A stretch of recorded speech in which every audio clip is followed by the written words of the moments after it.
tozala na esengo bapapa bazaki koloba na biso ete tozali bana mapamboli tosimba mosala. Eske mosala ya pamba ezalaka ezalaka te yango nde bakotangela biso oyo bino bosalaka bino soki bolobi likambo mokili mobimba bayoki yango bino nde bakotya kimia baloba nio papa bazaki koloba meme elobama na 21 eza epa na bino biso soki tokolupa oyo elobi nkamba oyo komona na nkamba mokili mobimba fo balanda yango bayoka yango alobaka be balobaka te bayoka kamba alobi nini.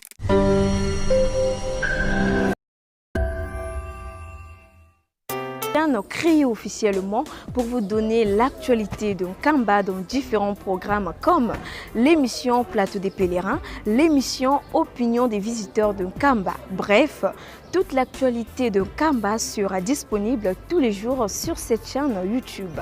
Surtout, abonnez-vous massivement car le reste à venir.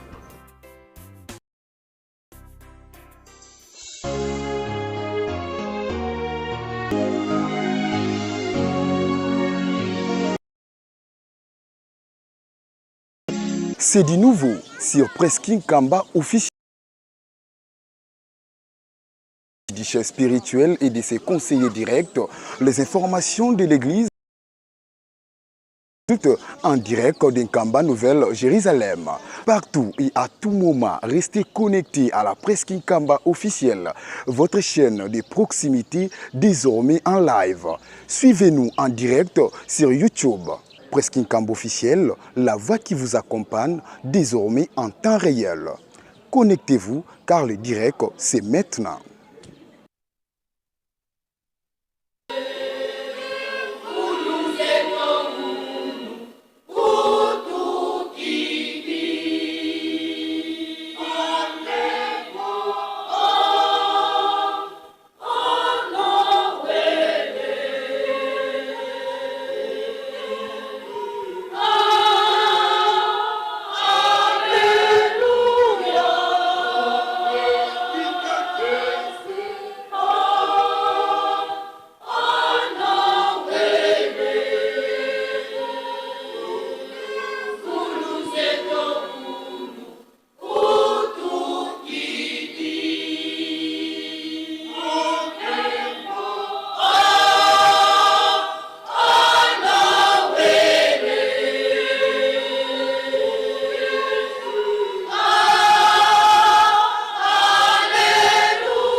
Kilo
Emma.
Mukanda tata Nzambe na mbala kanda tata Nzambe na mbala Togotanga 1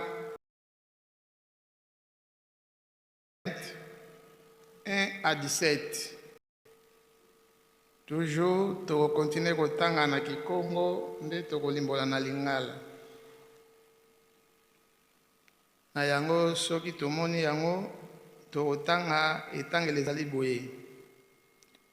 Nzambi wavuva mambo mama mamo wata. Mono yave nzambi aku yakuvaikisi munsi angipiti munzo akinanga. Kukala ni ye nzambi zankaka ye monoko.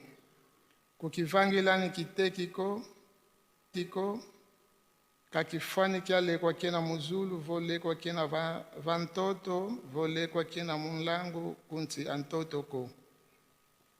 Kufuka manani bio vosali la bioko kadimono yave nzambi aku inzambi akimpala. Ivutu dilanga mambi mama senlandu mubana na teye mbandu ya ntatu eyanya mubau bakumbelanga. Kansi ilemvu kilanga na teye funda dia zimbandu mubau bakunzolanga yekebanga nti kudu kusuzambi. Kusadila ni nkumbo ayave nzambi aku munkatuko.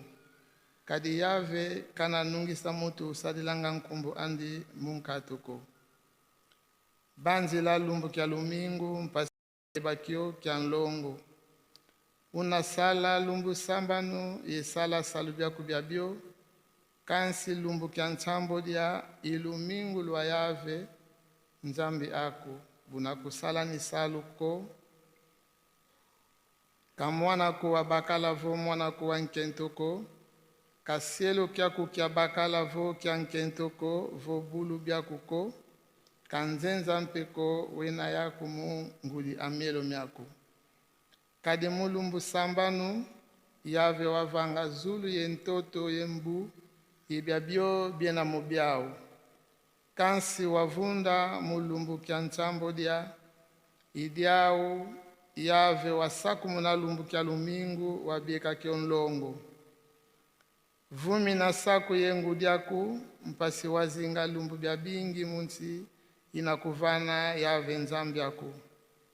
Kuvonda niko, kuyanga niko, kulabola niko, kutani kimbangi kia luvunu mumfina nganya kuko, kuzini nani moyo munzo amfina nganya kuko, kuzini nani moyo munkazi amfina nganya kuko, kaselo kiandi kia bakala vo selo kiandi kia nkentoko, kangombe andi vo mpunda andiko, kalekwa kutu kia mfina nganya kuko.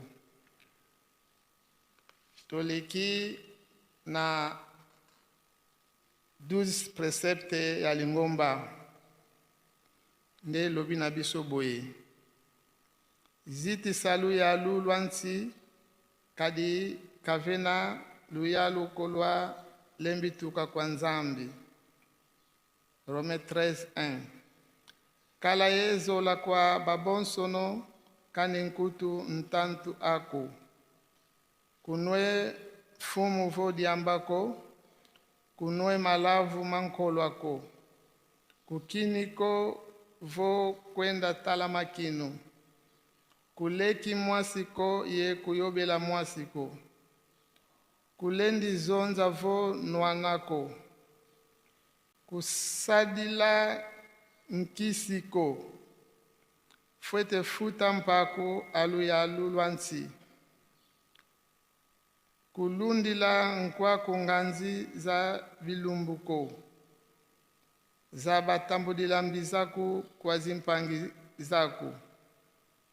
Kulendi dia ngulu ya vatavo ya mfindako ngatu mkewa mkima evo makaku. Mkumbase ye mwana ye mpevi anlongo. Tuvutu kidi mu deuxième tour de chant.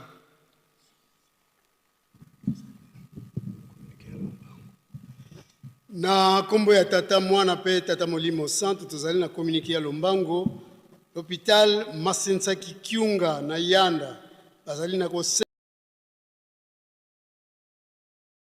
pona kobikisa bandeko na biso bazali na posa na yango kuna na hôpital.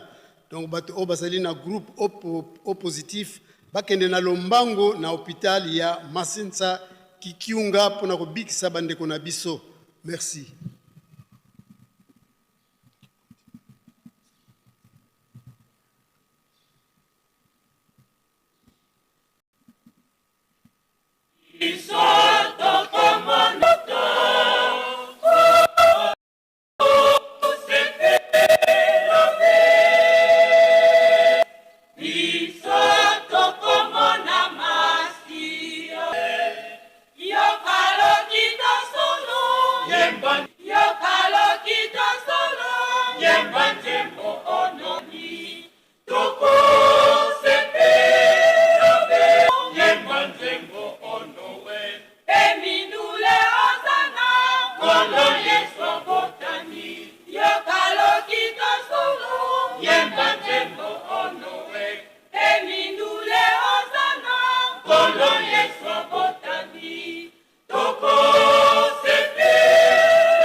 No!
Kenda zingize na yame kwa beno bana bane.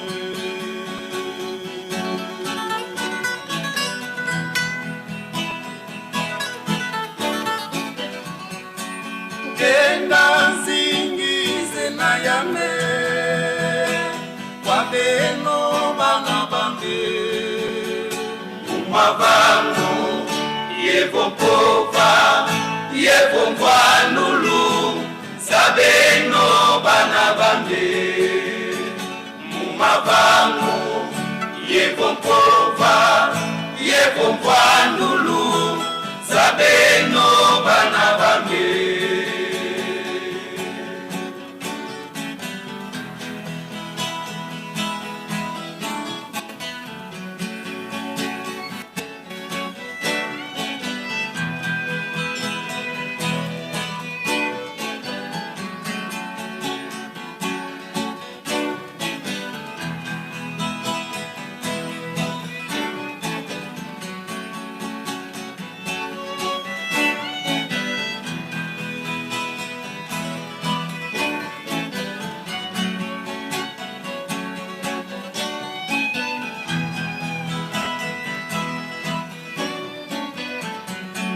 Kenda zingize na yame kwa beno bana bane.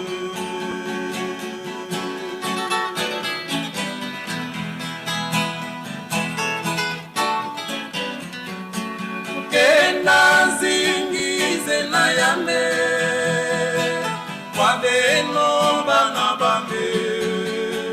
Mumavangu yevo mpova yevo mvanulu sabeno bana bambe. Mumavangu yevo mpova yevo mvanulu sabeno bana bambe.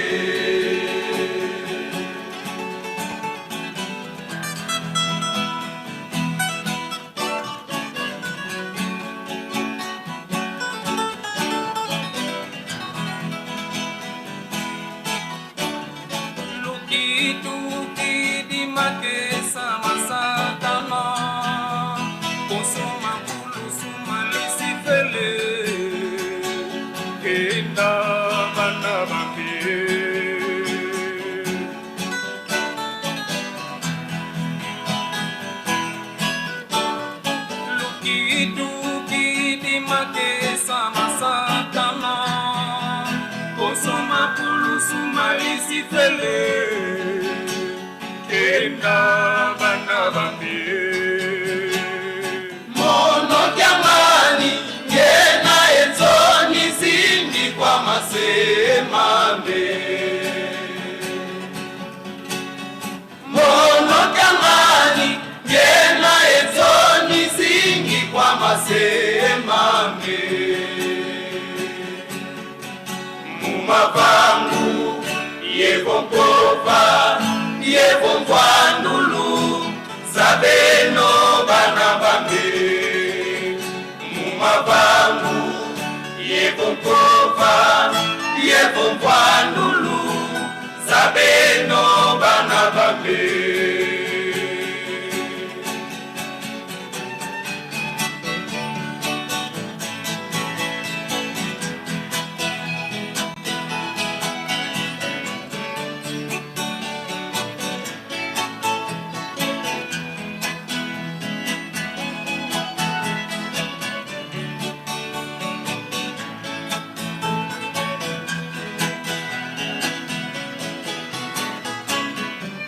Kiluzolele ya Ruvanila.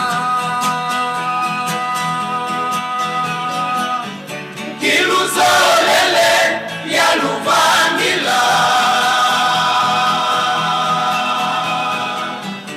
Kiluzolele ya Ruvukamena.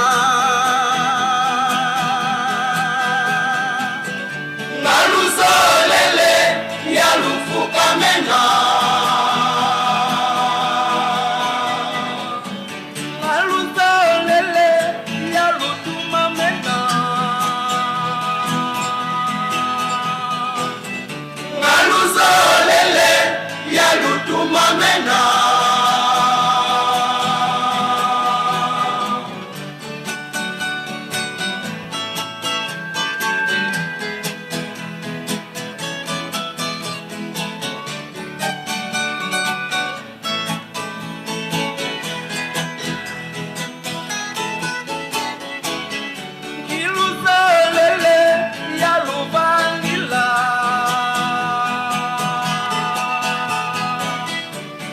Ngaluzolele ya Luvangila. Ngaluzolele ya Lufukamena. Ngaluzolele ya Lufukamena. Ngaluzolele ya Lutumamena.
na kombo ya tata mwana mpe tata molimo santu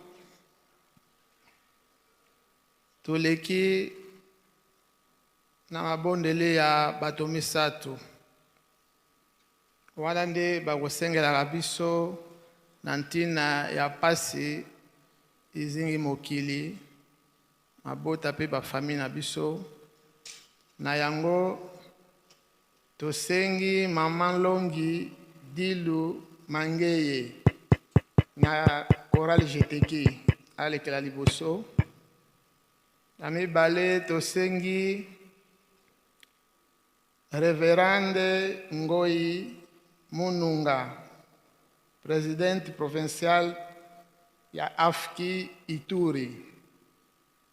Pe asuka tosengi Reverend Tambwe na collège. Aleka liboso na ntina ya pasi libondeli ya pasi ya mokili mobimba.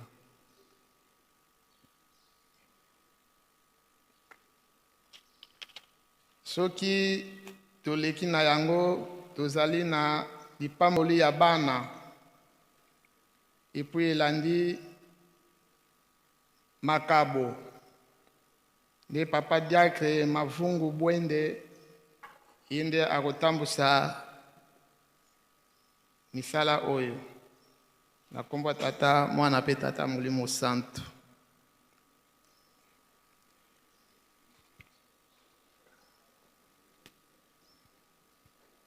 Inzambia kenda ungwa muboka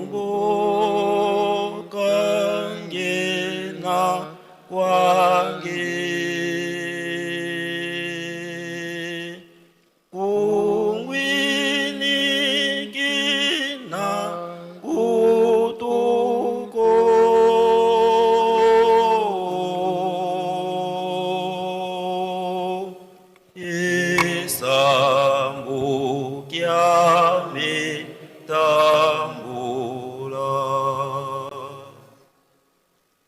tobondela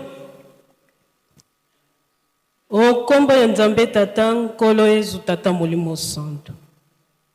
Tata molimo santo yo nde tata simo kimbangu kiangani oyo mokili bazali koluka mama mwilu kiawanga mari nzitani molobeli na biso ya tango nyonso tozongisi botondi epai na yo nzambe na kobika na biso na bolingo monene olakisi kati na biso bana na yo obateli biso poso mobimba obundeli biso bitumba ya ndenge na ndenge papa omonisi biso tongo ya sika ya mokolo monene oyo ya sabata yo pesi yango epai na biso bana ya bato topesa yango mobimba epai na yo papa tika ete okumisama okumisama okumisama solo papa tokosengaka bolimbisi po ete tozali kaka bato na se na ntango makambo mosusu tokosalaka na bomoto na biso tokomonaka ete ezali malamu nzoka nde na bonzambe na yo ezali mabe nzambe na biso limbisa biso mbala tuku sambo na sambo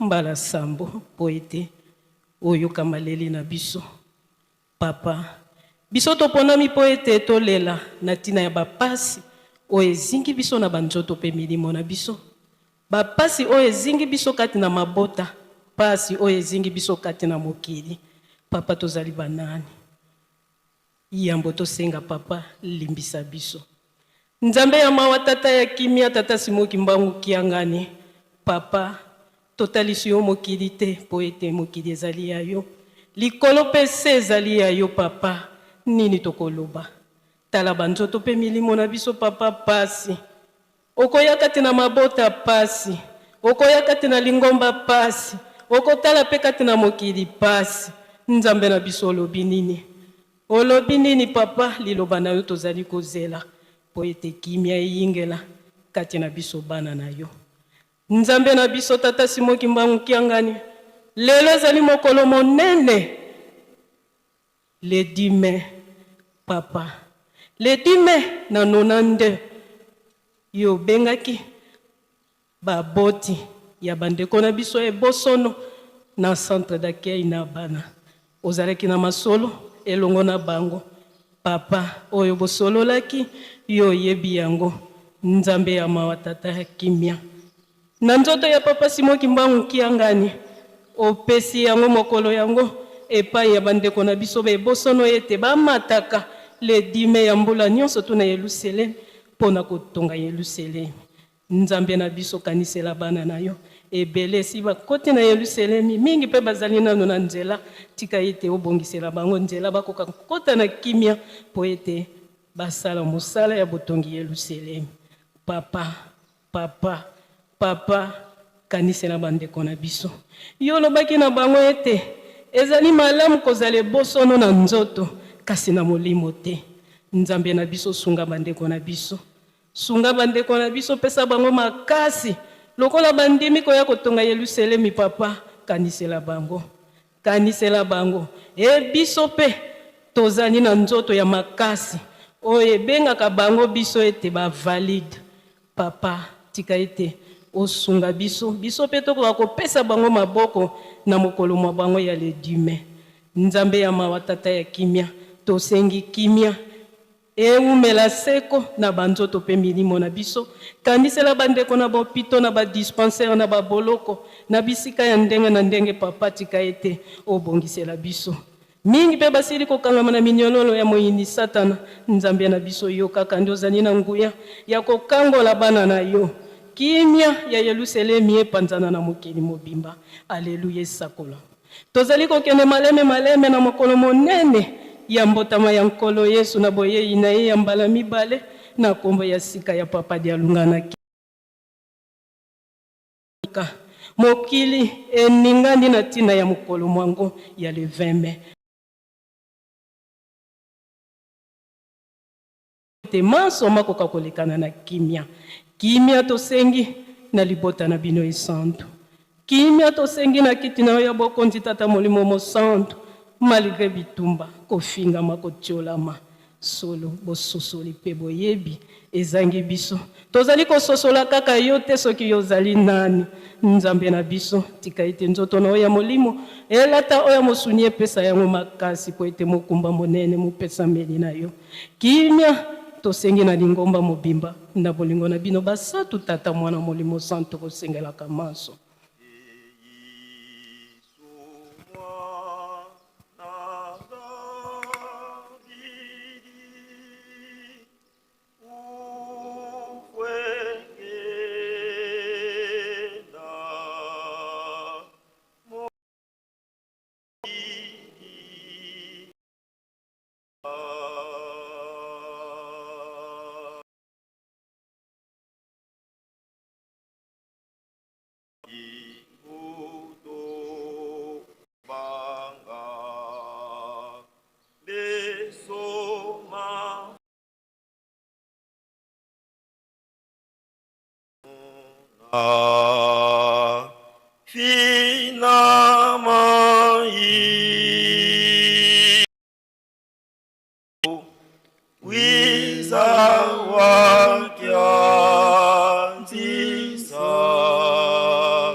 Tulombe. Kwa jina la Mungu Baba, Mungu Mwana, Mungu Roho Mtakatifu. Baba Mungu, Bwana Yesu Kristo, Baba Simon Kimbangu Kiangani. Baba, mbele ya kuita jina mtakatifu naomba usamehe kwani navala mwili ya kupungukiwa Papa. Tunasema tena asante zaidi na zaidi. Ili kupendeza Mungu wetu ete tuone siku takatifu ya leo, siku ya Sabato. Kwani ulitupatia siku 6, ya 7 ni yako Baba Mungu, ya kuikala ukiti yako ufalme. Kutukuza Papa, ndio tunasema asante. Basi Baba, kama tuliona siku ya leo Papa, ni usiku tulilala kama wafu. Na usiku yenye vipindi vitatu. Kipindi ya kwanza ni wandugu walishirisha uzima kwako. Unafahamu gisi gani uweze kutumikia hapa chini ya jua. Kipindi ya pili ndani ya hospitalini. wanagonjeka papa. Wewe ni Mungu wa uzima, acha tembele watoto wako, wapatie dawa asiri, kama wakapona watakosa kurudishia. Asante. Angalia si kipindi kia 3. Si kama sisi ndio wazuri au watakatifu kuliko wote papa, ili kupendeze tuone tena papa nzuki ya leo. Unarudisha uzima kwetu, tunalamuka kusingisi ya kufa. Ndio tunalamuka, tunakimbilia kale yako takatifu, kuya kupata sheria yenye tutatembelea jume tatupokuya. Baba, angalia si watu tunagonjaka kimwili na tunatafuta wanganga. Tutaenda kwa hospitali, wanatupatia matubisho kama vile dawa, matunzo ya kutunza mwili. Lakini tunajisabu kama tuna magonjwa kubwa ndio kiroho. Wapi hospitali ya roho ndio hapa takatifu ifasi tunapatikana kwa siku ya leo. Unatutilia hospitali, sisi wote wenye tunakuja hapa, hakuna mwenye anakosa magonjwa ya kiroho. Ndio natuchagulia mmoja kama vile mganga. Yeye ule anashimama juu ya kutukulisha chakula uzima. Kweli atafanya consultation yake kwa amri 10 yenye tunavunja kila wakati. Kule ndio inaonekana magonjwa yetu fasi napatikana. Na wakati atafungua kitabu chakatifu, kule ndio atatupatia dawa ya uzima. Ule mwenye atakunywa dawa ile ndio mwenye atachika sheria yako na kutii na kutumikia. Kweli baba ataponeshewa. Basi baba, acha umuvae, uingie ndani yake. Sisi vile wagonjwa kama vile tunapatikana, tufate yenye watatupatia kwa siku ya leo, hivi tupate kupona, tupate uzima wa milele. Baba Mungu, angalia si watu tunakuya papa. Leo ni fete watoto yako, fete kubwa. Kweli baba, acha nyi watatu mkuwe ndani ya programu hii mwanzo mpaka mwisho, tunachiacha mkononi mwenu. Fete ikapita na kimya, hatakosa rudishia. Asante. Atusabu vile mafamilia ya mwili kama vile ya roho. Fasi zote tunatoka papa. Baba Mungu, tunakulilia kila wakati juu ya nchi yetu ya Este, Sud Kivu, Nord Kivu, nafasi zote papa. Angalia damu ya watoto wako iko na mwangika kila wakati papa. Sirtu kwetu kueste papa, watu wanakufa. Wiko wanafungula udongo, wanazika watu na macho papa. Wiko wanakata watu bichwa na kutia ndani ya furushi wa bebe. Wiko wanachinja watu papa. Leo nakuwa kunivua kukula nyama ya mtu. Papa Simon Kimbangu Kiangani, kosa gani tulikukosea baba Este yenye hatuweze kuhurumiwa baba? Sisi vile ni watu kama watu yote papa, utusikilie huruma baba. Kweli kama tulikosa baba, uturumie. Tuko tu watoto yako papa, usitufungie roho baba, utuangalie na macho yako ya huruma papa. Wakati ulifungwa gerezani baba miaka 13, siku ile leo ukasema leo siku yangu inaisha, ulitoka nje na ukasema kifungo inaisha. Basi baba, sie kueste kifungo yetu haishaka papa. Leo Ituri papa tunafunga miaka 13 na ndani ya vita tu papa. Kuona damu ya watoto wako kuna tiririka kama mtoni ya mahali papa. Wiko na chinja batu na kutupa mai yote na papa Simon Kimbangu Kiangani, utusikilie huruma baba, utuhurumie papa kwa yote tulikosea papa. Kama ni wa baba yetu, kama ni wakoko yetu, kama ni sisi na watoto na wajukuu wako papa, wewe ulituumba kama vile uliumba wengine pa. Kweli hatuna raha, hatuna furaha papa, tuna huzuni, tunateseka kimwili kama vile roho papa. Basi baba, tutasema nini? Wewe mwenyewe tuangalilie maneno haya baba, ulishasema taisha. Kweli baba, tunatulizana, kwani bila wewe papa hatungefika hata huku, kwani njia nafungana, watu hakuna wapite, lakini wewe na kimungu nafungula njia juu yetu tupite papa. Ndio ile kimungu yako papa, hata imani yenyewe tunayaamini uwezo katuesaidia papa. Hata mtu mmoja mwenyewe anakubali kutembea kama vile unasema sheria yako papa, uwezo katurumia papa. Tunajua kama baba unatusikia na utatenda kama vile baba anatendea watoto. Acha basi baba Mungu, programu yote ikuwe nasi yenye tutapita kwa siku ya leo. ukwe nasi pamoja kwa jina la Mungu Baba, Mwana na Roho Mtakatifu. Eloloki wange twizidi dowiza watuloloka. Eloloki wange twizidi dowiza watuloloka. Mambo mengi matuzungili maonsonge yozeyemo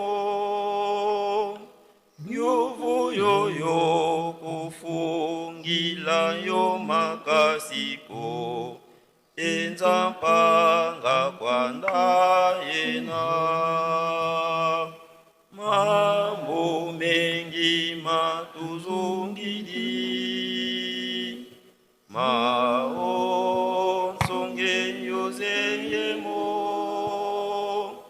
yuvu yoyo kufungila yo makasiko enzampanga kwanda yena.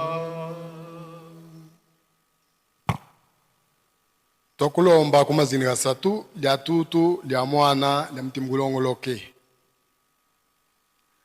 Mvili wa buntu na lusa papa Simo Kimbangu Kiangani.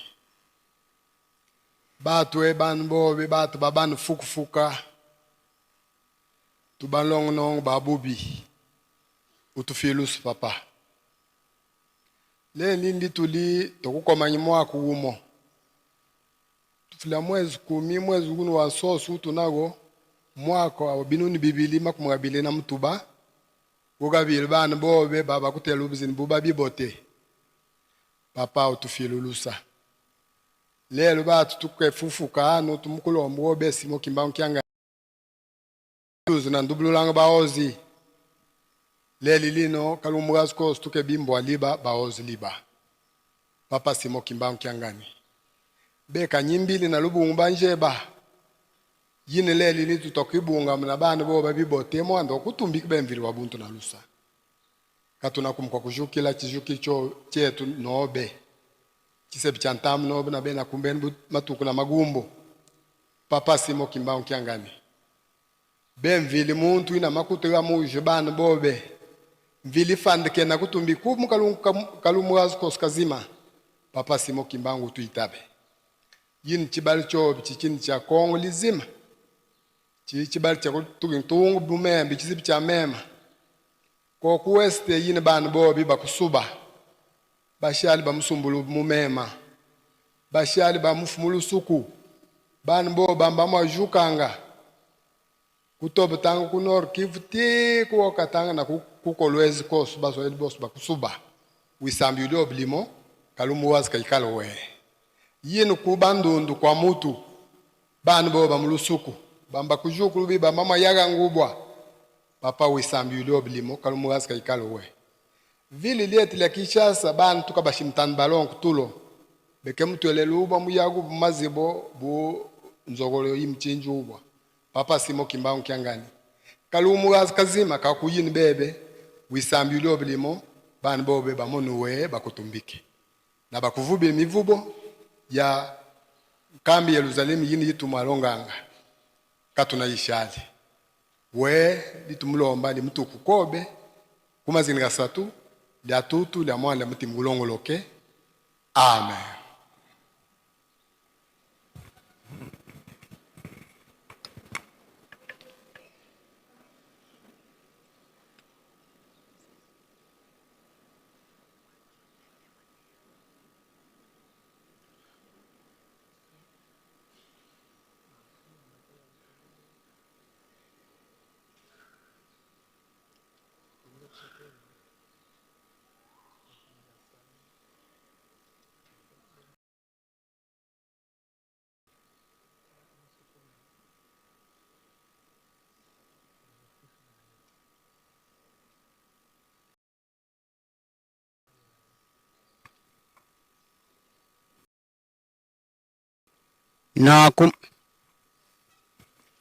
na kumbo ya tata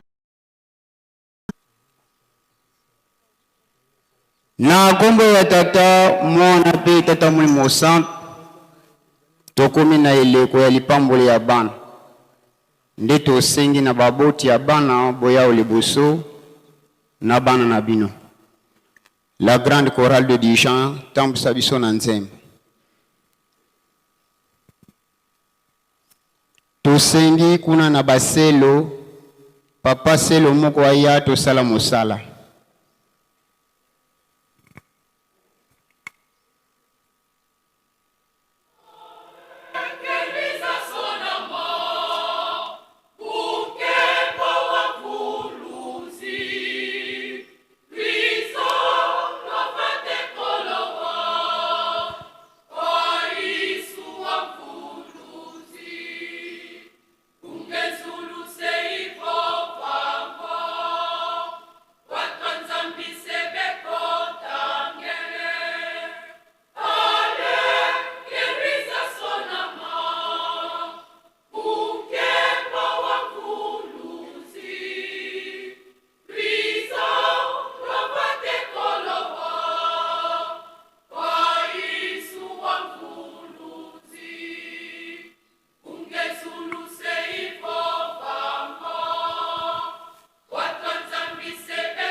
Tusa mukumbwa seye mwana itata mwanda fele nzambi yetu papa simu kimbangu kyangani tata tukubokele muloko la kiki ya lufaulu lwa bana kansi ditetulombele nlemvo kadi tubatu vulanga masumu utuloloka salu kiki kakiabeto kubana babatu ikiange nzambi mvangi ngetulu sakumu kansi bude na fosolo to solo musalakyo wunu tsodolo yisi difa beto nzambi eto wizo wasadila mubeto bana baba sako muno kwao pasilumbo kitsuka muzingu kya uba kusadila ndiatu kulufuka na teye mbano sono tubiveni famako moko muna kumbwa seye mwane mwanda velila.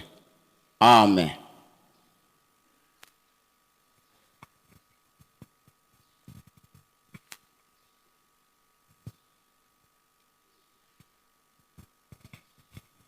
Na kumu ya tata mwana pe tata mulimo santo tika toyoka liluba ya tata nzambe uka Israeli yawe nzambe wa biso wazali mokonzi moko ukulinga yawe nzambe na yo na motema moko mulimo na umobimba pe na makanisi tika ete malako mayenga na kulaka yo mazala motema na yo nantina yeti oyebisa mango na bana bayo pe osola mango na ntango yo fandi na kati na ndako na ntango bozali na mobembo to na ntango bozali kulala to na ntango bozali kulamuka. Kolo Yesu Kristo aloba ete bokeba ete botiola moko kati na bana mikete pambate nazali koloba na bino ete banche kuna na likolo bakotalaka elongi ya tata na ngai tango nyonso tata na bino kuna na likolo alingi ete moko kati na bana mike abunga te yango wana soki nani akoyangela mona moke na nkembo na ngai akoyangela ngai bamemela ye bana mike ete apambola bango bayekoli bapamela bango Yesu amonaka bongo asilikaka pe aloba ya omboka na ngai bupekisa bango pate bokonzi likolo ezali pona bato bazali na lolenge na bango nazali koloba solo ete soko moto nani akoyamba bokonzi likolo lokola mona mokete akokota na likolo te azingaka bango na maboko apambola bango atiaka maboko likolo na bango toyangani awa biso banso liboso ya tata nzambe pe liboso ya bato banso pona kopesa bana oyo na tata nzambe pe na lingomba na ye tosepeli elongo na batata pe bamama pona likaboli uti na tata nzambe tika babokola malamu bana oyo balakisa bango makambo ya kobikisa milimo na bango mpe batinda bango tango iso epai ya nkolo wa biso Yesu Kristo oyo azali ndeko monene ya bana na nkombo ya lingomba na nkolo na biso Yesu Kristo. Nazali kotuna bino mibale liboso ya Tata Nzambe bondimi ete bana na bino bazali likaboli uti na Tata Nzambe pe bokobokola bango kati na bolingo ya Tata Nzambe uta bomwana na bango. Bondimi bongo na nguya ya Tata Nzambe mpe Molimo Santo bondimi solo ete bokokolisa bana kaka na nzela ya nkolo, bokobongisa bizali na bino nyonso na ndako na bino na makambo na bino maso ete bana bazala kaka na etamboli elamu kati na nkolo wa biso Yesu Kristo. Bondimi bongo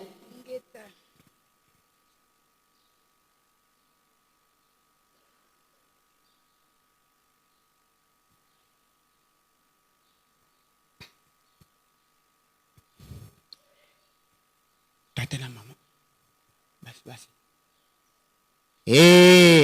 ba mama toyambi bino na lingomba ya nkolo na biso Yesu Kristo oyo azali mobateli malamu na nkombo ya Tata Mwana pe Tata Molimo Santo. Tika Yawe apambola bino pe abatela bino. Tika Yawe amonisa bino elongi na ye pe apesa bino ngolu ya ye. Tika Yawe abongola elongi na ye epai na bino pe apesa bino kimia.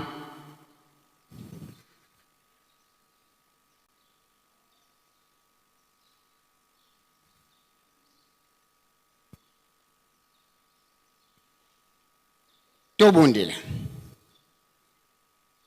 Tata Nzambe na likolo, Tata wa biso bansi totondi yo mpo na likabo pesi na bana na yo oyo. Sunga bango babokola bana oyo na botosi mpe bolingo na yo. Pambola bango na ndako na bango, pe tika ete babungisa makambo na bango kati na ndako na bango mpe bayebisa ezali elamu ya nkolo wa biso Yesu Kristo oyo bana bakoki kolanda awa na se. Tata Nzambe yokela biso na ntina ya bana oyo. Sunga bango na mabe nyonso ya mokili. Batela bango pe yo moko penza yebisa bango na bolingo na yo. Pe kobikisa na bomoi kati na nkolo wa biso Yesu Kristo mwana na yo ya bolingo. Bongisela bango esika aose pe na likolo mboka na yo. Tosengi nyonso na nkombo ya Tata Mwana pe Tata Molimo Santo. Tika mapamboli na nkolo na biso Yesu Kristo pe bolingo ya Tata Nzambe pe bosungi ba Molimo Santo ezala uta lelo kino lobiko na lobiko na nkombo ya Tata Mwana pe Tata Molimo Santo. Amen.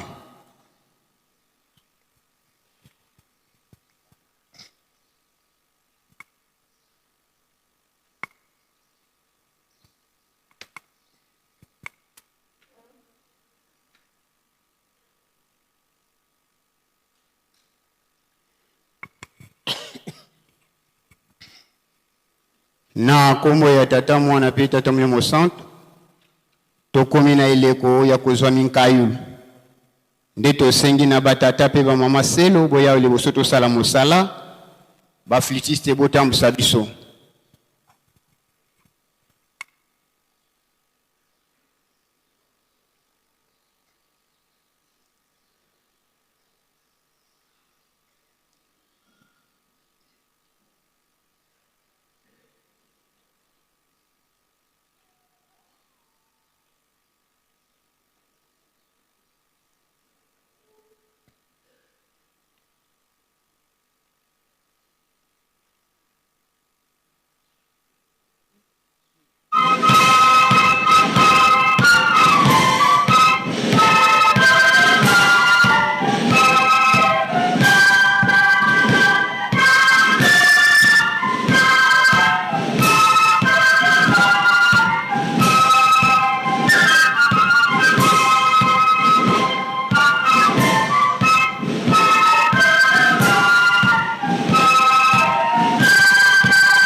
batate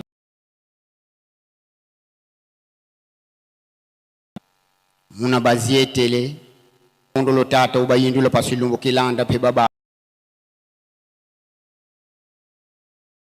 babingi tukalanga yeke tuntima zitu muvutula tsula mubi kutufana nge tatanzana uba visisa kadinge nzana tulanga pe mubetu baboso no lusako muno tulombede kadi betu bundila tuluvo betu batu bakutufati tunga bundu dyako mbongo zizi tele batate ba mama biselo tata zinitu zikimutu tuvueti wize watukumi kisamutoye mu mwana kadini tukimbe vilendi sala saluko betu balevu soula musala salu mukinlongo kyako tukale ya mafipi malunga munasadulwe salu tsambu sya kutulombele nzambe munasadulwe salu tsambu sya kutulombele nzambe moyo zisi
Na kombo ya tata mwana pe tata molimo santu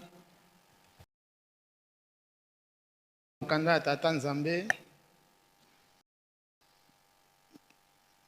mateyi na biso ezali na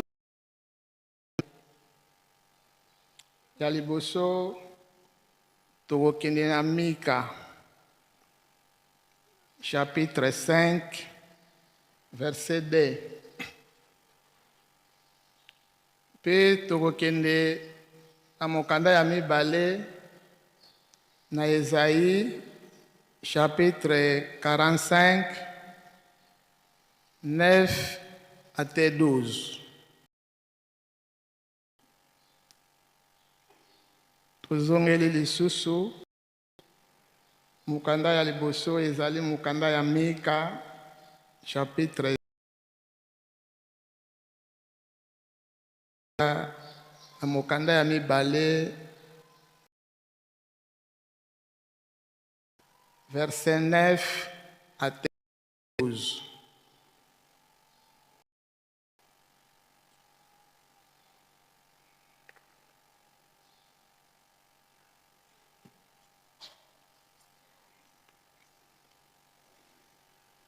Soki tomoni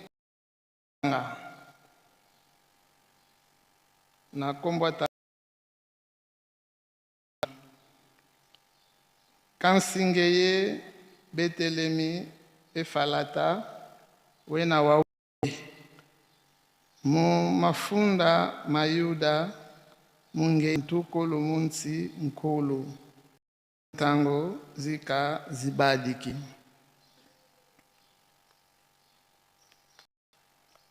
toleki na mukanda ya Psaume 45 alliage 5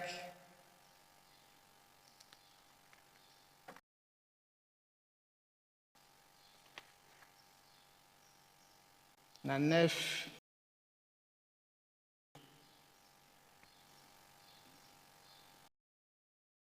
elobi na biso boye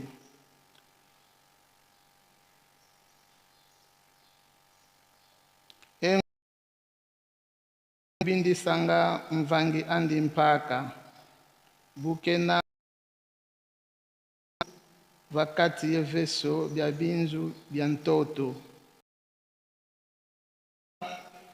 lubumba luna vova kwa ndena alo mkiwe tivanga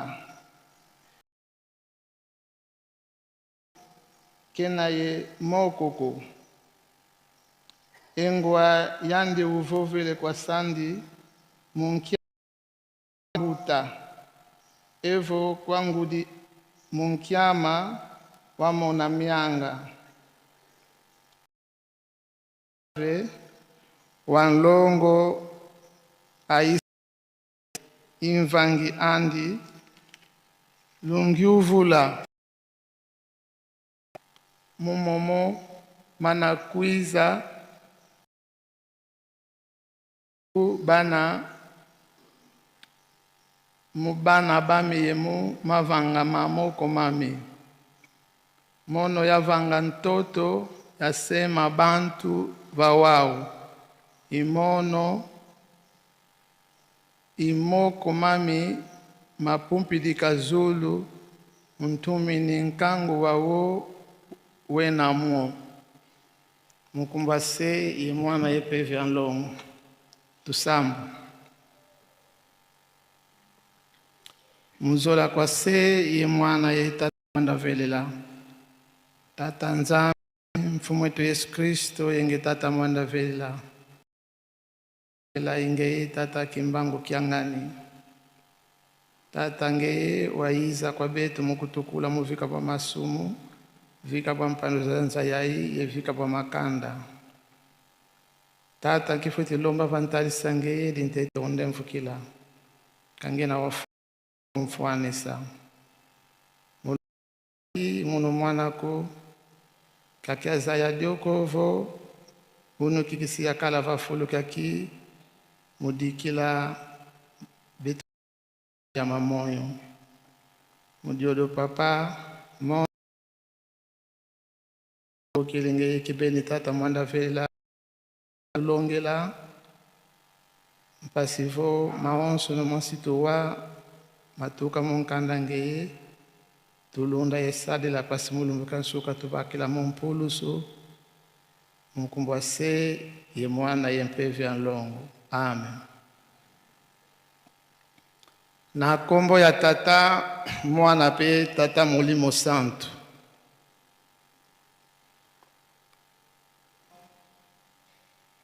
Chapitre 6, 44, 45. Oyo totangi ezali na Israel bazalaki na boumbu na Babylone. Na ntina ya oyo bazalaki na yango Babylone, me na bango amonaki pasi wana nde ayaki ko metre bango. Batata ba mama nzembo oyo ka banda na tango ya kala bakoko na biso ba David bayembaki banzembo ya kokumisa Nzambe, banzembo ya kosanzola Nzambe, banzembo ya kosenga bolimbisi epai ya Nzambe, banzembo ya komikitisa liboso ya tata Nzambe, pe Nzambe azalaki ko inspire bango banzembo oyo ye azali kopesa ba message na ye pe ba prophétie na ye. Na yango biso totangi eyembaki David ezali kolakisa biso ke tata Nzambe apesaki prophétie na ntina ya pasi oyo amonaki ya pe kolela ya bana ete azali kopromettre bango po ete ye amoni pasi na bango pe ayokeli bango mawa po ete abikisa bango. Banda na première génération kaka ye wana Nzambe na biso oyo lelo tofandeli awa tata Simon ki wana asalaki yango tango wana na bana Israel. Kasi sikoyo na 4e génération oyo aye kati na ngai na yo loposolo yi kati na ngai na yo bakroya kimbangiste en particulier banda bakoko na biso bakotaki na boumbu oyo biso nyonso pasi oyo bakoko na biso naki balelaki banyokwamaki kasi ndenge nkolo Yesu asila kolakela yango ye moko tata Molimo Santo ayaki po ete na pasi wana na boumbu ndenge nasili koloba ngo na libondeli ke boumbu ya banzambe ya mokili oyo pe boumbu ya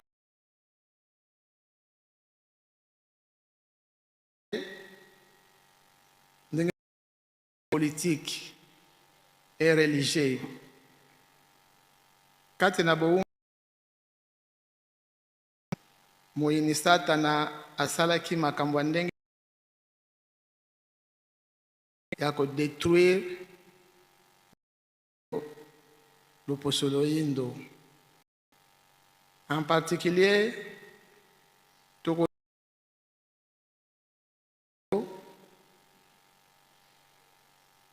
le 10 mai 2026, bandana mokolo wana ya le 10 mai 1990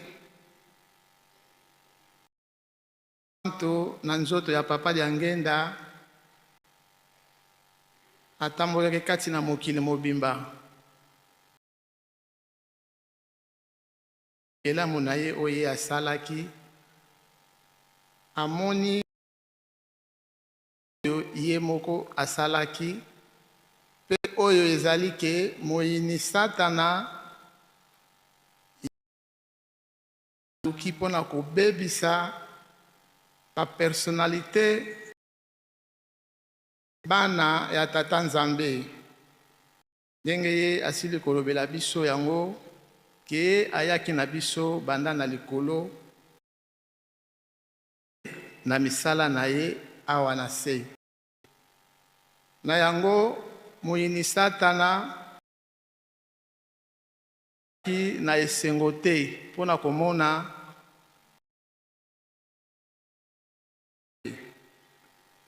bana na ye ebele ya bilembo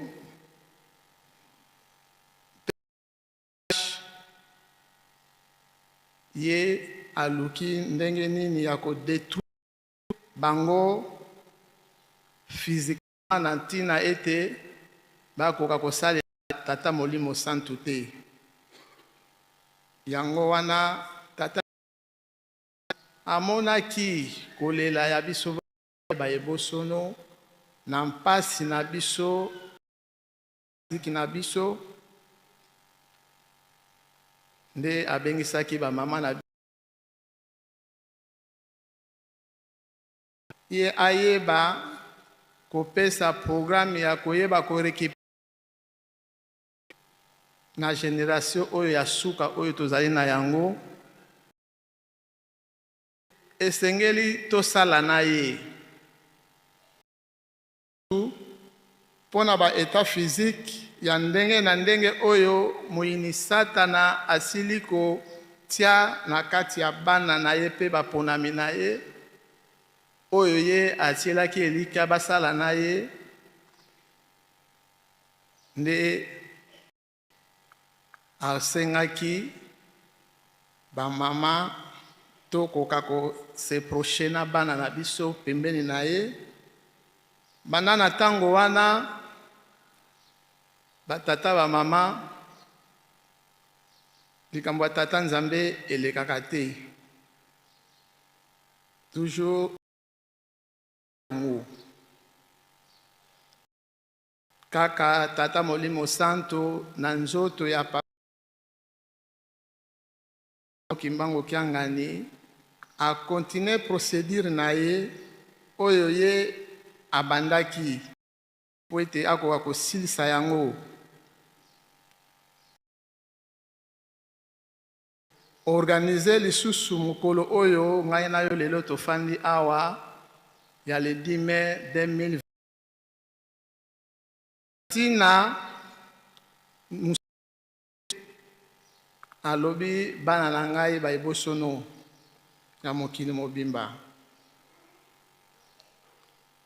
boya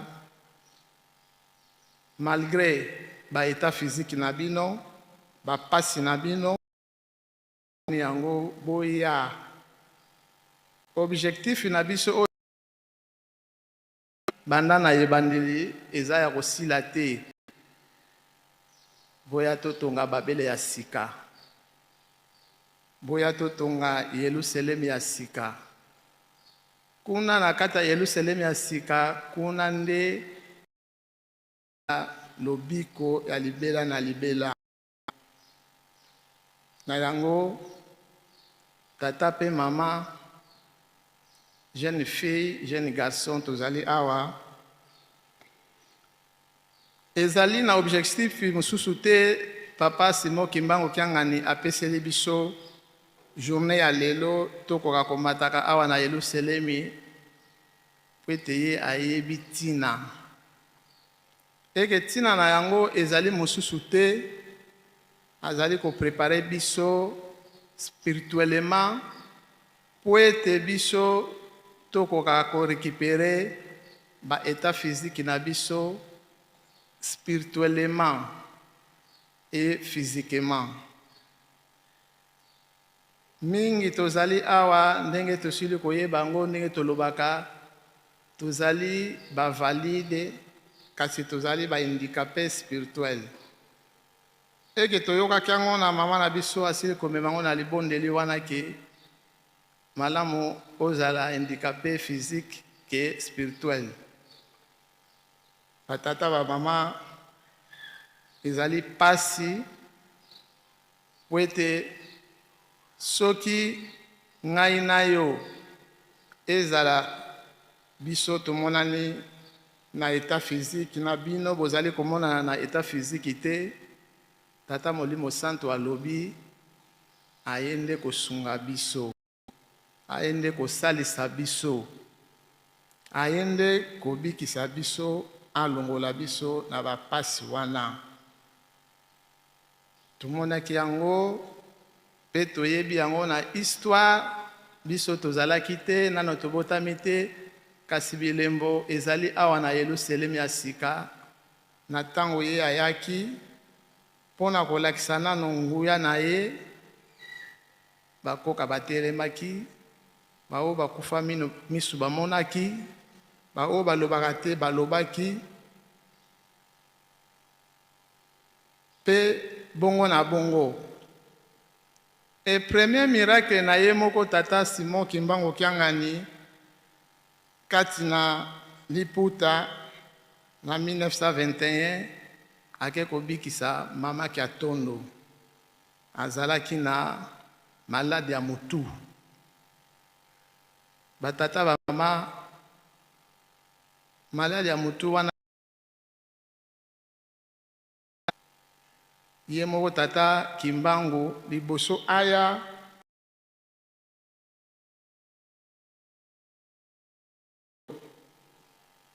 esengi po ete ye nde moto akolakisela nguya na ye, abongisaki yango. Eke mama Kiatondo tango abiki amane biso nyonso ndenge tokolanda yango na histoire ke alandi papa Simon déterminé ke ezali yo nde mutu olokaki ngai, yango nde pe oyo kolongola maladi oyo. Batata ba mama na ntina ya likambo oyo yango Tata Kimbangu Kiangani so topesa ye confiance yebi bisika oyo azali komema biso. Bokolimbisa ngai moke mpona kozonga nsima po ete nakindaki mwa mbango napesi teme ya mateya na biso te. Teme ya mateya na biso ezali Nzambe asalaka, Nzambe tina tobongama mpona koyamba mwana na Nzambe. Ezali teme na biso. Nzambe tobongama mpona koyamba mwana na Nzambe. Mpona loyembo nde tezali kosenga Tata Simon Kimbangu Kiangani azali kosenga biso topesa ye confiance po ete ye abetaki tolo ke aye amoni pasi na lela na biso e arapele yango laka yango po ete akokisa na ye kati na ngai na yo. Yo ozali valide kasi ozali handicapé spirituel, ngai nazali eke na miyebi te ngai na yo tata pe mama eboso biso sera ke toza kaka bahandicapé physique to tozali komema nyonso mibale handicapé physique pe spirituel. Kasi tata molimo santu ye alobi topesa ye confiance. Confiance tokopesa ye yango nde motu aye kopesa biso mibeko. Kati na mibeko yango nde motu ekolongola biso les deux phases oyo ya handicap na biso. Ye abongisi yango mpona ngai na yo yango nde abengi biso toya totonga yeluse toya tosunga ye na devoir monene oyo ye aza na yango mpona kosangisa mpe moto moyindo. Ngai na yo handicapé na nkembo ya libela libela. Eko kati na mibeko tozali kolanda yango ntango nyonso tokokende susu na detail na yango te po ete biso nyonso toye ndenge nini ebandaki mpe eya kokoma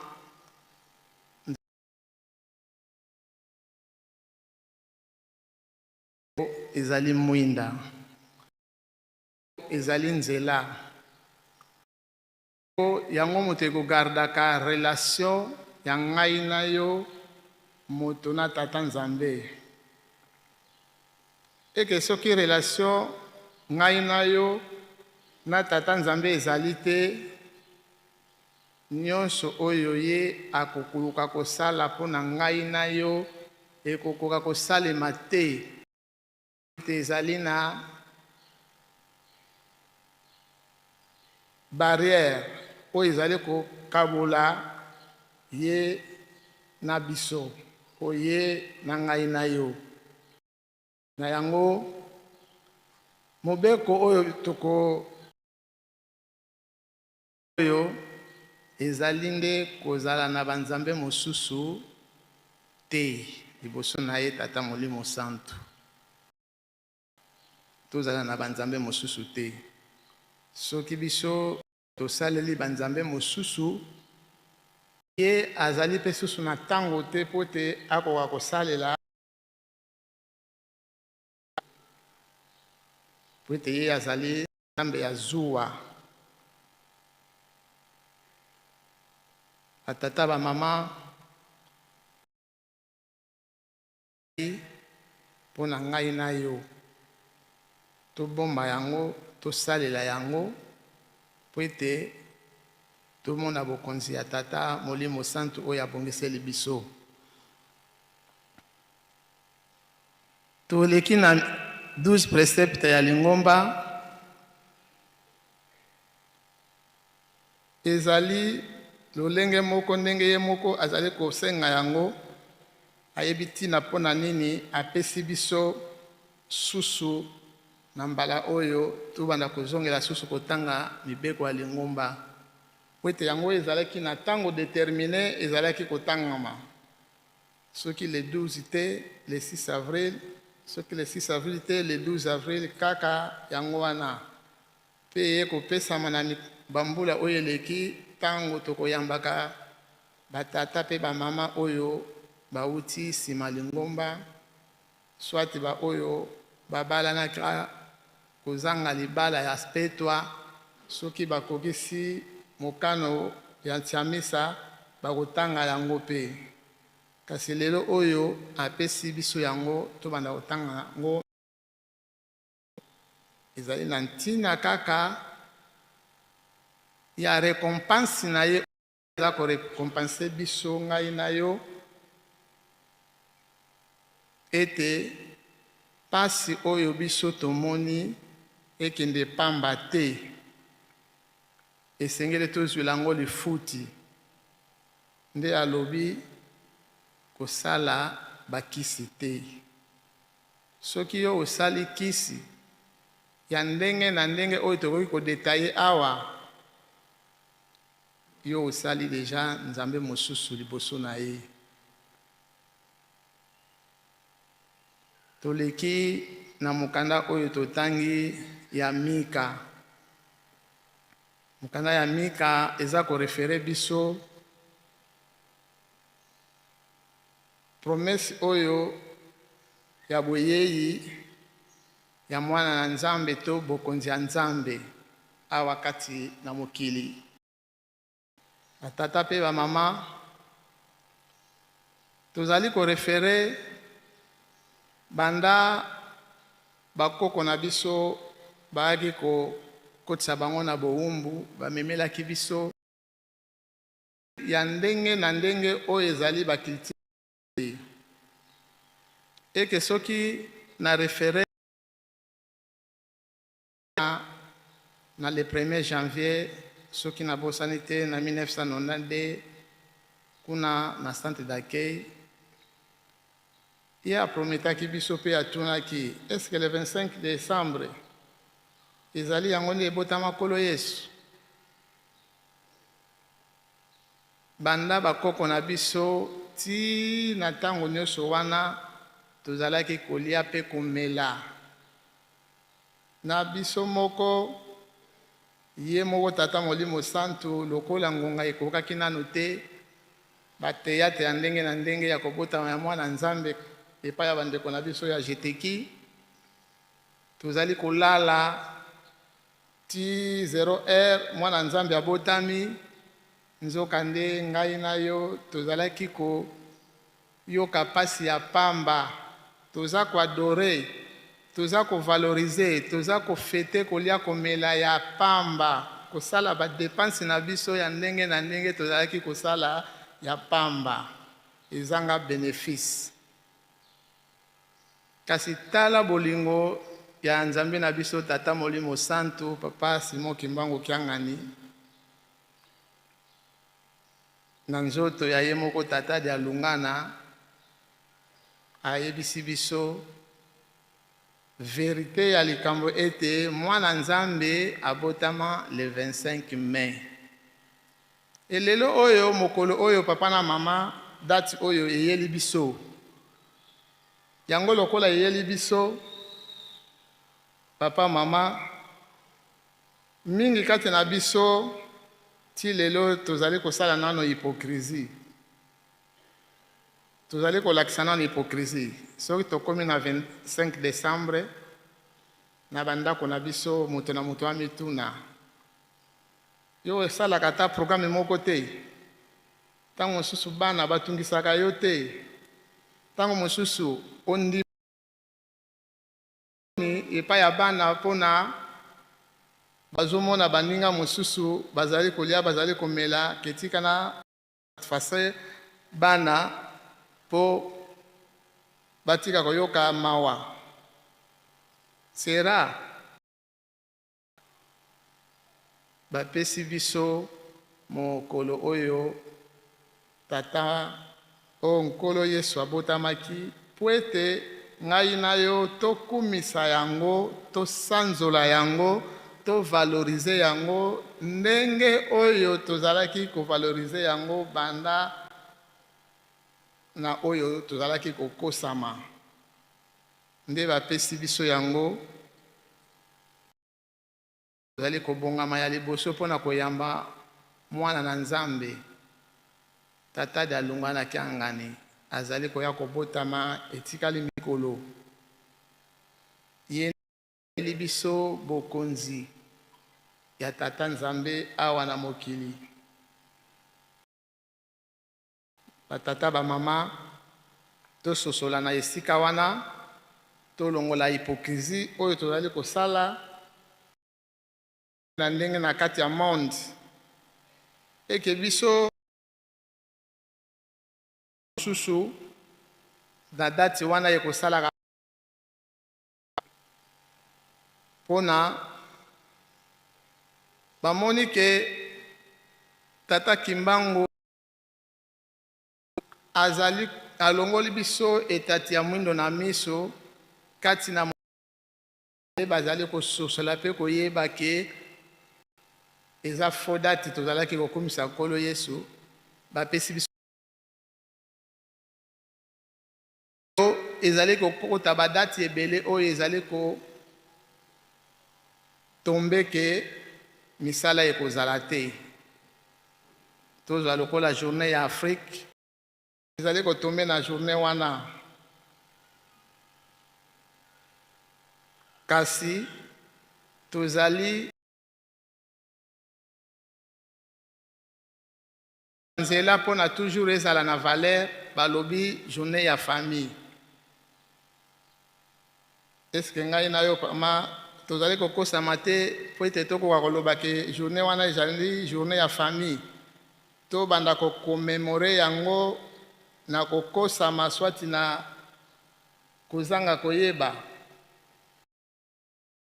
libela mokolo wana le 25 décembre po ete tozali na mokolo oyo tata molimo santo apesi biso le 25 mai ngama tobongisa mitema na biso mpona koyamba mwa biso abotama kati na motema na yo kati na motema na ngai tosanzola mpe tokumisa yango wana tozali kozwa litomba ya solosolo. Toleki na mokanda oyo totangi Isaïe, mokanda ya Isaïe elakisi biso lokola ezali mutu kosala ekolo yebi tokoki kolobela yango lokola kalebasi oyo bakomemelaka mai na bakoko na biso na kala,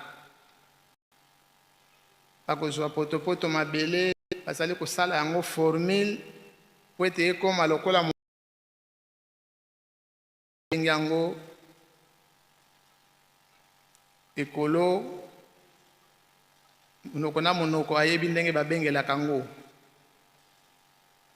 Biso na Kikongo ya Mayombe babenga yango mvungu. Tango azosala yango nde ayaki kotuna biso batata soki totali ndenge ye asili kolobela biso na ntina ya esika wana ke biso tokokaki kotia tembe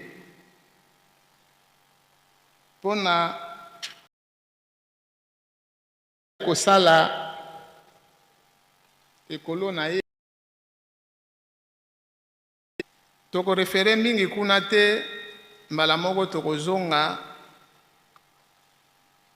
na ndenge tata santu tata Kimbangu Kiangani alobi na biso nyonso ezali ye moto asalaki biso. Tozali na ndenge oyo biso tokoki ko corriger ye te, ye azali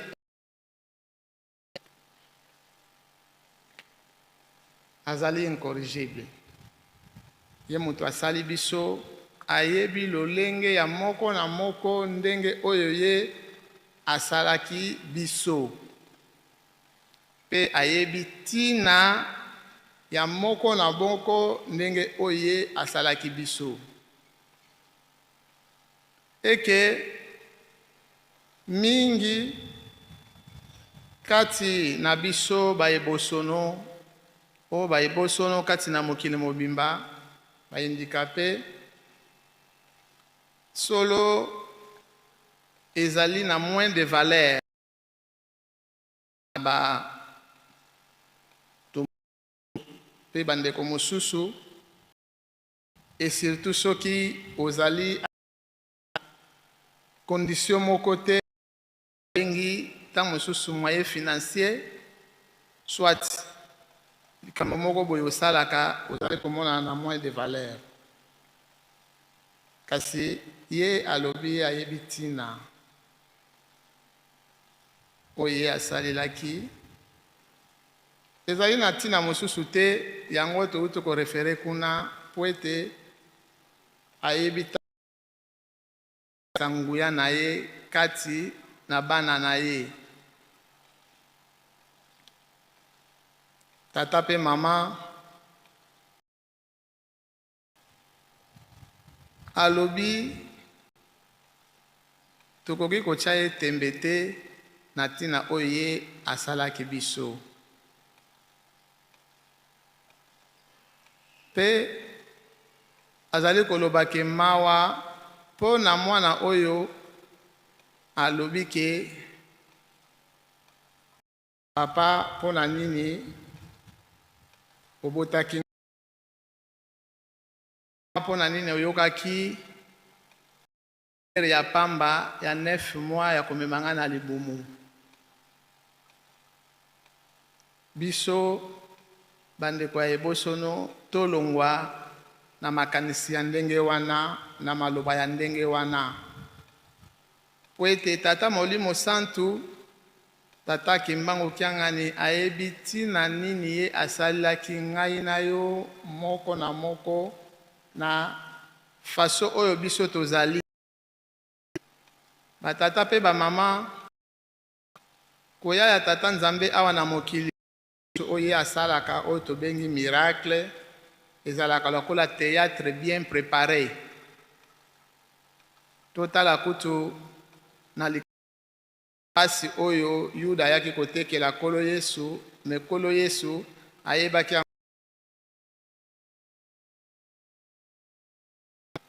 likambo wana ekokokisama epai ya mutu mosusu te na ndeke te na nyama te kasi na mutu lokola ye moko elilingi tata nzambe asala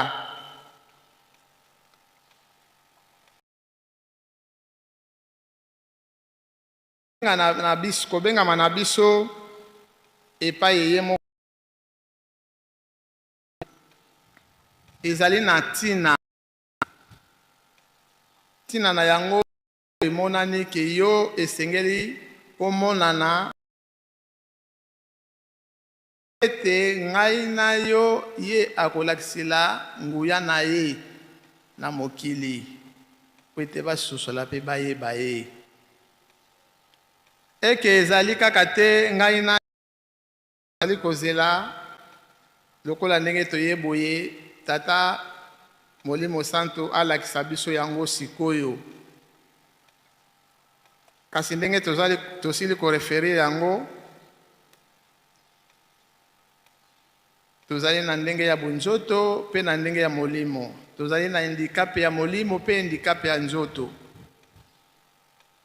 kasi biso to prefere tolongwa na handikape ya molimo tata mama ebosono tozali awa wana ezali premier point nano ya liboso oyo biso esengeli to prefere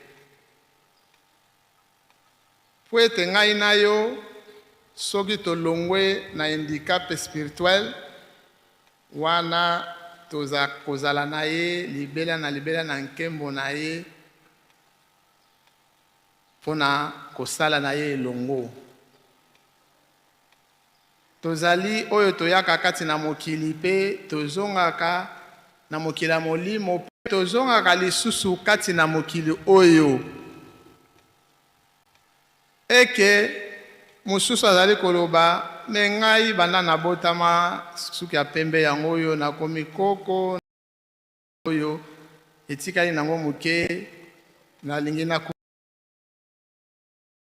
oyo akotelemisa ngai tango nini oyo akofongola ngai miso tango nini oyo afongola ngai mongongo tango nini susu oyo akozongisa lo ça dépend ya état minzoka nde yango wana ye azali kosenga biso ke bolingo mibeko misala tobomba mibeko kati na bibeko kati na bolingo mpe misala Na kati ya misala yango lelo oyo abenge biso tosunga ye mpona botongi ya Yerusalemi ngai na yo. Ndenge nini ozali korepondre na lisenga oyo ye asengi biso ke tosunga ye mpona kotonga Yerusalemi.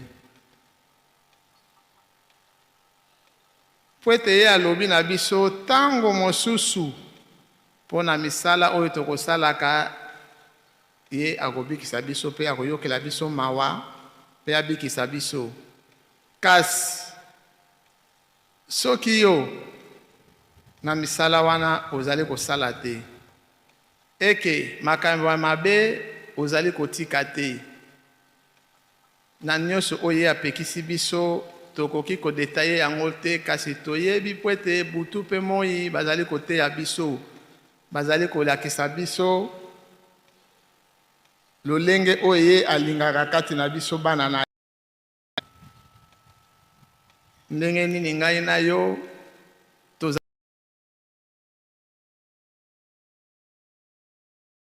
emingi ndenge toye awa ntango mosusu tia misu mpona ba bénéfice physique, kasi papa pe mama ebosono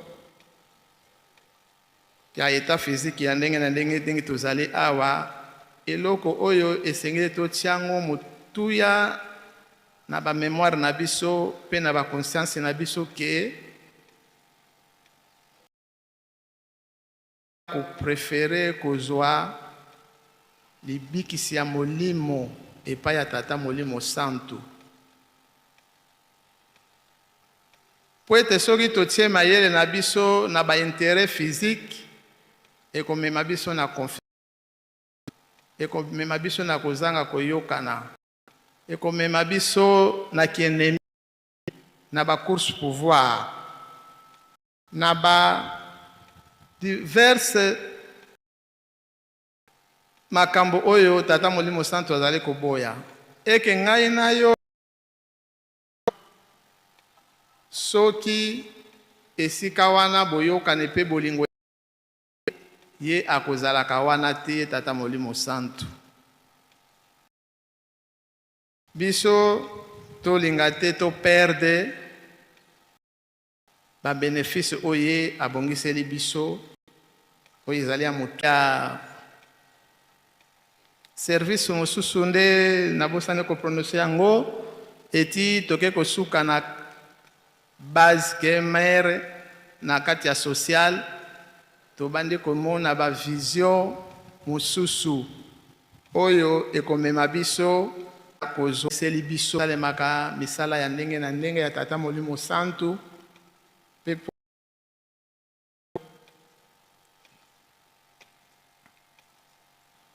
conscience spirituelle sala na mbuta na biso soki nabosani te na kati ya gabinet akozangaka te kolobela biso liloba wana tokolanda yango ata na mosika. Ezali dernière chance liloba wana esika nga nazali ntango nayokaka yango, ntango nayokaka liloba wana ekotushaka ngai mingi po ete balobi dernière chance. E soki torate chance wana esika ezali na chance mosusu tokoki kokutana, nde référence wana ekopesa biso ke soki ngai na yo na kati tozali te torate chance wana eke totikali libela na libela bayebosono na molimo mpe na nzoto, tobanga kosala masumu nga ntango nyonso su sagesse na ye mpe intelligence na ye, force na ye po ete ye moko akoka kolongisa biso tomona nkembo na ye mpe lobiko na ye oyo abongisi mpo na ngai na yo na kombo ya tata mwana mpe tata molimo santu. Amen. tobondela totelema mpo tobondela. Nkumba se ye mwana ye Zulu bika nkumba ko ya zitusu kimfumo kya kukiza bika luzulu lwako lwavanga mavantoto boso kuzulu diakwe tokalumbu kalumbu utuvana lumbeki utuyambudela mfuka zetu bosi tuyambudela ngabatu mfuka kututwala ne mumpuku munuko anse ututani na mungu wa wambi kadi kimfumu kyaku zola nkembo yenzitusu byamvu yamvu mukumbwa se ye mwana ye pevya nlongo. Amen. Tosengi nzembo et puis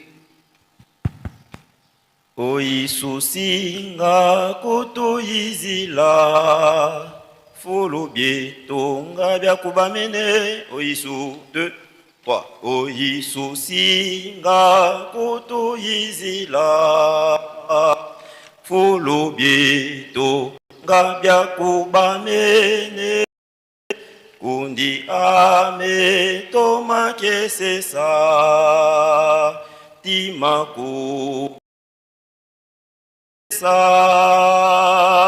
timaku kiesesa timaku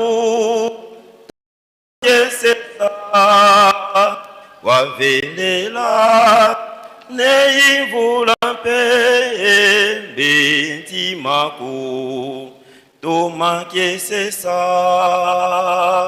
timaku kiesesa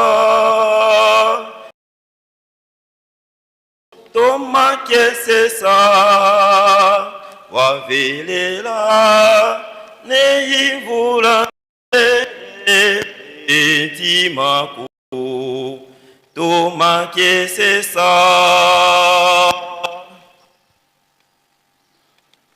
Na kombo ya tata mwana pe tata molimo santu tosengi soki modérateur azali préparé aleka liboso mpona kocontinue programme.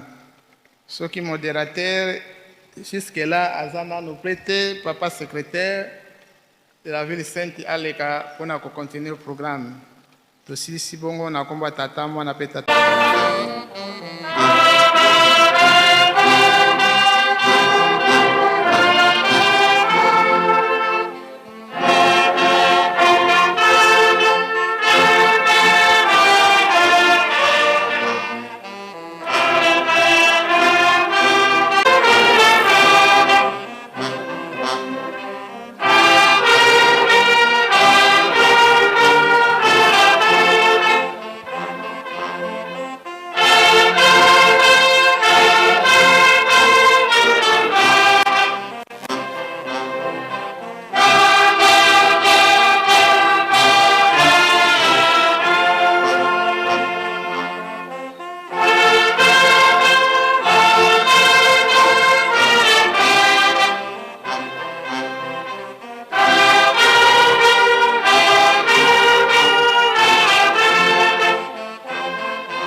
kombo ya tata mwana pe tata molimo santu lelo mokolo ya lomingu mokolo monene mokolo ya zomi pona sanza oyo ya mitano sanza ya me mubu mwankoto mibale na tuku mibale na motoba dimanche le 10 mai 2026 ndenge tolandi na mabondeli pe ndenge touti kolanda na matei nzambe na biso papa diangenda kuntima papa Joseph diangenda kuntima nzambe molimo mosantu azalaki koyoka mawa mingi na komona ete bandeko na biso les personnes vivant avec handicap pe bana ya mike oyo babotamaki na ba défaut bato mingi bazalaki ko négliger bango et même baboti oyo babotaki bana ya lolenge wana mingi bazalaki ko négliger bango na bandako yango ezalaki ko pesa mawa mingi na papa diangenda nde mokolo mwa le 10 mai 1992 ye abengisaka baboti ya bana ya lolenge wana pe bana nyos oyo bazalaki na handicap babotamaki na ba défaut abengisaki bango na centre d'accueil kimbangiste pona ko lendisa bango koyebisa bango ete bazalaka na ba complexe d'infériorité te bango pe bazali batu lokola bikela munyos oyo ye akela abengisaki bango pona kopesa bango valeur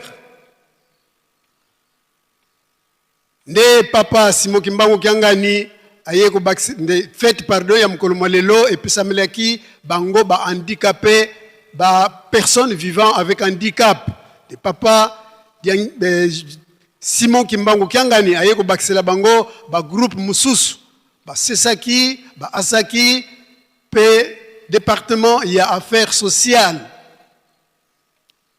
donc département kimbangiste d'entraide sociale nde na mokolo molelo touti koteyama na papa Longi Simao David Alvaro ye azali flûtiste auti na province ya Mushuku kuna na Soyo matei ya bongiseli biso na mikanda mine atangeli biso loyembo ya Dawidi ya nkama na motoba nzela ya libwa kino zomi na mibale akei kotangela biso mokanda mibale ya Moïse mokapo ya tuku mibale nzela ya yambo kino pardon nzela ya libwa bolimbisi akei kotangela biso mokanda mibale ya Moïse mokapo ya tuku mibale nzela ya yambo kino zomi na sambo aleki kotangela biso mibeko zomi na mibale ya lingomba na biso pe akei na mokanda ya Esaya mokapo ya tukumine na mitano nzela ya libwa kino nzela ya yambo kino ya libwa pe asilisi na mokanda ya Mika mokapo ya mitano nzela ya mibale. Psaume de David 106 versets 9 à 12 pardon 45 à 46. Exode chapitre 20 versets 1 à 17. Lecture des 12 préceptes de notre chère Église. Ésaïe chapitre 45 versets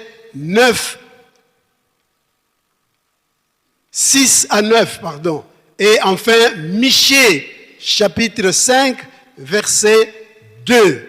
Tokei Naba communiqué.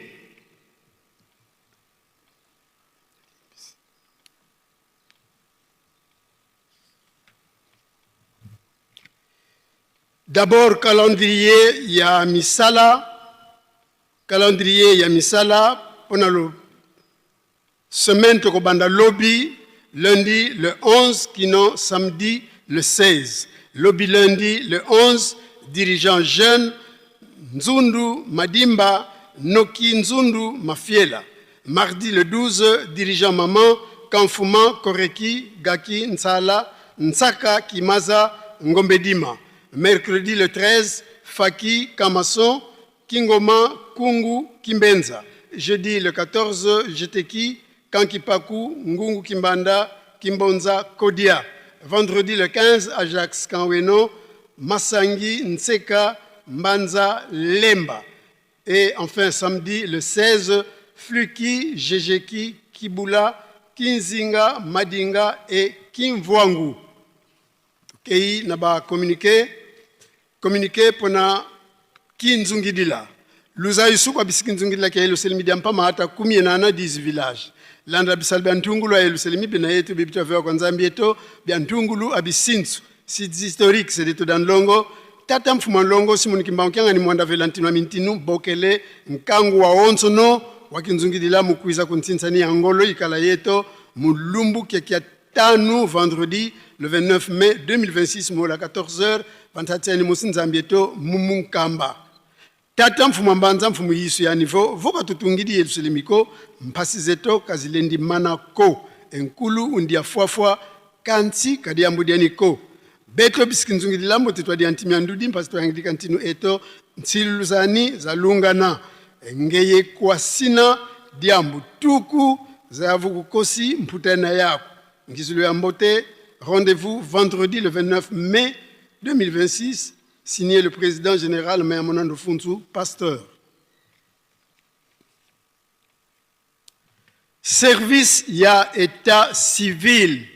Ezaliko yebisa population nyonso ya Nkamba était recensement général ya population ya ville sainte ya Nkamba ekosalema yango ekobanda jeudi le 11 juin sima ya église ya Tongo. Sengami na ba chef de camp na ba chef de quartier bozala na bango elongo. Mokote azanga chef de camp Sokitour yakana yo ekoki sangisa population na yo esika bokosanganaka bandeko nyonso oyo bayebi ete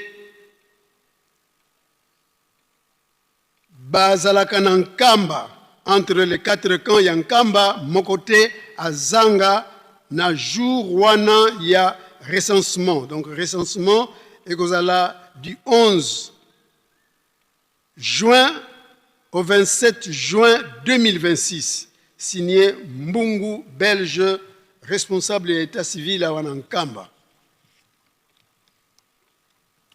Na lotomo ya papa mfumu Mbanza Nsongianzila Sengami na bana classe nyons oyo bazali en charge ya papa Mbenza Kiangani André était na tango tokozwa congé ya grande vacances bana nyonso bakozala na colonie de vacances elingi koloba boye congé nyonso ekolekela na colonie de vacances mwana oyo akotosa te kombo na ye ekozala lisusu na liste te.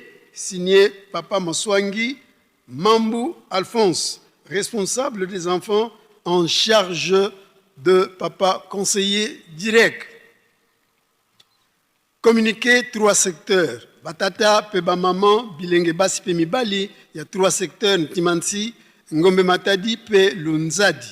Kolala nakolamuka Mikolo etikali ya kotanga pona molulu monene na biso ya le 25 mai 2026.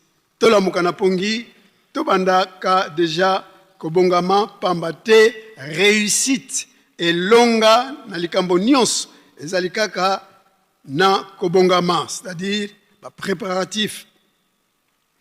Tango yangoyo episameli biso po tomilengele déjà na bikateli nyonso.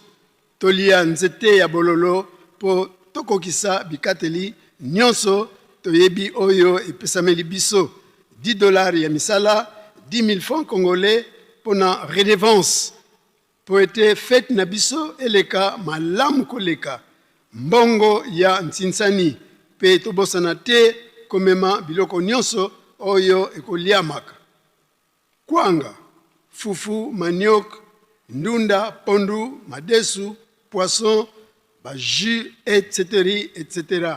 Signé Papa Malunda Mamisciple, premier vice-président général, il y a 3 secteurs. Disaïsou Kwankangu a 3 secteurs.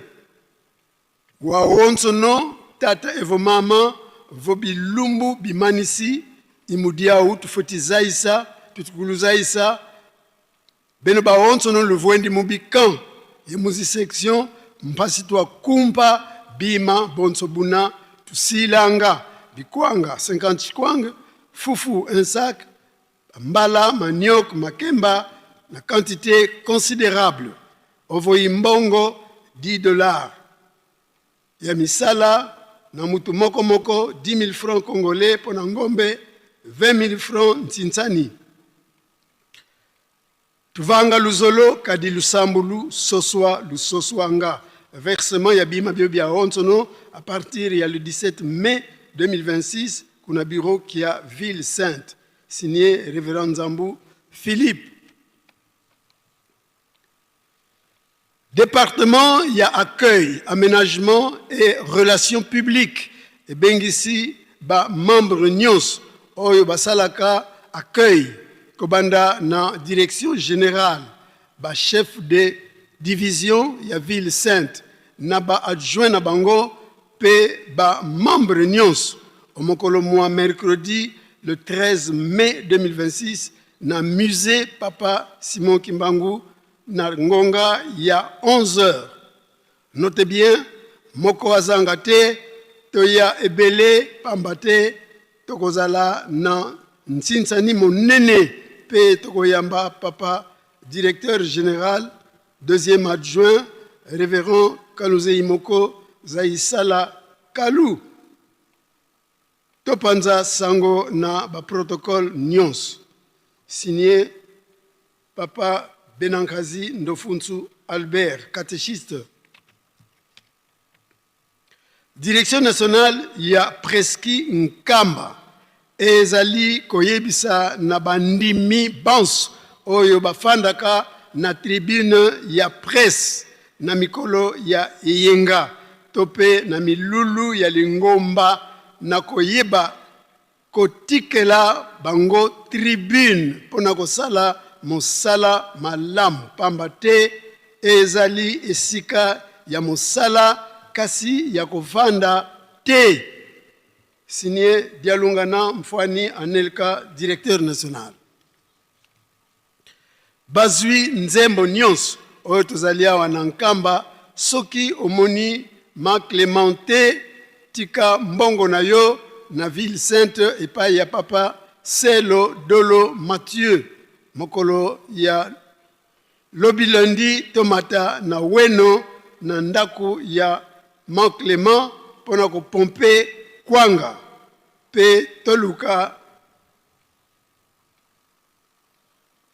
makasa na koni bikateli tobosana te wabino ndeko mama tukilunda mfumu Clémentine liyebis epa ya batata pe ba maman Selo elongo moko pe na balongi bans huta na les 4 camps ya Nkamba section Nkamba ba pèlerin pe ba volontaire ya Luenda na Dungi pe Nkendolo était relais Sambanza au mokolo mo dimanche le 17 mai 2026 nde natina na yango esengami na Selo penlongi moko moko akomisa kombo na ye na botosi nyonso na montant ya 5 000 francs congolais pe kwanga moko ya monene botosi lekimbeka kotumba signé diacre Dievanga Mamfwana Alphonse.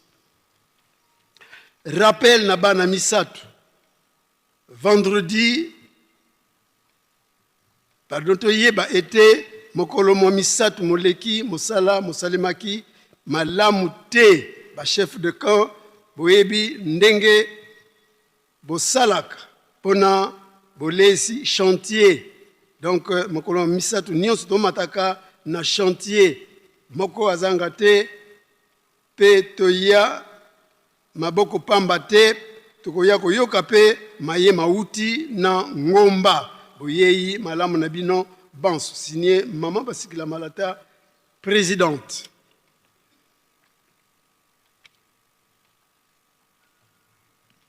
Liyebisi na bankengi nyonso ya Camp Fuma était biangami na mokolo mwa lobi lundi le 11 mai 2026 nangonga ya 7 heures sima ya culte matinal nkengi mokote azanga oyo akozanga etalikaka se ye moko atuna mutute pe bakengi nyonso oyo bakotaki na séminaire mokote azanga ata oyo bakotaki séminaire te bukutani na esika ya camp esika tokosalaka réunion pe chef de camp yope ozanga te tomema eloko ya kolia pe musala ekosalema signé le responsable Papa José Mena.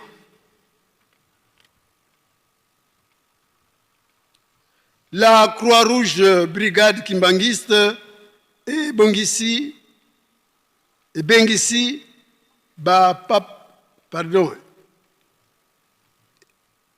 nalibiangami ya Papa Katembo Meya secouriste yazali kobenga ba secouriste nyos bokesi ni ezalité toya kosangana biso banso na assemblée générale monene oyo ekozala mokolo mwa miné le 14 mai 2026 nangonga ya 10 heures nakotala makambo minene oyo ezali na liyangani présence ya nkengi nyonso ya secouriste nyonso pardon ezali obligatoire toto sangonga pe absence ata moko endimami te etiami loboko na papa révérend Katembo Meya Amonio.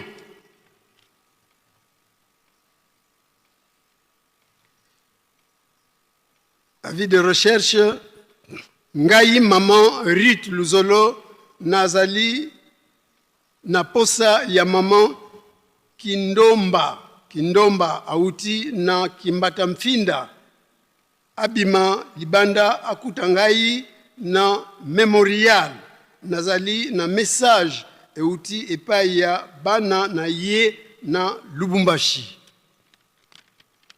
Nécrologie. Beto Tata Nsiku Albert, Tata Ntabani Jani, Tata Waswekama Paul, Tata Wakulu Frajev, Tata Doki Arthur, Vatadia Nseka, Twenaye Kiadi, Kia Kulusonga, Nsangu Zalufwa, Luambuteto, Mama Selo, Ndungidi, Malembe Fifi Lei. Programme ya Luziku Yenabonso Ebu. Mbazikika lundi le 11 mai 2026. Mpayukulu ya mafua kumorgue ya Gombe Matadi. Yenkwendolo kuvatadia mafiela. Luziku mpe kuna vatadia mafiela kaka mulumbu kia mbazikiki. Tulombele mpisulu zambote. Signé le chef de famille Nsiku Bitomene Albert. Ngai Maman Godé Mavuba, membre ya protocole Nkamba, membre ya Jeteki, volontaire. Scout Nazali Koyebisa na Lingomba pe bayeba nangai nyonso sango ya liwa ya Mama Moboti nangai na kombo ya Maman Keta Luvuma Ana ya kufaki le 16 avril 2026 na mboka Inga. Nzoto ya Mwei ezali na morgue ya Inga kuna na ba fleuve. Mardi le 12 mai bobimisi ya nzoto na morgue peboyei na mboka Mbanzangungu na morgue ya Nsonankulu. Dès le 15 mai nzoto ekokende na mboka Botongo pe bokundi kaka kuna na Botongo le même jour. Tosengi lisungi ya mabondeli ya bino wabino Maman Gode Mavuba. Ngai Papa Tekasala, membre Tekasala Mendes, musicien ya Faki Nkamba. Papa Domingo Tekasala, surveillant. Maman Matou Moyembi na chorale de dirigeants jeunes. Maman Elissa, protocole. Pe Moyembi na chorale de dirigeants jeunes. To siliko kufela Maman Moboti na biso na kombo ya Maman Marie Marc. Ye azalaki Moyembi na chorale de dirigeants Maman pe Maman veuve. Mosali na etan Mpumbu. Ye azalaki kofanda na kan Kipaku. Akufaki omokolo vendredi le 8 mai 2026 na hôpital ya Yanda. Nzoto ezali na morgue ya Gombe Matadi. Programme ezali boye.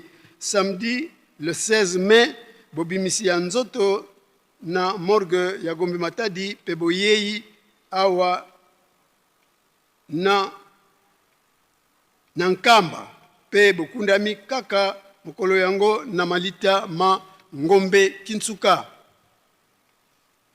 Monotata Muda Mukuna ye Mama Kilolo tuzingilanga kufatadia Yanda ndikita twetisonga nsangu za lufua luangudi eto wakele yezinadia Maman Hélène Makumbu yani wafua lundi le 27 avril 2026 kuna hôpital ya Yanda mafua mena konzo ya kiozi ya Ngombe Matadi. Programme yena bonso Ebu kia sabala le 16 mai mvai kusu ya nitu ye luziku kufatadia Yanda nsangu za luakila kwa tata Alphonse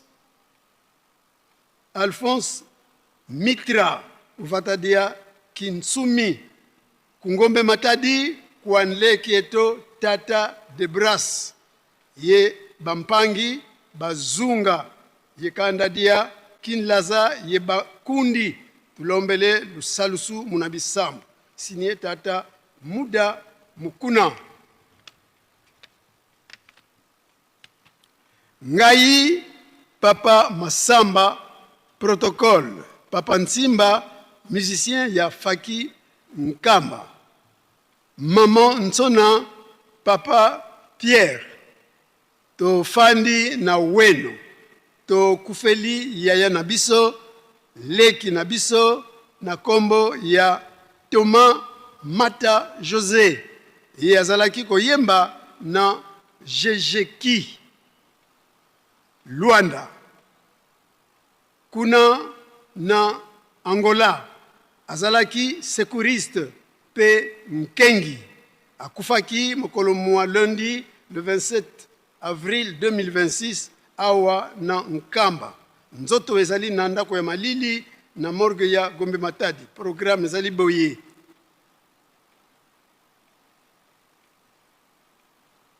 Samedi le 16 mai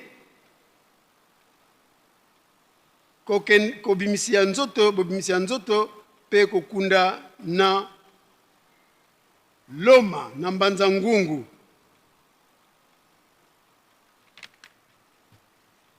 Tokei na mboka za Longo.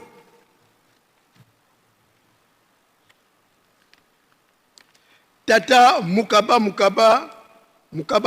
Ngoi. Ye azali flûtiste Nkengi mwana ya Nganga Nzambe, membre ya bana misatu. Mwana tata Ngoi Pierre pe maman Ndongo Thérèse. Ya kobalana na maman Aunjo Njate Rosette. Moyembi na jeteki mwana ya Nganga Nzambe. Mwana tata révérend Njate Paul pe maman Anjo Denise. Ibana bango kozala samedi le 16 mai awa na Nkamba. Ekotam samana révérend Igia Soneka.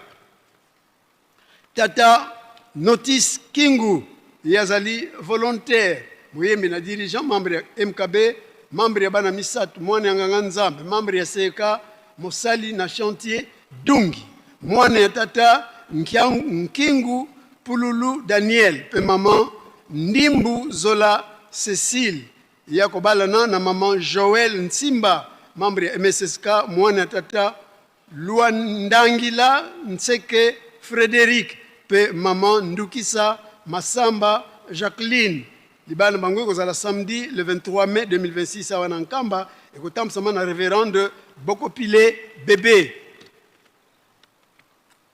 Tata Mabidi Fimpa Pierre.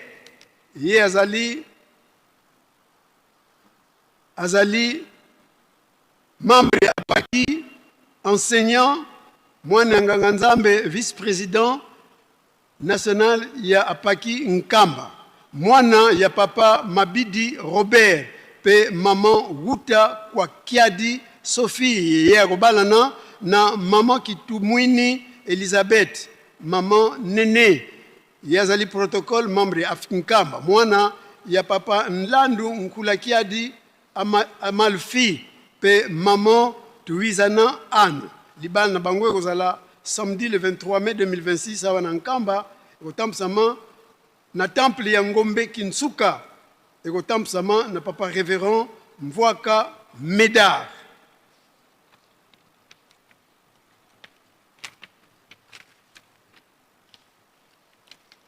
Papa Mpibi Kenton yazali flûtiste mosali na résidence ya papa Mfumonlongo.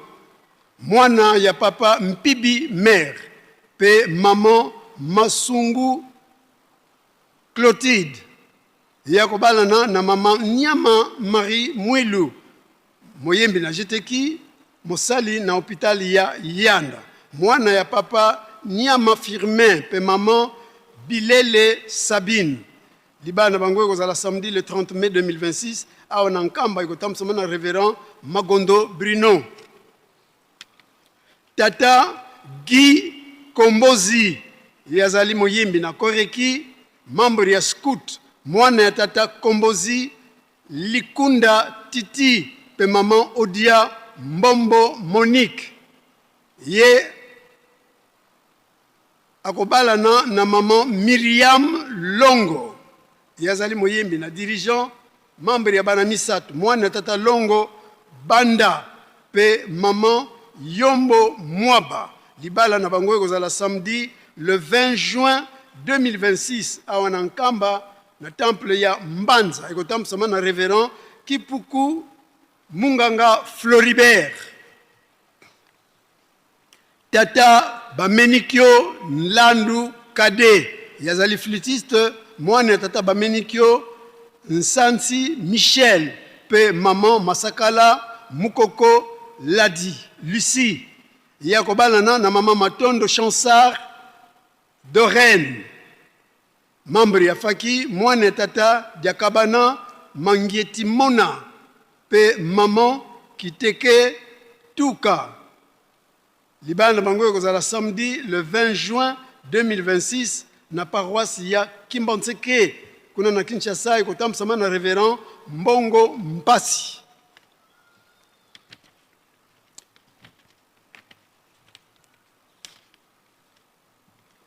Tata Mandiangu Mpudi Riki yazali flûtiste.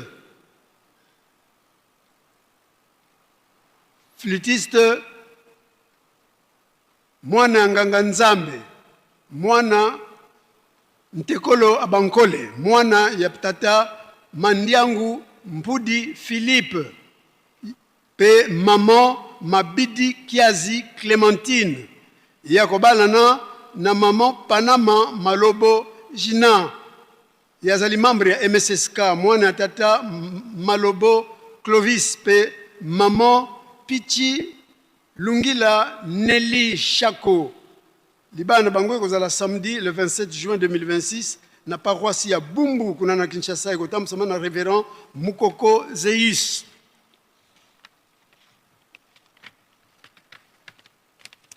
Tata Lekibo Mbamoko Clairin yazali flûtiste. Mwana nganga nzambe Ntekolo Abankole mwana ya tata Lekibo Mbamoko Jean pe maman Ndiliwe Bochwali ya kobalana na maman Mwilu Balekelai Jolie yazali moyembi na jeteki kuna na Kambaki na Kinshasa mwana ya tata Balekelai André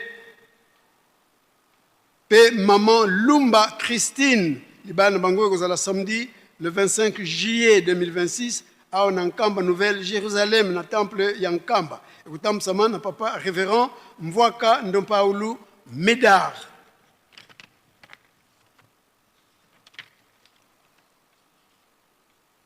Tata Ndandu Ulungwa Flori yazali protocole mwana ya tata Kulungwa Marcel pe maman Nzumba Joséphine ya kobalana na maman Masiala ki baniakina Bibish yazali moyembi na dirigeant volontaire mwana ya tata Tedika Mbumba pe maman Lutonadio Lukau Angélique libana bango kozala samedi le 25 juillet 2026 na Kinshasa na Bongolo ekotamsama na papa révérend Bazeidio Manzungu Séraphin.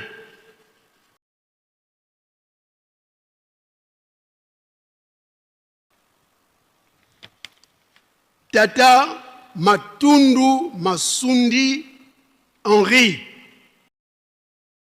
Koreki mwana ya tata Matundu Antoine pe maman Laula Elisa ya kobalana na maman Baswa José moyembi na dirigeant membre ya bana misatu mwana ya Ndaku mwana ya tata Kuna Katukonki Stanis pe maman Kupa Nkona Elisabeth libana bango kozala samedi le 1er août 2026 à Nkamba Nouvelle Jérusalem na temple ya Mbanza ekotamsama na révérende Luyindula Hélène.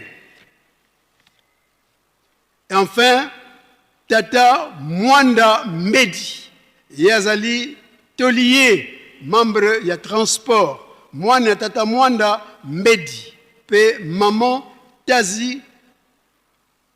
Tazi Kibazele ye kobalana na maman Makiese Alphonsine yazali membre ya Ajax mwana ya tata Lupepo pe maman Bangie Kaka libala na bango ozala samedi le 1er août 2026 awa na Nkamba Nouvelle Jérusalem na temple ya Ngombe Kinsuka ekotamsama na révérend Mabengo Faustin.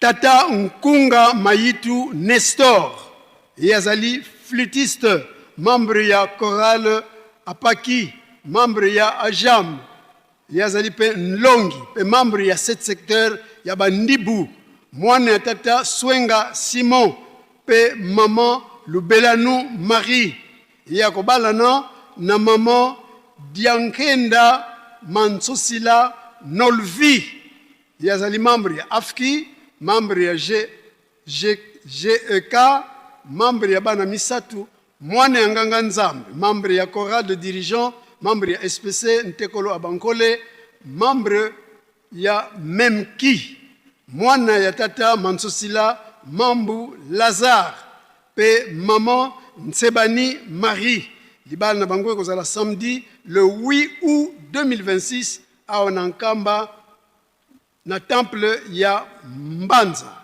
ekotamsama na révérende Hélène Boliki Choua tokei na kopesa na mbote faki omilenge.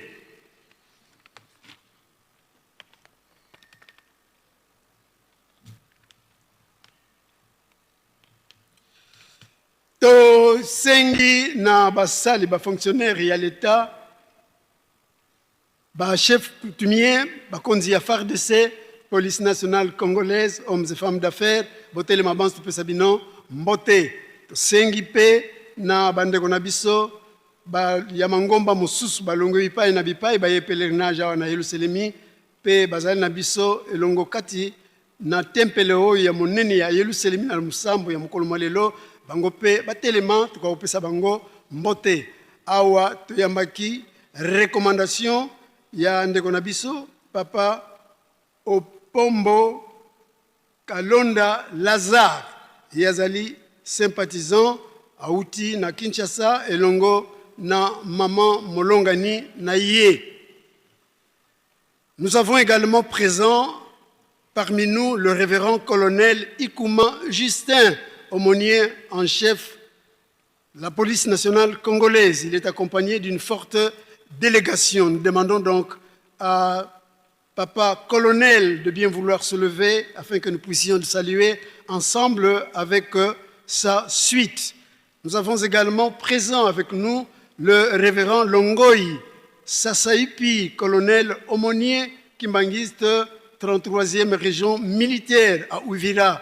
Révérend, nous vous demandons de vous lever pour que nous puissions vous saluer. Nous demandons également à papa Tati Xavier Honoré, ambassadeur honoraire au Tchad, de bien vouloir se lever afin que nous puissions le saluer. Et enfin, nous demandons à papa Bunga Kinzana Pacha. Il est assistant, chef de travaux à l'Université pédagogique nationale de Kinshasa, de se lever pour que nous le saluions. Faki Velzgeye.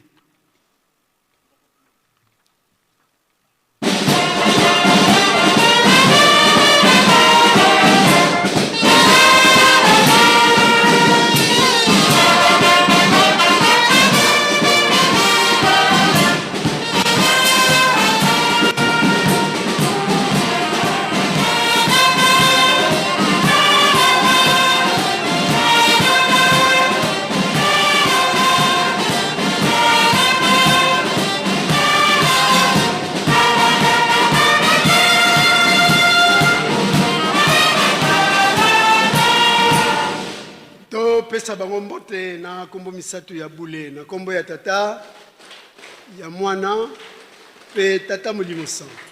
Merci beaucoup kina binoko fanda to sengi na bana na biso ya kelasi niveau maternel, primaire, secondaire pe professionnel batele matpesa bango mbote to sengi pe na bandeko na biso ba eto kotanga bimbangi batele mat ko pesa bango mbote ezali bongo kimbangi ya papa Shibang ka Vio Charles, yazali comptable ya Jeteki kuna na commune ya Manika auti na Kolwezi. Kimbangi ya maman Mwanda Mbudi Zola Jeanne, yazali mondimi membre ya MSSK kuna na paroisse na biso ya Genève na Confédération Helvétique kuna na Suisse. Kimbangi ya maman Mbadu Bongo, yazali mondimi protocole auti na paroisse papa Kimbangu kuna na commune ya Kalamu na ville ya Boma. Kimbangi ya papa Tanga Chowa Gentil, ye azali musicien ya Gaki, vice-président donc ya Gafi na Kolwezi. Kimbangi ya papa Asia Makimwina David, yazali musicien ya Faki kuna na paroisse na biso ya Paris Saint-Denis na République française. Kimbangi Mofabala wa Mengwa Dudu, yazali membre ya Jeteki kuna na Paris Saint-Ouen na République française. Kimbangi ya papa Masi Mbiavanga, yepe mondimi flûtiste auti na territoire ya Kazangu. Bozwami botelema to pesa bino mbote Faki sepel sabam.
tokangisa maboko topesa bango mbote misato ya bule na kombo ya tata ya mwana pe tata molimo santo.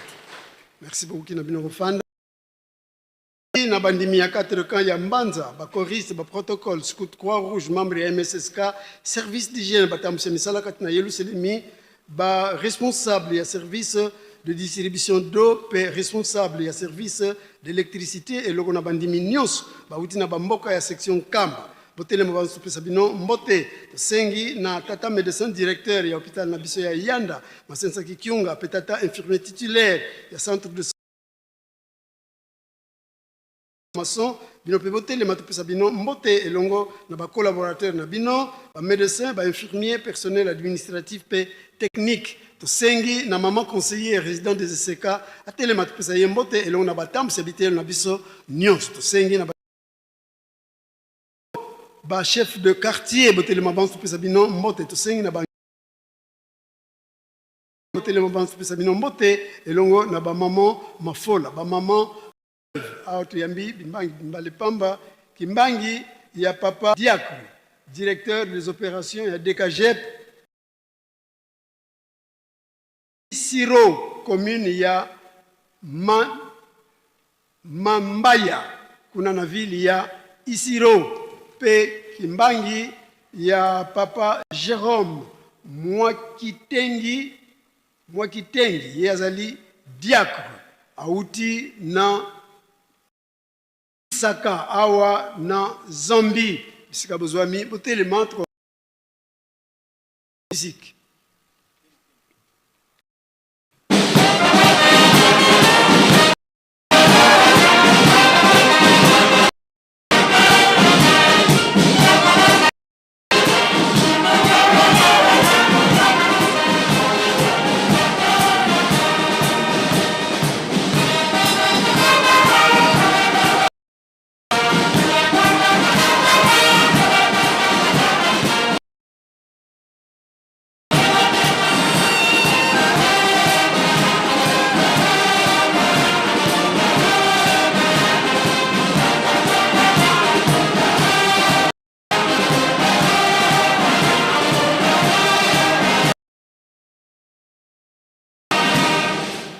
Pesa bango mbote misato ya bule na kombo ya tata ya mwana pe tata molimo santo. Merci beaucoup kina bino ko fan 160 18e promotion pe baye banso baleka na etelo ena matu kwa pesa bango mbote elona bandeko na biso ya masono mandombe sengi pe na batata pe ba maman pasteur de cellule responsable des mouvements association service au niveau division unique provinciale, secrétaire puis inspecteur provinciaux botele mabanso pesabino mbote to sengi pe naba responsable des mouvements association nationale, directeur de département, responsable des cadres du centre de formation professionnelle de Nkamba Kanyabola, secrétaire comptable évangéliste ya ville Sainte Botele Mabanso Pesabino Mbote to Sengipe na tata directeur général ya imprimerie na biso kimbangiste ko pesa ye Mbote elongo na ba collaborateur na ye service administratif et technique to Sengipe na ba responsable du mouvement association général responsable et habité le minen na biso école de formation biblique école de formation du pasteur responsable de l'université Nabiso et institut supérieur Papa Simo Kimbangu, faculté de théologie Kimbangiste dans le Tendel, Telemaban Sabino, Morte, Faki, musique.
pesa bango mbote na kombo misatu ya bule na kombo ya tata ya mwana pe tata molimo anda tozwi communiqué ya lombango euti na direction générale ya fanfare kimbangiste ya fanfare kimbangiste esengi na ba musicien nyonso était recensement général ekobanda mercredi le 13 mai 2026 na ndenge oyo. Mercredi le 13 ba musicien nyonso ya première partie sans exception ozala ancien yankamba to pèlerin yembaka to yembaka te yaka. Jeudi le 15 deuxième partie. Vendredi le 16 après Beko batterie. Samedi le 17 mai alto saxo baryton tuba. Lundi le 19 trombone et bombardon. Soki recensement et l'équi oyete pas de réclamation. Voyez malam signé la direction générale. Tokendeki bolimbisi to sengi bolimbisi to bosaneki mariage ya tolibala ya maman Mupulu Kalala,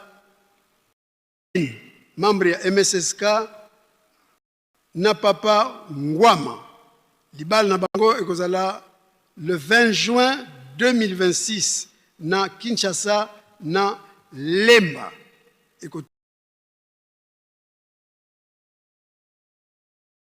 Merci. Nde to na ba kolo fête. Denge tolobaki molulu mwalelo mupesamela ba personne ba membre ya Sesaki Asaki pe service d'entraide sociale kimbangiste. Toleki donc na kopesana mbote ndeto sengi na bana na biso ba épouse pe ba époux ba invité pe membre de soutien nyonso bisika bozwami botelema kwa kopesa bino mbote.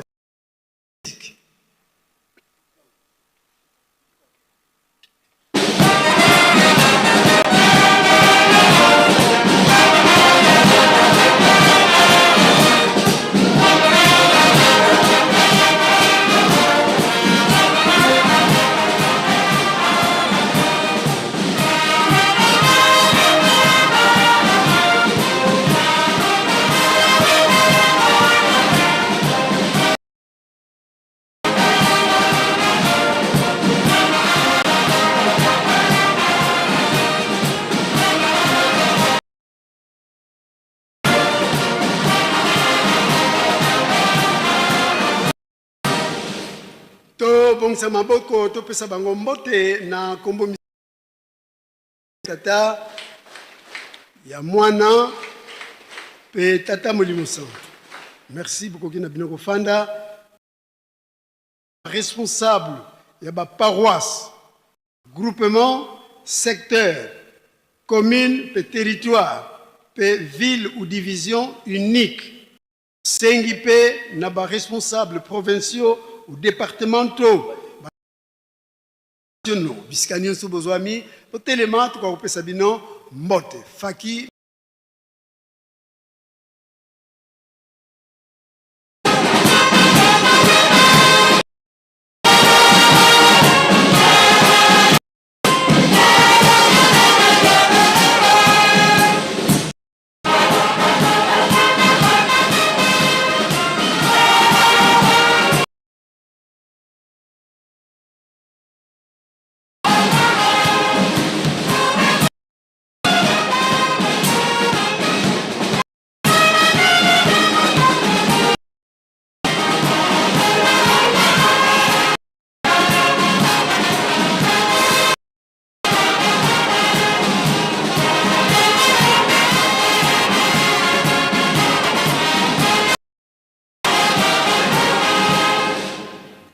bongisa maboko topesa bango mbote na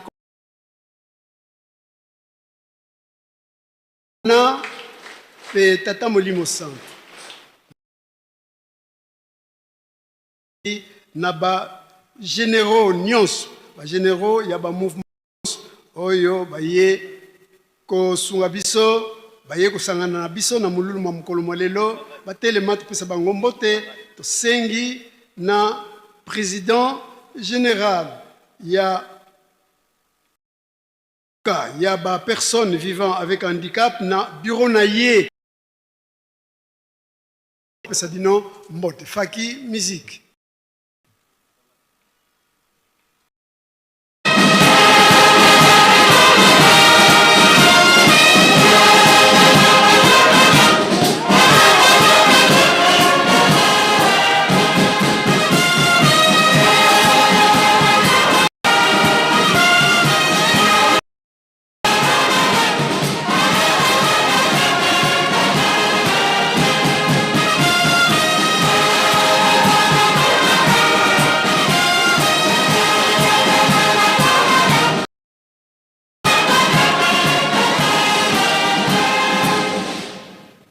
Bongisa maboko topesa bango mbote na kombo misatu ya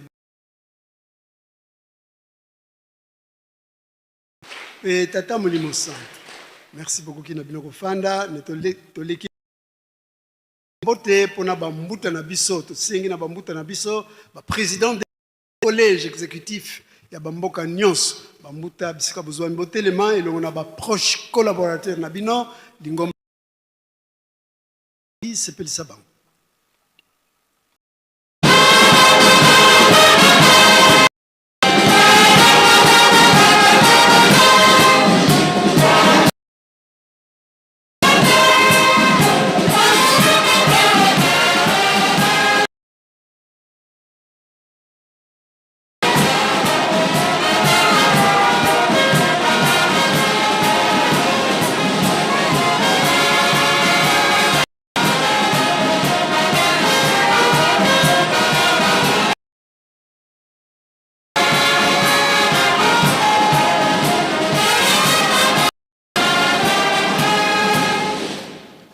Bongisa maboko topesa bambuta na ya esengo pe lokumu na kombo misatu ya bule na kombo ya Tata Mwana pe Tata Molimo Santo.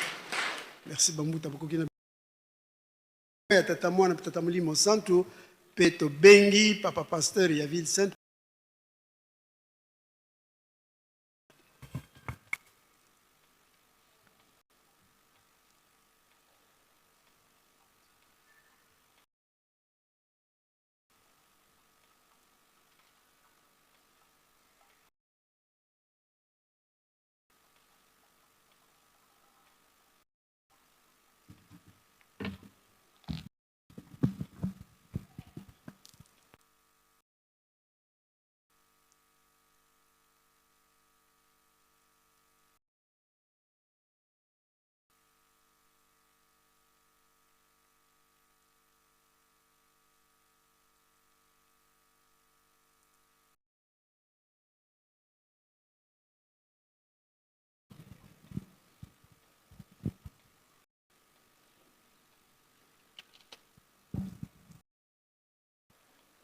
Na kombo ya Nzambe Tata ya Mwana pe Tata Molimo Santo tolandi banso na boke pesi biso na mokolo mwa lelo dimanche 10 mai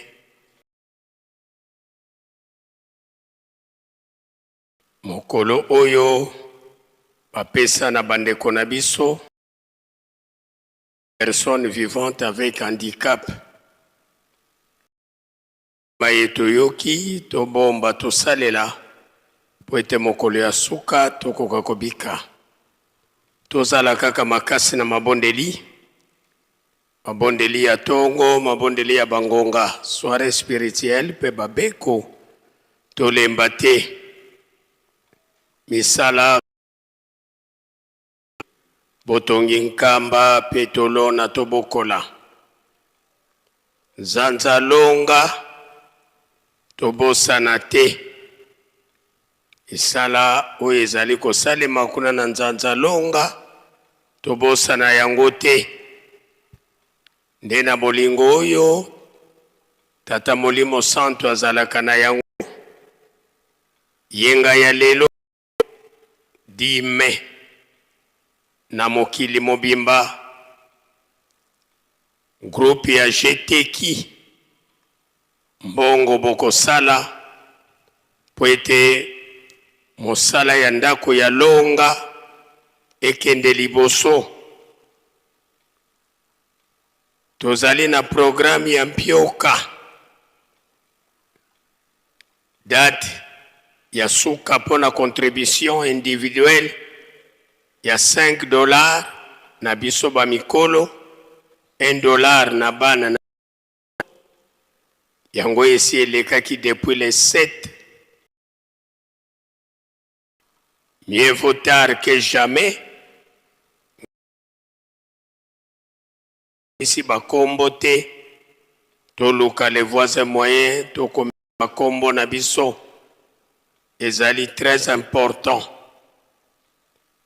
Toujours na botongi Yerusalemi atina ekati zali na yango ne sengami na ba chef de camp to sala recouvrement makasi ndenge kangamaki 10,000 francs na ndako moko moko kobanda biso batu tovandi na ba camp ba pèlerin pe ba section Kamba to ba section ya ville Saint poste Zumbu pe territoire ya Luozi tokende kokomisa mbongo na biso na section Kamba esika tokokuta Papa Selo Miller Sudi anza biso nyonso tolandi na bokebi nyonso.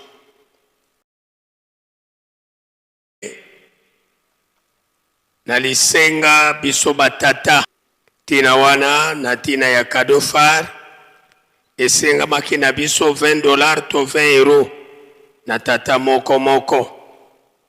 Dati ya suka ezali nde lelo le 10 de na tina wana biso wana nkamba moko moko luka chef de camp na yo okende kokomisa kombo na yo pe biso batu tozali na ba section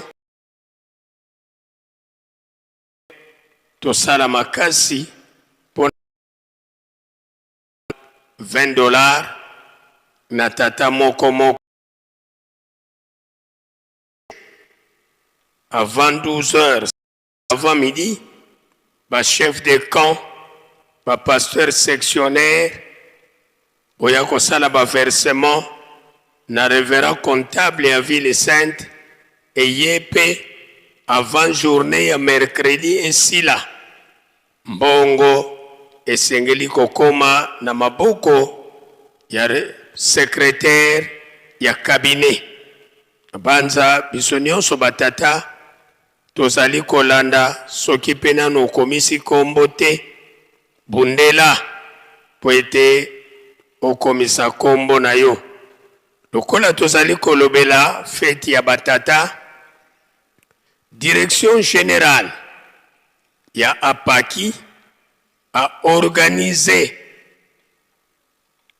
beko na mokolo ya samedi le 16 mai na Butu de 22 heures à 5 heures du matin de natina wana Papa président national ya Apaki Nkamba asengi na biso nyonso batata oyo tovandi na le 4 ka ya Nkamba ba pèlerin pe bamboka ya Zunga beko na biso ya samedi le 16 ekosalela na tribune panza biso nyonso batata tolandi na bokebi nyonso. Na lotomo ya tata conseiller direct Papa Mfuma Mbanza, Papa André Mbenza Kiangani de asengi na ba chef de ndenge kaka tosalelaka yenga nyonso tango bandeko na biso asaki bazali kosala ntsinza biso pe ba mouvement ya nyonso ya nkamba esengeli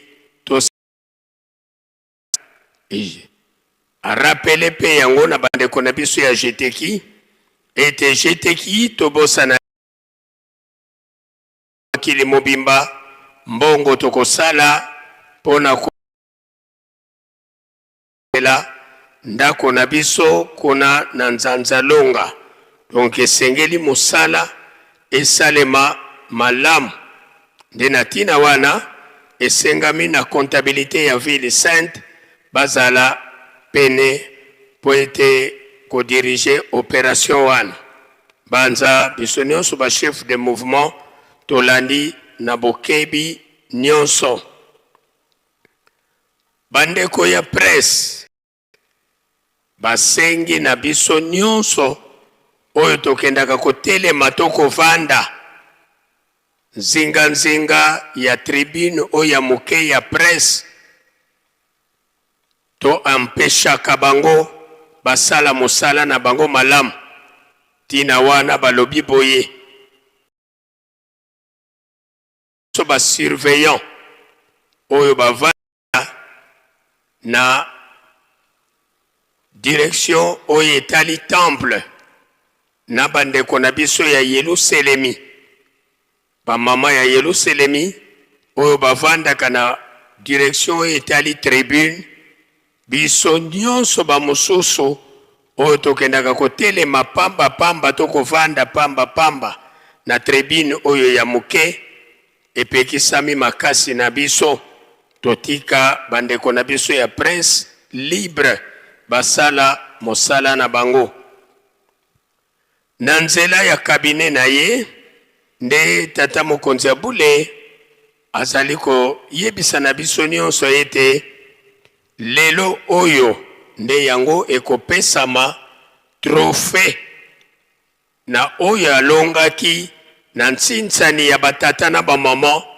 oyo tosalaka le 26 avril donc lelo oyo yango nde tokoyeba banani bato balongaki entre batata na bamama oyo akopesama trofe nde ye wana moto alongaki kasi na bolingo ya tata Nzambe oyo akolonga te ye bakopesa ye fleur ezali pe ndenge moko trofe ekopesama na bandeko na biso na opération $10 to €10 oyo euti koleka entre basurveillant na korali ya Yerusalemi batosi malamu bango pe bakozwa trofe na banza biso nyonso tolandi malamu elingi koloba ete ezala bambuta ya apaki afki tozala deja ya kobongama ezala bambuta ya Yerusalemi na papier gauche tozala pe ya kobongama lobi lundi le 11 mai nde tokozala deuxième jour ya fête ya bandeko na biso ya Asaki nde na tongo bandeko na biso bakozala liboso ya résidence ya tata mokonzi ya bule na 8h30 bango basengi lisungi na faki osunga bango lobi donc bosala na bango elongo liboso ya résidence na banza bandeko na biso ya faki tolandi malamu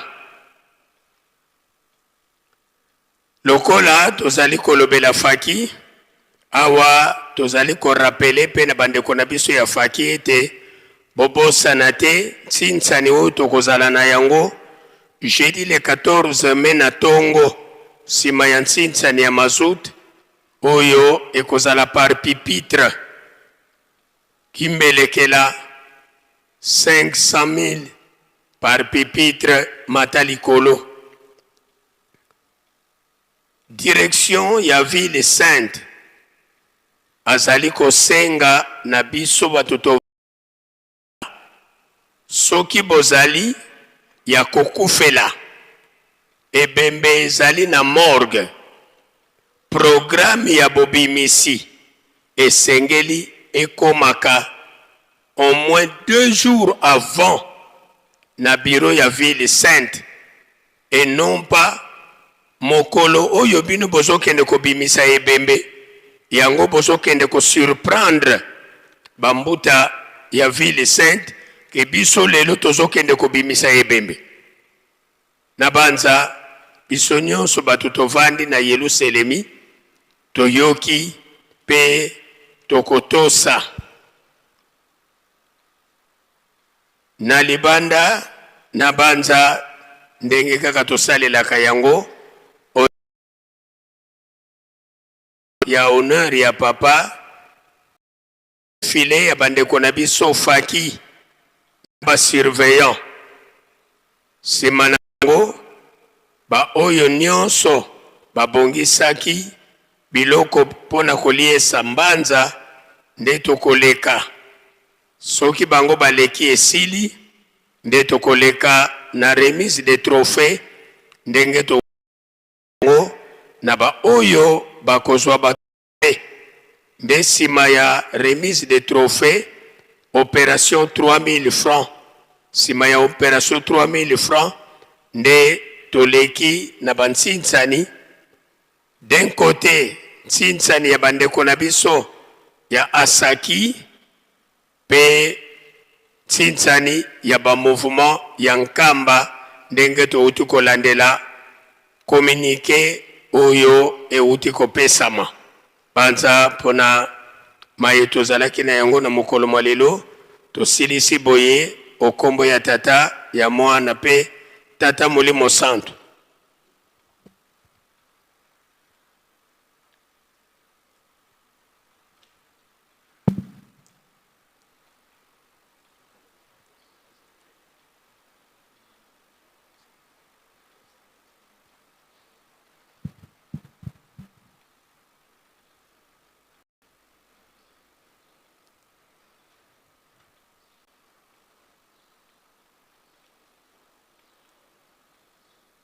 Ndenge la yango pona recensement secteur ya Ntimansi bakoya kosali ba fête au mois de mai ndetina wana programme ya recensement ba memeli yango na mois de juin fête ya Faki ambate après fête ya Faki kati wana tozalaka mois libre tokoma le 1er juillet ndetina recensement ekobanda le 11 ndenge touti kolandela yango na banza sengeli biso nyonso tobongama malamu kobanga te bako kanga batu recensement ezali nango kokanga batu te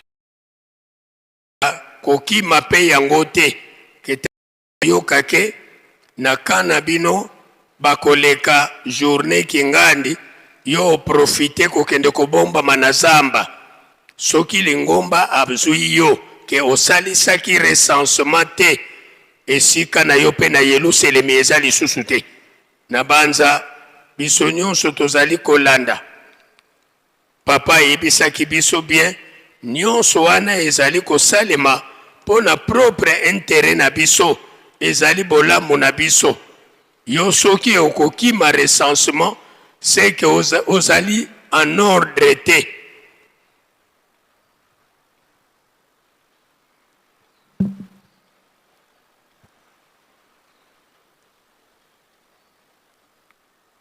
pangi zetu 3 secteurs Katuvila Kaneko Ediambu Diena Yeto Tungulu Yanzo Katuvila Kanedioko.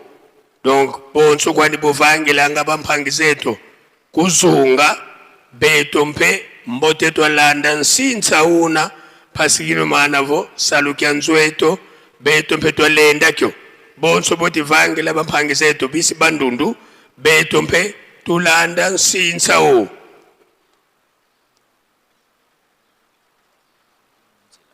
okay toleki na bopesa ni mbote faki tobongama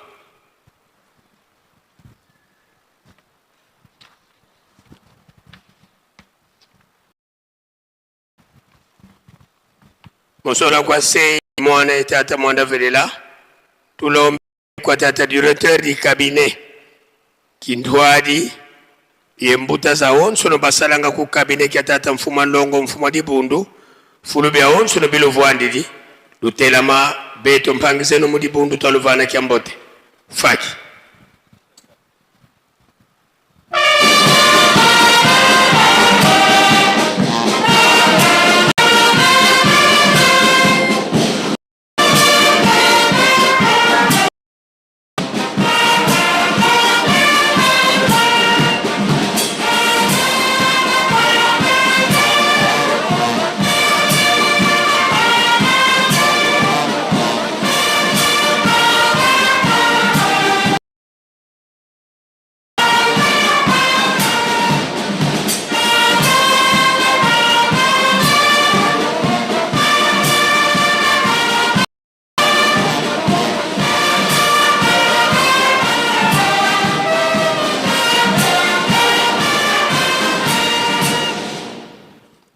bika twakubike no moko twavana mbuta zetu kya mbote munkumbwa se ye mwana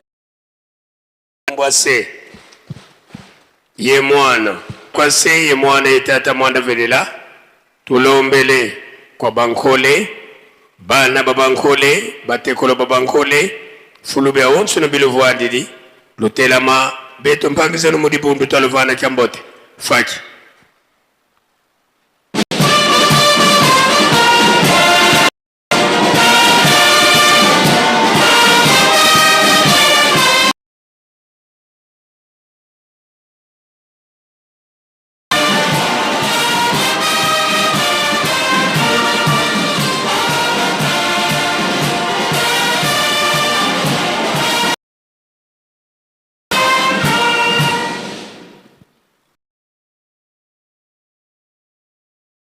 mbote munkumbwa se la munkumbwa se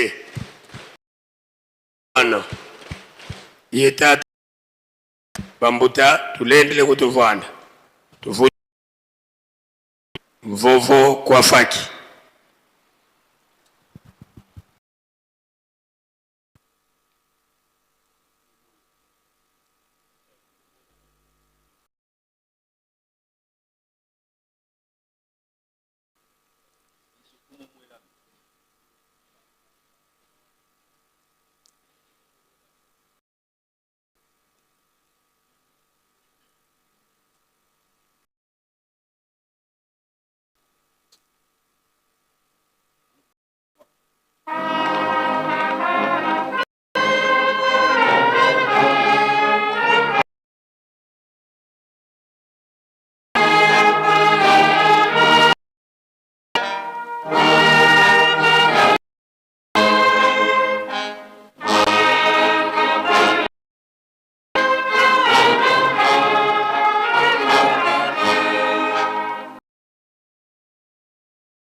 na kombo ya tata ya mwana pe tata molimo santu panza asengi na ba volontaire tokita na lombango na premier poste mosala ya beton ezali kuna ezali koluka main d'œuvre ba volontaire tokita na lombango na premier poste mosala ya beton ezali kuna.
na kombo ya nzambe tata ya mwana pe tata molimo santo tomoni banso bokoti ya nkolo kati na tempelo nde na ntina wana tozala na limemia moko na moko te ya telefone na yo po ete déranger baninga te mpona kokontinue programme na biso nde toinvite Révérend Matondo okomela biso na oyo esika.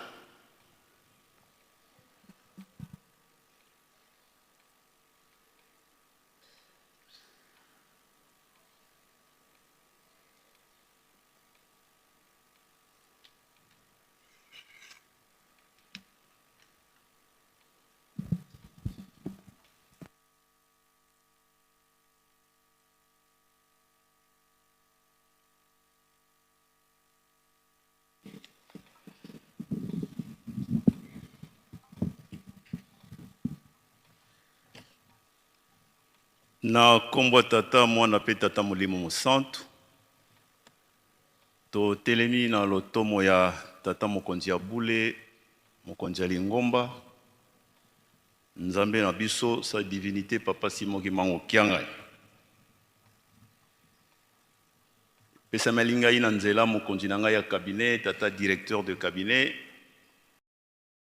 telema awa na maye etinda mitoloba tozala na mwa bokebi très attentif na mokolo moye ya le 10 mai 2026 batata ba maman ya motomoni un changement et que lele ozali mokolo moyenga fête ya bandeko na biso ba handicapé ebandi lelo mingi bakomituna kasi ezalaka bongo te soki milulu est tombé un dimanche ebandeli nango ekozalaka lundi oyo ekolanda lolenge kani ekomi dimanche milulu esalemi. Batata ba maman, Dieu est souverain. Dieu est souverain de manière exceptionnelle. À l'obiété, mi loulou, ya banane ya paki, na ba associé nyons, ba komi, na simana bango na mokolo moye to kotanga bango, eko bandalelo, le 10 mai. C'est une exception. Elingolo baete ba milulu oyo ezali koya na sima soki ko dimanche aleto fete non. Soki yemoko yawe apesi lengo nzela ekosala mabongo. Mais soki te oyo lelo ezali exception. Dans sa divinité apesi ngindi c'était banda lelo. Nous tenons à commencer par là pour plus de précision. Yami balé l'handicap. L'handicap, c'est une notion large. Tomesana kana komona bandeko na biso ya ashaki. Na mokolo ya le 10 ashaki, c'est-à-dire association des handicapés kimbangistes. Na kotalaka notion handicap tout en kolo yisu. Papa Simon Kimbango. Baya salisaki bazalaki batu ya vulnérabilité pardon ya ndenge mingi batu bakufa misu batu babuka na makolo batu bakufa matoi mais kasi pe ba femme stérile c'est un handicap.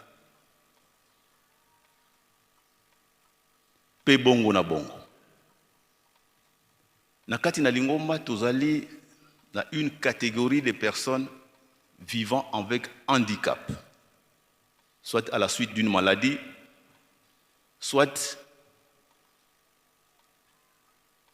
une disposition, une malformation congénitale à Botama Bongo, ou soit au cours de la vie, l'ikama yela qui est accident, il se retrouve sur une chaise roulante.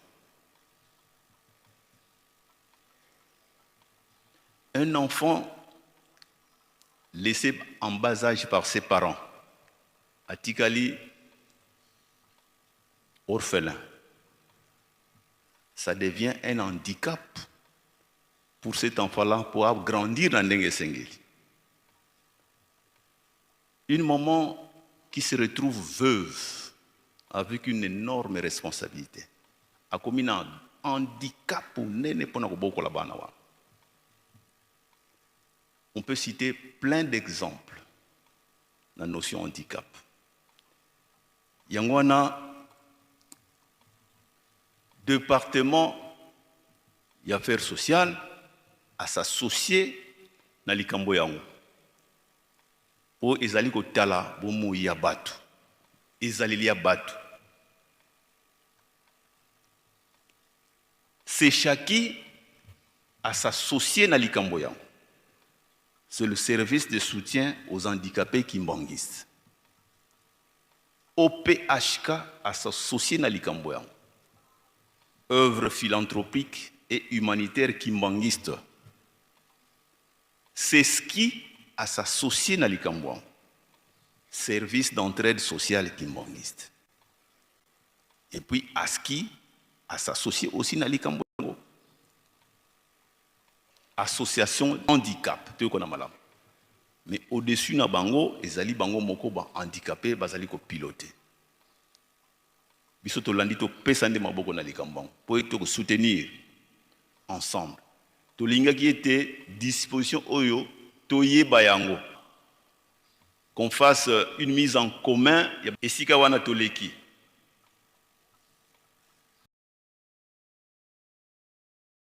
Mukanda tata mokonzi abule ngani akomeli biso bana baye en ces termes, à l'endroit de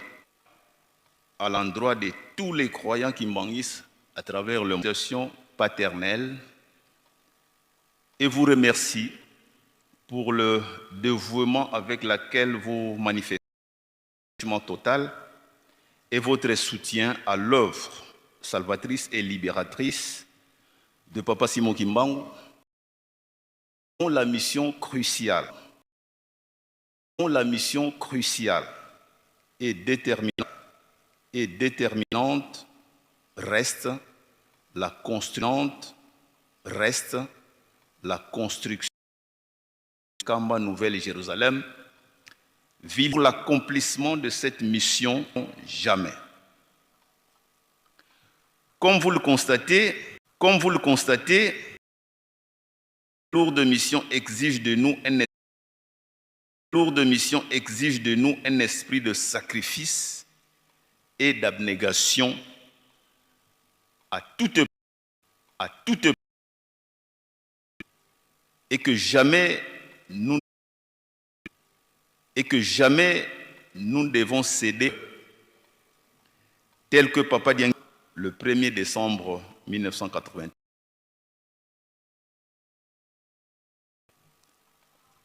Ainsi donc, je vous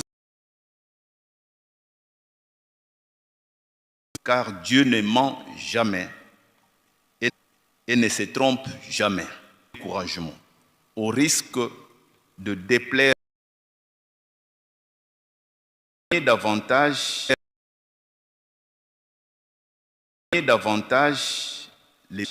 les bénédictions escomptées et l'accomplissement des Dieu en notre faveur. Ce n'est donc qu'une exception et non une disposition. Je vous demande de redoubler au Kamba Nouvelle et Jérusalem. Je vous rappelle en substance les devoirs en cours que nous devons prendre solennellement l'attribution de statut spécial. Cette infrastructure viable en pays dignement les peuples et les nations du monde entier et bien entendu les services de l'État. Parmi nos engagements, la construction des résidences 2026. Il est par conséquent demandé de la saison sèche qui commence bientôt pour accélérer les travaux et les acheter à chaque adulte la somme de 100 et à chaque enfant la somme sani compétitif mensuel. L'opération ne devra pas être précédente. Tout à l'heure. La contribution de $20 aux membres de la FAREKI et ceux Angola-Bas-Fleuve à cet effet, plutôt au comité mixte Angola-Bas-Fleuve en vue de l'achat anticipé de leur cadeau phare. Seront à verser au plus tard le 20 juin 2026 au service de l'économa de Papa Fiston Moussona, secrétaire 2026. Enfin, 6 du Père, du Fils et du Saint-Esprit, fait en Kamba le 10 mai 2026. Le représentant légal, Papa Simon Kimban Kiangani, chef spirituel. Poto meka kolimbola na lingala, tata mokontia lingomba mokontia bule alobi na biso loboye, apesi biso bana na ye mbote. Pe atondi biso botondi na lolenge te tozali komipesa solo pe kokangama na musala oyo ya munene ya bonsomi ya libération oyo tozwa epai ya nzambe na biso Papa Simon Kimbangu. Mission yango ya munene koleka oyo etali botongi nkamba Yeluselemi ya sika, siège ya lingomba na biso. Natina ya kokokisa mayeba papa na biso batikelaki biso oyo balobaki na biso ete soki botongi Yeluselemi te bampasi na bino ekosila te. Elingi oloba ete ndenge tozali komonana tozali na mission ya munene oyo ezali kosenga biso ba sacrifice ya makasi. Quelle que soit la difficulté de Kozanango, mais ali kosenga biso ba sacrifice ya makasi. Na bongo tokoki jamais ko se décourager. Découragement yango ekouta soit na biso moko bana baye, soit na masengenya na ba oyo ba yina musala tata Simon Kimbangu. Batu ya libanda tango mususu pe bana ya kati. Papa Mfumanlong, Papa Diangé na kuntima na ba oyo balandaki message na ye apesaki le 1er décembre 1981 à Wanankamba o balandaki na mardi de jeûne. Extrait wana alobelaki yango boye pour te comprendre malamu. Ils en français na kolimbola ngo pe na lingala. Tango azali s'adresser na bapaya na tina misala oyo ya tempelo oyo. Extrait oyo elobaki boy. Nous avons encore beaucoup de problèmes, mais avec cette ferme volonté de suivre le Christ, nous arriverons un jour à combler tous les trous et tous les vides que nous connaissons actuellement. Papa a talisi na bapaya ete tozalaki na mikakatano wana banani bazali kosala biso yango bankokoso bayini ya lingomba bakolon mundele basala boyeboye te basenga boyeboye te basenga autorisation baboyi bankokoso ebelebele soki totali meme nzela po ya na nkamba na tango wana oya kotonga Yeluselemi o mema ba ciment o mema matériel nani ya kosalisa yo. Donc bakal ezalaki mingi. Depuis 1960, nous avons pensé construire ce temple, mais nous avons connu une période drôle. Période drôle, en papa, telaka bapaya diplomatiquement, à côté de Sabangote, basalip sobo, mais c'est une façon de dire que motung sezalaki mingi, mikakatanu zalaki mingi, bakale zalaki mingi, ba obstacle zalaki mingi. Le 6 avril 1960, on voulait commencer, mais ce n'était pas possible. En 1961, nous avons posé la première pierre pour commencer les travaux comme espéré, mais il ne nous a pas été donné le permis de construire. Car les Moussous. Chaque fois dans nos prières, nous avons toujours senti qu'il y avait une résistance. Dans ma bonne delina bango bazali ko sala, bazako mona que nkoko somo ko ezali quelque part, résistance ezalaki. Moi yeba kende liboso ezalité. Ba mi pesaki epa ya nzambe na bango po eteli kambo na ekoko longwa. Ce n'est qu'en 1976 que l'autorisation nous a été donnée. Batata ba mama bota la biso moko de 1960, faut attendre 16 ans. Si mana yango ba ko pesa lingomba autorisation ba banda misala. Et le 6 avril, nous avons commencé à creuser la fondation. Et le 6 avril 1981, 5 ans après, on avait inauguré le temple d'Nkamba. Au bout de 60 ans, c'est-à-dire que depuis 1921 jusqu'à 1981, 60 ans durant, les temples aussi étaient là. Papa Dengue Natouni, pona nini tolekisa kitango mulaibo 60 ans. Yemogwa pesi réponse. Nous avons connu des moments terribles, des moments qui pouvaient facilement nous décourager dans la totalité. Découragement à l'obili yango. Makambo bampasi bango bamonisaki bango. Bakokaki na bango pe kotika mosala atolembi to décourager pour mutungisi ezalaki koleka batata ba mama mutungisi wana masengeni wana ezalaki mutu na libanda mundele mais lelo yo biso na biso tokomi komitungisa tokomi komisala basengeni ya bakala Nzambe alobi faisons attention. Ce qui yo ponama na yo te pona botongi Yerusalemi etali yo. Mais on estime que oyo nous sabengami croyant kimbangiste le devoir que nous avons yangwana bolingo mibeko pe misala kotonga Yerusalemi, c'est notre premier devoir. Regardons comment l'État congolais par son premier citoyen qui est le chef de l'État ayeko sakola monene yankamba a. Izali esengo, mais c'est aussi une responsabilité. Papa Lobaki awa, président de la République a tiré biso devoir. C'est un devoir. Maintenant bazali kote la biso. Ba moni na bango oyi salami awa. Muto ba salisaka oyo yemoko déjà au départ azana moi makoki oya kote il a la volonté de faire. Donc, tout le bâti que l'État a fait non. Biso moko nan. Banda kala banda ko to laisa ka batu awa. Eza l'État te muta sala ka biso ngo. Biso moko. Donc cet élan là to bosana yango te que c'est d'abord notre mission nous. La mission nous est donnée nous qui manquons pas aux autres.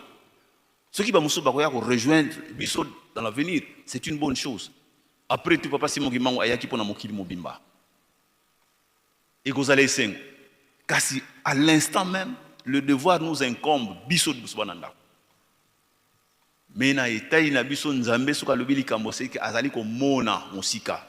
Ndenge tozali ko salela. Ba ka les alibi ebele ba obstacle les alimingi. Soka sengi boye o bazali ko yima azali ko yoka naye. Mbala musa sia lobaki nanga biso awa. Tango bozali ko tonga koloba mabe de gauche à droite na yoka kanangai. Puisqu'il est Dieu. A yoka kanaye. Donc batata ba maman ebongi totika ezali liwan. tozala bana ne ya solo to mipesi soko alobi pesa boye na bunzambe na ye amoni que c'est possible. C'est possible. Il suffit là où nous sommes de gérer seulement en haut mouké azolo pesa biso to komona que nous allons possible. Mais puisque nous sommes empêtrés dans des projets égoïstes au kaka ya biso moko na banza batata ba mama to sala lolenge nkondo David ya salaki batambolaki na arche de l'alliance ekomaki bango esika moye amitali ye moko mais nzambe abundelinga bitumba ndenge na ndenge alongisi nga na bapreuve nyonso bongo ngai Davidi nalalaka na ndako ya motuya oyo esalami na arbre babengaka cèdre na ntango wana soki mutu alali na ndako babengaki na bois de cèdre, c'est-à-dire kaza mutu munene ezalaki matériaux de luxe. Tandis que l'arche de l'alliance, toujours là, dans une tente, quelque part là, habité. Ngai na kolala suna ndoka bongo te. Kino temple ya Nzambe kotonga. Mabeti to la tonga la Nzambe temple. Mais lokole pesa mela qui était et kendeki na Salomon. Mais au moins cette volonté là, biso peto me ko exprimer ngo tout ce que j'ai besoin d'avoir na tiango no pembeni. Tout sili sana no temple ya Nzambe. Tout aussi dans le bouton yelo selem. La mission est dure, batata ba maman. Toujours mon akamba espace où n'engue to vandia. Si ko lobi tango ba ko délimiter biso yango tina maya tombe, tina aéroport, tina mpioka nyonso wana siko nkam. Toko no tonga bisika nyonso wana. Si nous n'avons pas cette volonté là, nous finirons par fuir. Donc voilà batata ba maman. Nyongo ya konjaboule quelque part na tamboli na biso. Nous décourager serait une grave erreur de notre part. Voilà comment papa Diangenda a renchéri na mukanda na ye, enfin, na message na pesaki na 1981. Nous décourager serait une erreur grave de notre part. Bisope na moya lelo, il s'adresse à nous. Ceux qui se décourager et kozala meba munene pour na biso bana baye. Et pourtant to komi na souk. Voilà ce que nous tenions à expliquer au sujet du contenu. Il y a un message Oyo Papa Pesibiso à travers sa lettre. Tout à l'heure, lettre est déjà en réseaux sociaux au Tambola, Mokili Mobimba et Kokolanda. Il y a 2 semaines, tout cela qui Ntinsani Apaki contre Afki. Comme il est de tradition, trophée ne kopesama lelo au sortir du temple qu'on a la tribune, trophée et kopesamana gagnant la compétition. Mais tu as gagnant tout à l'heure. Mais comme tu as la transparent en matière de finances, transparent oblige tu vas yango. Vraiment un peu de patience. Totanga rapport nenge et salimi. Rapport nenge salami. Puisque au pe bazali ko tinda ba mosona bango na mokila bapaya matoi na bango kana nkamba yelose bani ba yoka pengai paroisse tel batangi ngai. Ne serait-ce que ça déjà, le fait de reconnaître leur existence que bazali que loko batinda kita ya moke komaki et c'est pelisaka bandimi. Et c'est pelisaka bandimi. Comme on a prochainement sous baling ba yoka na libasadi koleka. Donc c'était un encouragement.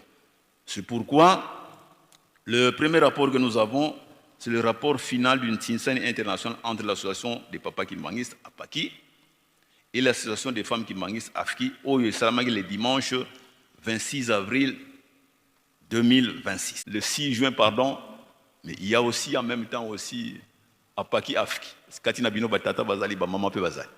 Donc vous n'avez qu'à bien vous tenir par rapport à Badatu Batir. Voilà, donc, rapport final, Yango Elobi Boy. Tokotanga, ba entité où est gagné du premier jusqu'au dernier. Totangi ba montante. Na ba kambi na bango ba yoka ba komona bango ça les encourage aussi. Ya komona ete ngai mukambi, musala na sali na mukilima yeba ni te musali musala boiza ka P5. Donc, en tête, le premier du gagnant, une énorme surprise, c'est Nkamba, Nouvelle-Jérusalem, avec le révérend Léon Soukami Mambon. Balandi est numéro 2 dans la province du Haut-Katanga, avec le révérend Kachise Justin. Balandi est dans la paroisse de Saint-Ouen, ça c'est en France, le révérend Dedou Kitusoek en Lande. Province du Congo central, le révérend Aro Mavungu Badja. République d'Angola, le révérend Pakaboni Francisco. La paroisse de Lausanne, en Suisse, la révérende Denise Wazolwa Ngoudiangani. La paroisse Saint-Denis en France, le révérend Nkazi Étienne. La province de Lualaba, c'est en RDC, le révérend Naweji Katala Simon. La commune de Kimbanseke dans la ville province de Kinshasa, avec le révérend Mbongompasi Kaseka. La commune de Mongafula, toujours à Kinshasa, le révérend Bouama Ntizouama Calixte. La province du Haut-Touélé en RDC, le révérend Bakunda Alphonse. La province de l'Ituri, toujours en RDC, le révérend Balitazar Ntseme. Commune de Ntsele, ville-province de Kinshasa, révérend Lomombo et Soukamate Albert. Commune de Ngaliema, révérend Wayita Blaise. Aumônerie FARDC, révérend colonel Célestin Chinime. Commune de Bumbu, à Kinshasa, révérend Mukoko Zeus. Commune de Massina, révérend Nzaou Sandawaku Dario, à Kinshasa. Commune de Kalamu, à Kinshasa, révérend Bazeidio Mavungu Séraphin. Province du Nord Kivu, révérend Machaouri Kambale. Paroisse de Rotterdam, ça est en Hollande, révérend Ibabani Yoko Dieudonné. Paroisse de Hyacinthe au Canada, à Montréal, révérend Claude Moukeba. Paroisse de Johannesburg, en Afrique du Sud, révérend Tsakala Lendo Samuel. Paroisse de Genève, révérend Fabrice Matoualam Pfoumou, en Suisse. Paroisse de Champagne, c'est aux États-Unis, Papa André Ntotila Ndombashi. Paroisse de Stockholm, ça c'est en Suède, révérend Matoufweni Raphaël. Paroisse de Bruxelles, au Royaume de Belgique, révérend Ndozimiala André. Paroisse de Stockwell, c'est à Londres, révérend Charles Mawete. Paroisse de Montréal, ça doit être en Joux. Non, c'est Montréal seulement, révérend Wanzungasa André. Paroisse de Rennes, c'est en France, révérend Kiese Diasoloka Sylvain. Paroisse de Liège, révérend Ntula Hippolyte. Liège, c'est en Belgique. Paroisse de Bordeaux, c'est en France, révérend Zolanzinga Gires. Paroisse d'Ilford en Angleterre, révérende Nanan Landou Lusweka Badika. Paroisse de Londres, c'est en Angleterre, révérend Pierre Sambou Diangangu. Paroisse de Sao Paulo, c'est au Brésil, révérend Elvis Machala. Paroisse de Turin, c'est en Italie, révérend Désiré Makiza Yilwa. Commune de Kasavubu, c'est à Kinshasa, révérende Kiambonga Kimiaka Alphonsine. Commune de Kisenso, révérend Mazamandom Tsukami. Commune de Selembao, Kinshasa, révérend Bitilaongi. Province du Kasaï central, révérend Mumbende Célestin. Paroisse de Minnesota, Maman Émérance Fwakwingi. Minnesota, c'est aux États-Unis d'Amérique. Paroisse de Montréal-Anjou, révérend Patrick Foukiakanda. Paroisse de Berlin, révérend Claude Mavungu. Paroisse de Birmingham, révérende Esther Bonama Yambouya. Paroisse de Francfort, c'est en Angleterre, comme Birmingham d'ailleurs, révérend Dr Sadiki Ansini. Paroisse de Charlotte I aux États-Unis, révérend Nzuzi Dia Swama. Paroisse d'Atlanta, révérend Joseph Nzekani aux États-Unis. Paroisse d'Utrecht en Hollande, révérend Jean-Pierre Louzeka. Paroisse d'Indianapolis aux États-Unis, Maman Virginia Kubanguisa Beatricia. Paroisse de Maine aux États-Unis, révérend Lokembe Eombo Patrick. Paroisse d'Aken en Allemagne, révérend Michaud Kinanga. Paroisse de Parla Madrid, Paroisse commune de Makala à Kinshasa, révérend Kukielen Timantiemi. Commune de Lemba à Kinshasa, révérend Kekani Bazola Daniel. Commune de Limité à Kinshasa, révérend Ngoyi Kandala Ier. Commune de Ngiringiri à Kinshasa, révérend Kizemoko Anissé. Province de l'Équateur en RDC, révérend Ngomu Bangayogo. Paroisse de Stuttgart en Allemagne, révérend Simo Malouzei Mvumbi. Commune de Njili à Kinshasa, révérend Kingombe Popol. Commune de Lingwala, révérend Ngandu Popol Mopolo Caliste. Commune de Lingwala, c'est à Kinshasa. Province de Tanganyika en RDC, révérend Frédéric Kambwe Kalouaba. Commune de Maluku, révérend Mbadou Sekele Jean. Paroisse de Dijon en France, révérend de Dité Letoïsa Albertine. Province de Lomami, révérend Samuel Moutuenga. Province du Sud Kivu en RDC, révérend Massimango Nyamatomwa Jacques.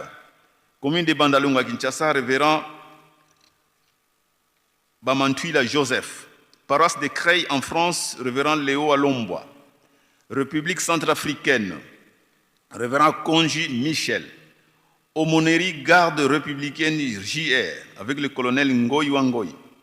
Province du Nord Ubangi, révérend Yeti Passi Félix. Commune de Ngaba, révérende Bouchouali Jefferine. Commune de Kintambo, révérend Omeyamba André. Paroisse de Lille en France, Papa Willy Matondo. Paroisse de Côte d'Azur, ça c'est au Gabon, révérend Moulungi Évariste. Paroisse d'Anvers en Belgique, révérend André Nzekani. Province du Kasaï oriental, révérend Gaston Ezougoulou Ambaya. Paroisse de Cape Town en Afrique du Sud, révérende Augustine Matatewa. République de Zambie, révérend Bernard Ouzangui. Paroisse de Rabat au Maroc, révérende Nancy Mampouya. Province du Sud Ubangi, révérend Bunza Wakitobo. Province du Haut-Lomami, en RDC, révérend Ilunga Kaseba. Commune de Matete, révérend Lokembe Tokembe Daniel. Paroisse de Rio de Janeiro, au Brésil, révérend Dadi Nawembo Domingos. Paroisse de Larnaca, au Chypre, révérend Santou Papi. Paroisse de la Plaine aux États-Unis, révérend Miaka Philippe. Paroisse de Nairobi, ça c'est au Kenya, révérende Ndabazaniye Jeanne d'Arc. Paroisse de Charlotte II, aux États-Unis d'Amérique, révérend Jacques Kiazayadioko. Paroisse de Dallas, aux États-Unis d'Amérique, révérend Étienne Tcheni Ibouma. Paroisse de Colmar en France, révérend Kifoudi Noah Noël. République de Burundi, révérend Roussimbi Jean Bechman. Paroisse de Chouapa, en RDC, révérend Aksanti Bambutu Victor. Province du Kwilu, en RDC, révérend Boudjala Boudjala. Province de Kwango, en RDC, ça c'est le Grand Bandundu, révérend Kayimbi Sébastien. Paroisse Église Kimangis en Côte d'Ivoire. Paroisse Papa Lukumi Ntema Tyson. Bonyanga Esobe Oshwe. Paroisse de Bonyanga Oshwe à Oshwe. Révérend Bakako Junior. Province du Maniema, en RDC, révérend Omalufulu. Kianamwenvo. Paroisse de Kianamwenvo, révérend Tsungani Vakanda Floribert. Voilà le 90 qui termine la liste. Donc le premier gagnant c'était Nkamba Nouvelle-Jérusalem et celui qui ferme le banc c'est la paroisse de Kiana Mwenvo avec les révérends Tsungani Vakanda Floribert. Alors papa nous dit ceci, sa divinité, Papa Simon Kimangani, chef spirituel représentant légal de l'église Kimangis, exprime son immense satisfaction envers tous les papas et toutes les mamans Kimangis du monde entier pour leur travail remarquable réalisé lors du Din Tinsani. Ce dont il vous félicite et vous remercie encore une fois très sincèrement, fait en Kamba le 10 mai 2026. Voilà, batata ba maman na o Italie Tinsani ya batata pe ba maman. Moussala Moussousou Salamaki, ils allaient rapport détaillé opération $10 ou €10 par choriste.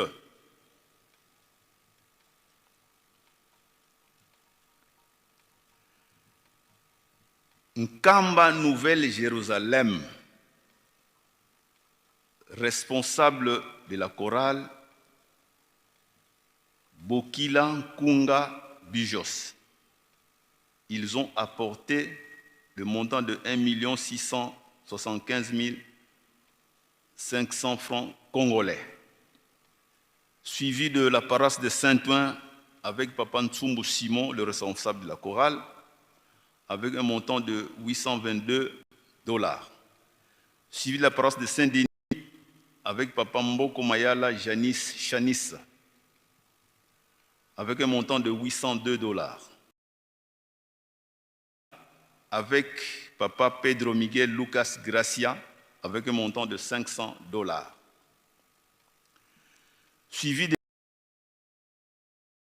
avec le responsable de la chorale, Papa Ndombasi Kanza, suivi de l'Utende l'émission, de la paroisse de l'Utende l'émission avec un montant de $450. Pardon, Gilles avait donné $500 aussi. L'Utende l'émission $450 avec Maman Louvouvamou Marie. La province de Yukatanga avec Papa Ndoji Kajila Pierre, montant de $260. La commune de Kassavubu avec Maman Timba Julie, avec le montant de $190 plus 180 000 francs congolais. La diaspora, avec Maman Matondo Élysée, avec un montant de $185.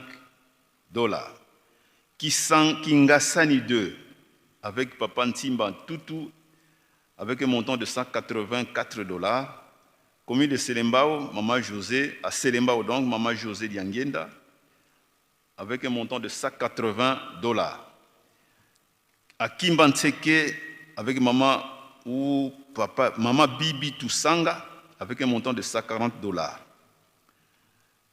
La province du Sankourou, ils n'ont pas donné le nom de responsable, mais ils ont apporté un montant de $191 000 francs congolais, plus $103.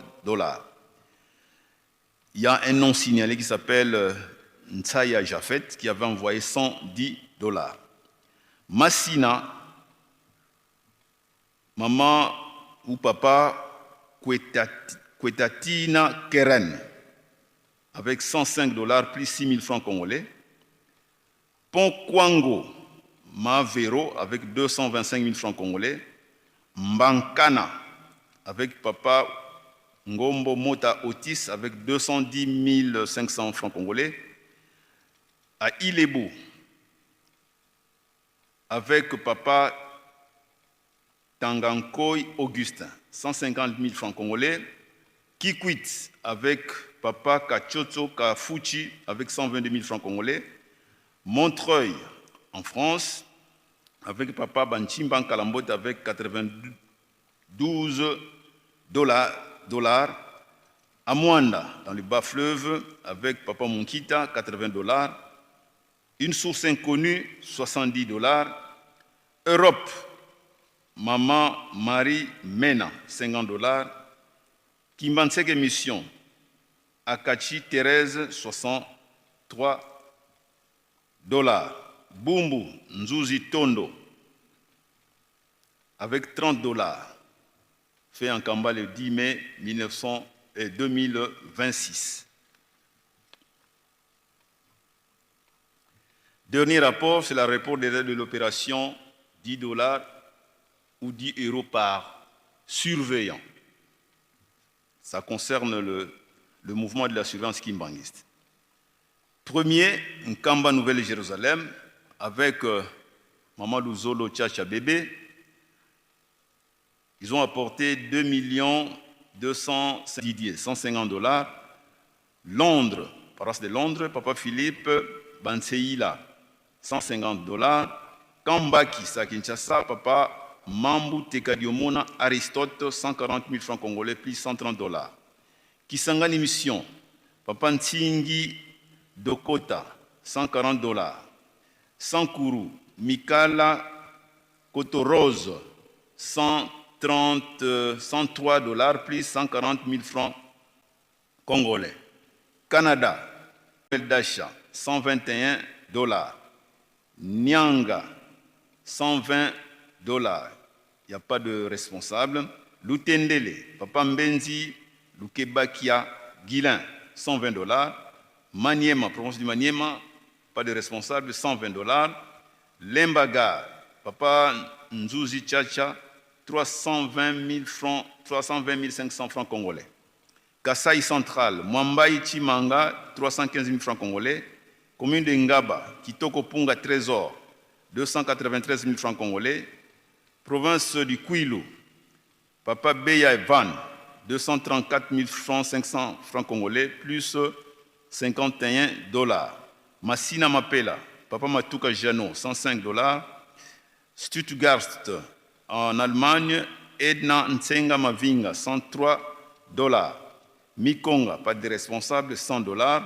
Lukunga, Papa Kapasa Lures, 100 dollars. Mongala, Papa Mutumbe et Kaka Jérémy, 206 000 francs congolais.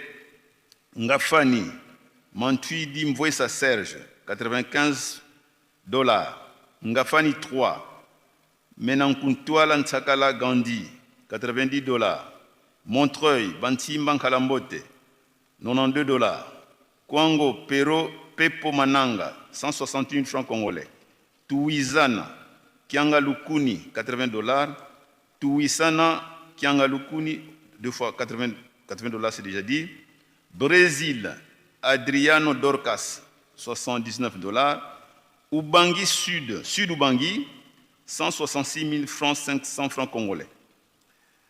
Helsinki, en Finlande, Denzi Kanzu, 72 dollars. Olomami, Jonji Chetu Jipe, 138 000 francs congolais. Kimbanseke 3, Thérèse Kanza, 135 000 francs congolais. Lusanga, Makuka Kwambanda, 128 000 francs congolais. Kanluka Temo, Dilwa Sosa Mususu, 60 dollars plus 10 000 francs congolais. Kingasani 2, 60 dollars. Kankokolo Maman Meta, 80 000 francs congolais plus 20 dollars. Chuapa, Papa Luana Mputu, 115 000 francs congolais. Minkaou, Papa Richard Kabala, 106 000 francs congolais. Unikin et Tambaloko Sanjola, Demonde, 50 dollars. UPN, Nzouzi Tchacha, 50 dollars. Kibomango, Didier Lusinga, 104 000 francs congolais. Cap Town, en Afrique du Sud, Papa Toussaint, 90 000 francs congolais. Mbanza Lemba, Mazita Yves, 90 000 francs congolais. Mbenseke, Ntimba Makiela, 77 000 francs congolais. Territoire de Bondo, Papa Metilou Awanza Eugène, 75 000 francs congolais. Sangamamba, pas de responsable, 40 000 francs congolais. Kimwenza, Papa Kiala Philippe, 40 dollars. Johannesburg, ou plutôt Sangamamba, c'est 40 dollars, pas 40 000 francs congolais. Johannesburg, Maleka Bwana, 39 dollars. Mbankana, Mboma Mubali Potou, 30 dollars. Kimbele, 25 dollars. Ville de Bukavu, 20 dollars. Lomami, 20 dollars. Kimbara, 20 dollars. Voilà la liste en ce qui concerne la participation des surveillants pour les 10 dollars qui leur avaient été demandés. Dans sa lettre, papa a rappelé que l'opération Wana a renouvelé en ressources. Donc, papa et maman, papa surveillant et maman surveillante, la contribution, il y a 10 dollars et 50 qui dit papa reprend dans une seconde fois. Par le renouvellement que le chef spirituel, sa divinité, papa Simon Kimbangu Kiangani, vous a demandé. Remerciements et félicitations. Sa divinité, Papa Simon Kiangani, chef spirituel et représentant légal de l'Église Kimangis, félicite et remercie sincèrement Kimangis du monde entier pour leur marque de considération et de dévouement à son égard. Fait en Kamba le 10 mai 2026.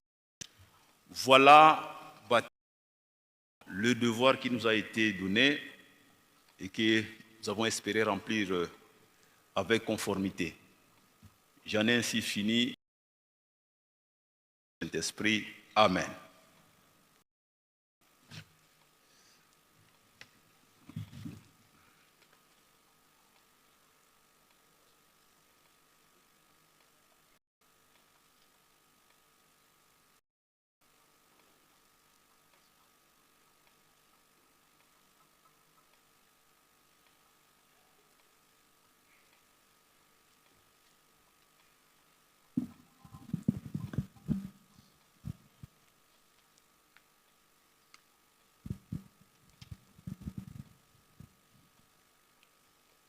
Na kombo ya Nzambe Tata ya Mwana pe Tata Molimo Santo biso banso tolandi na bokebi nyonso maye oyo Tata Mokonzi ya Bule Tata Molimo Santo apesi biso na nzela ya kabine na ye moto na moto toyeba kobomba pe kosalela surtout na oyo etali bikateli ndenge ba senge na biso ndenge bayebisi biso tobundela po ete ntango nyonso bakombo na biso ekomamaka sika tika tobongisa maboko totonda manso oyo tolandi na kombo ya Tata Mwana pe Tata Molimo Santo na kombo ya Tata ya Mwana Tata Molimo Santo sika tolingi kozonga pona oyo etali bambote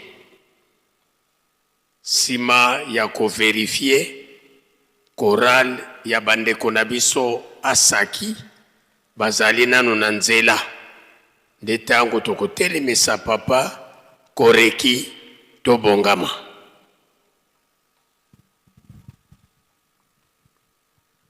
Mosola kwa se ye Mwana ye Tata Mwanda velela twena kintwadi ye ngudi eto ba mama ba ubakalanga bimpovila bieto koma semeto tulombele kwa mama watu tela mana beto bana bakutokuvana kyambote faki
bika twakubike no moko twavana ngudi eto kyambote munkumbu ase ye Mwana ye Tata Mwanda velela munkumbu ase ye Tata Mwanda velela mama lendile kokuvanda mozola kwa se ye Mwana ye Tata Mwanda velela tulwe kiva kika indangu tutelemesanga sedieto twena kintwadi ye sedieto Tata Mfumu Ambanza tata nloengesi tata nsongya nzila sinzi sula mu Yerusalemi tuka muna 1920 kasiswa mukala nkengili a Yerusalemi tungisi yenvyengisi tamfumu ambanza vwendi kaka yeto mukatuka Yerusalemi yesimbili salukiandi kikasisulwa na kekete na telumbukia unu yandi mpe watambula mbe ya kusisonga ngazizi kia tata mfumu alongo mfumu dibundu mukuma kia kisalu tulombele kwa sedi yetu watu tela mana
Twava na Sedieto Kiambote Mungu Yemoa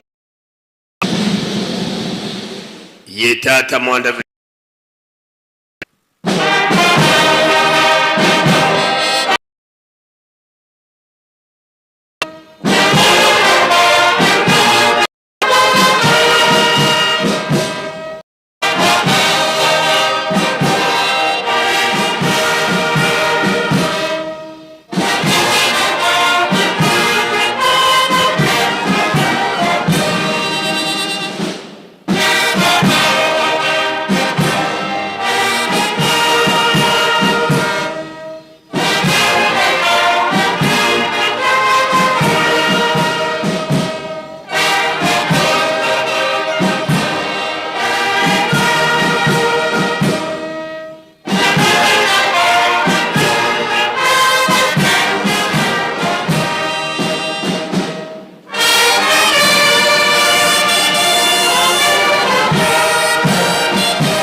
Tulendele kutofuata. Sedieto tata mfuma mbanza bitubana bakutukulombela bakafulu watu sikidikisa.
Tusamba. Entsambu zange mfumu wetu Yesu Kristo yozola kwa ngitata nzambi wasi yo untwadi ongitata mwanda wavelela bika kwa masikilanga munaito tu kwa yelemvu se ye mwana tata mwanda wavelela. Amen.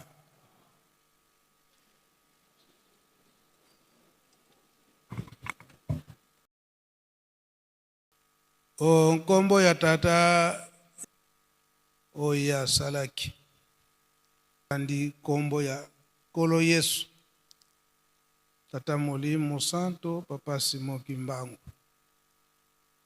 tukopesa kango mukolo nango mubimba na yango na kosenga na mabondeli pe kosanto la bango na banzembo tengete landi na mukolo na lelo eye komona na ete ezali pele dume oyo eza komona na eke to pesi mukolo yango to bapapa bapesa mukolo na bango emona na ete milulu na bango ebanda lelo kasi soki ebandi lelo te eza na ntina po bango bayebi ete lingomba esi akanga likambo ke bafeti nyonso oyo soki ekwei mukolo na yenga ezalaka repoussé na mikolo na lendi yango tomoni ete bango bazwi nzela te po ete ya kozwa programme nyonso balandi to batosi ndenge lingomba akatela yango milulu na bango ekobanda na mokolo na lobi lendi mpe tolandi matei nyonso litei na biso ya monene ya makasi mpona lelo le 2 mai l'an 2026 mai toyoki na maloba oyo etangami na nzela ya kabine na Reverend Matondo wana ezali message tata mokonzi ya bule Papa Simon Kimbangu Kiangani soki message wana epesameli na ntina mosusu te ezali komonana ete tokoti na bulemu na botongi Yelusalemi musala oyo batikele ye mpe kolamusa bana ya tata Simon Kimbangu bisika nyonso biso bulembo ekoti makasi mpona nini masengeni ya mabe ekoti na kati na lingomba tososolaka yango ete soki masengeni wana ekoti bato ya motema mabe bazali kokota mabe oyo esengeli te likambo mosusu te ezali zuwa ya nini po ete bamoni ngai na yo ndenge toza bana batindami mosala ezali kosalema mpe lifuti ekomi pene oyo ya malamu sika oyo batamboli na ndenge mabe bayebi ete lifuti na bango ezali te esika tozali kokende tikete tokotisa masengani ya mabe po ete baninga oyo bamipesi bakoka kozangela yango toyoki message oyo Papa Simon Kimbangu Kiangani azongisili biso ete tolamuka soki tozali ya kobunga soki tozali koyoka masengeni ya mabe wana ezokukuta wapi kaka kasi kati na biso na bamouvement bisika nyonso oyo tozali yango Papa Simon Kimbangu Kiangani alamusi biso lisusu soki tokotaki na masengeni ya mabe malamu tozongela na ndenge ya malamu ndenge tobandaki kosalela ndenge toyokaki mbela ya Papa Simon Kimbangu Kiangani yango le 10 mai eye kokanisa mpe wana makambo nyonso oyo ngai naza koloba yemei Papa Simon Kimbangu Kiangani tapesi biso yango tokoka koloba na mokolo na lelo eye kocoïncide ke le 2 mai lelo en 1987 sima ya inauguration ya temple na 1981 oyo biso tunga na yo tozali ndenge moyini posa na ye ezalaka ete temple efungwama te na date ya le 6 avril 1981 akokaki te efungwami oyo libula oyo tata Molimo Santu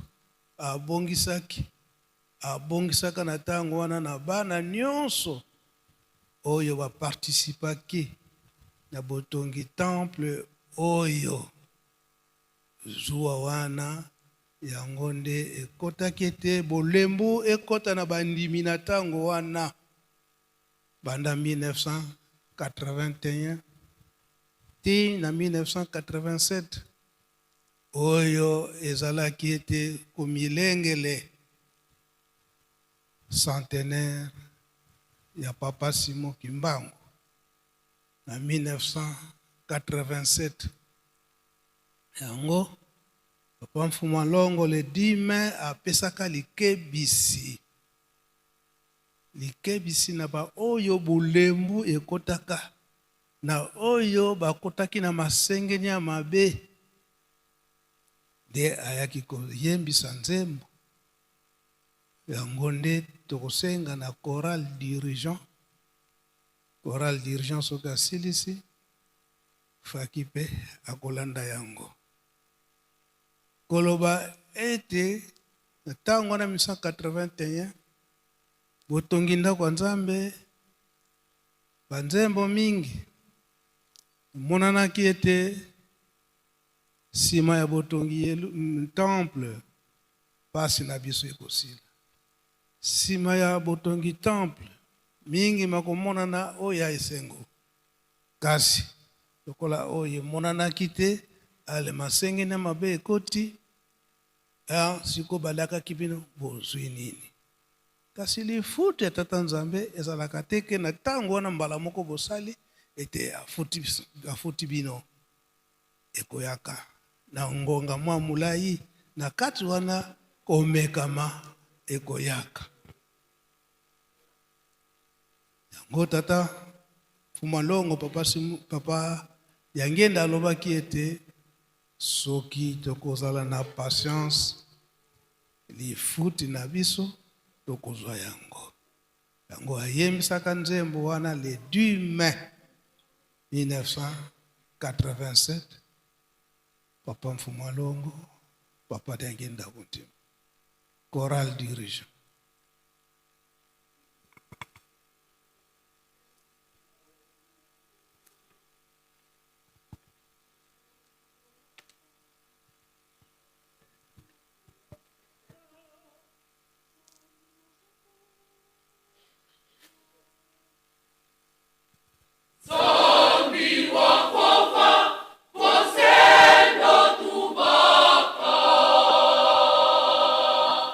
Otu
Faki, entre-temps, moko na bino na dirigeant aya kolo po ete alembola ngo na lingala.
Elobi, nzambi wa vova, vositwa nunga, votuzizila.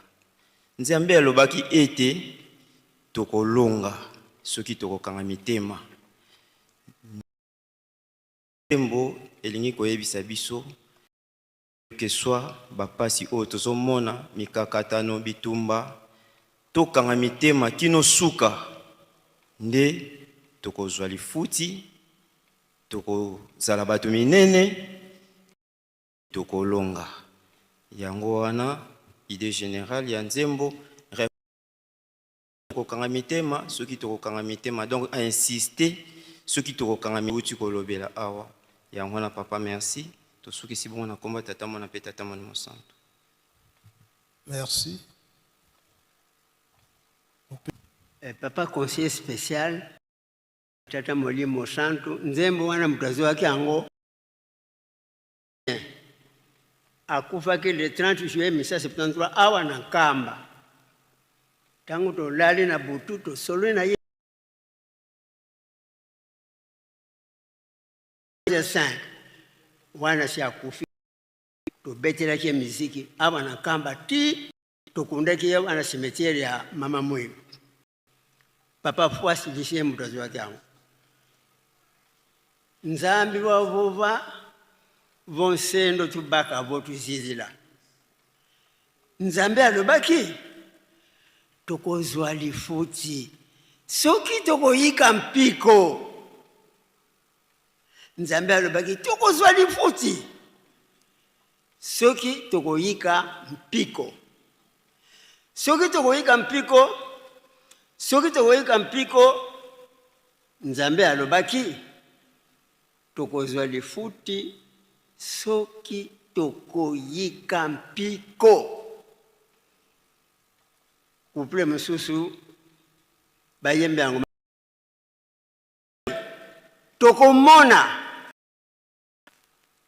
tokomona miso soki tokoyika mpiko. Nzambe alobaki tokomona miso kofungwana.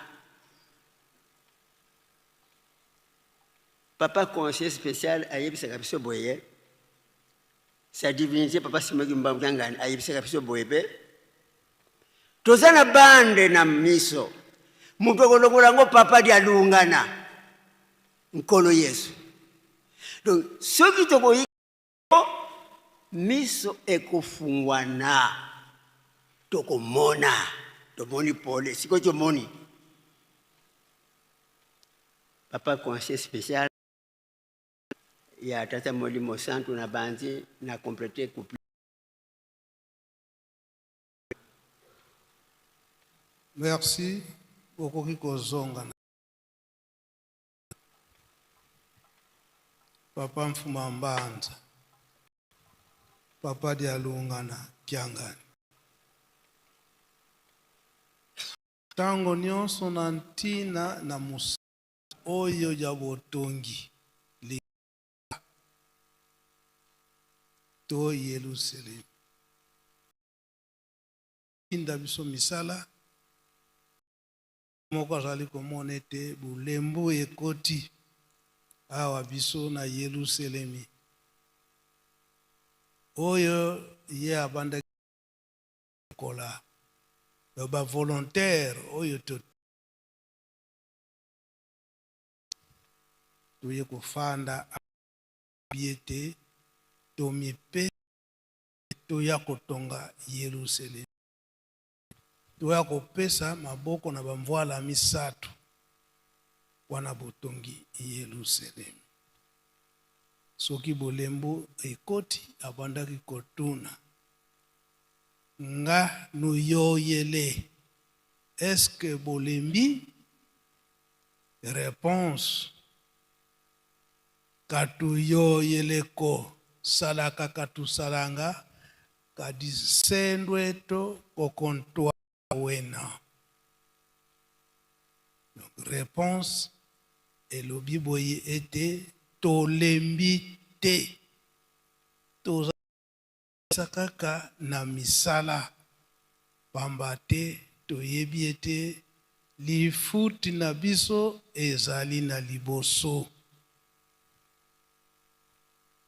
Nga nuyoyele ve atuyoyele kosalaka tusalanga sendweto kontwala we. Oyo mwana nyonso ya Yerusalemi to na kati na lingomba liloba wana eyebani ekoka oyo dirigeant out. Tozali na le 10 mai na 1992 to 1992 kuna na Kinshasa yango bande kuna biso ba asaki to ba handicapé ba monaki ete ba mimonaka lokola baza batu te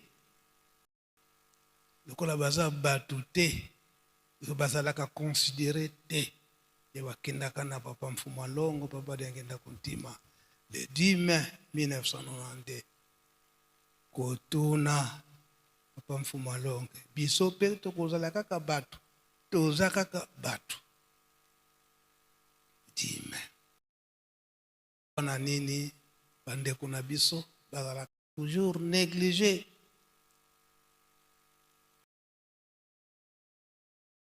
Papa Mfuma Longo tozali batu ndenge kaka biso nyonso batu mutu nyonso komona na kete azali mutu elamu oyo akelemi mpo ya tata Nzambe nde esika aki kozwila bandeko lisolo o papa kisolokele na ye papa bazalaka kuna na boma comme barelege bakole na maboko ya babelge kuna babandaki kotanga bapère jésuite sika na le 10 mai wana babelge ya mokili mobimba esika bazalaki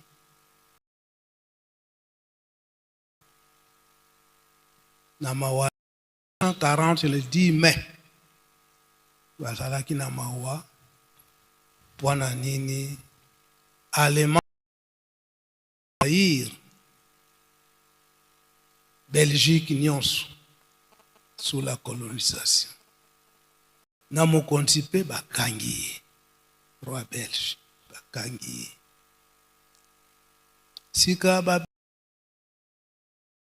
bamoni ete situation yango il faut kaka intervention spirituelle donc koloba ete kaka Nzambe kaka mutu akokanisela biso soki Nzambe azali te pasi na biso makanisi na bango batamusi makanisi na mokili mobimba esika belge ali wete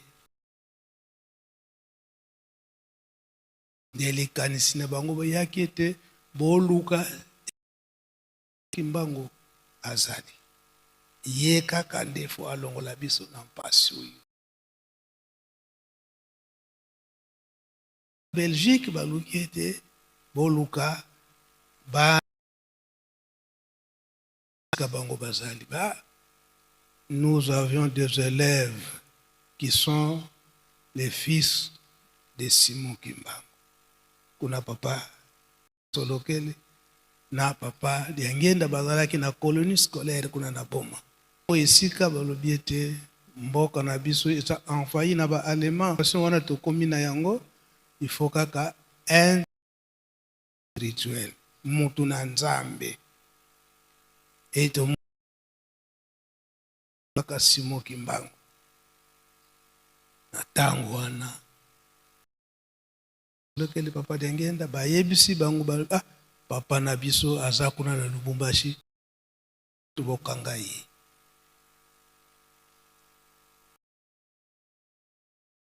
Kimbangu na Lubumbashi basi Simon Kimbangu alobi ete nayoki kasi oyoki tokende kasi nayoki yango tomonaka na bapapa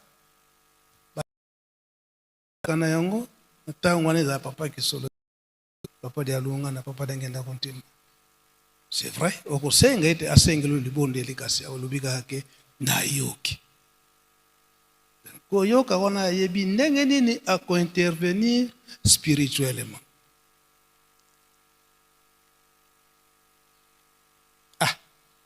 bango bakaniseki papa Simon Kimbangu badeplace na Lubumbashi bakende na ye akende ko libere mokonzi na bango ye alobi kaka botongisanga te nesi nayoki miniti misato kudekokaki te bona bayebisi bango ke il est déjà libéré.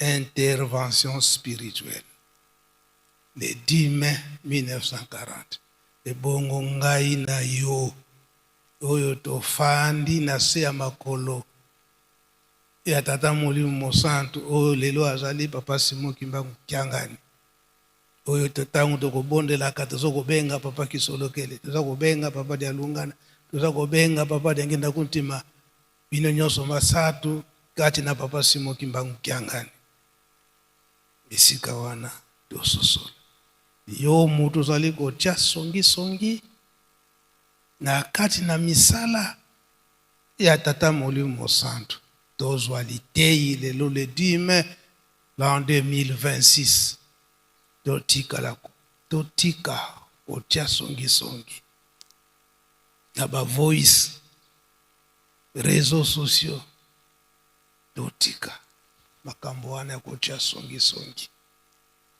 tozala kaka bana botosi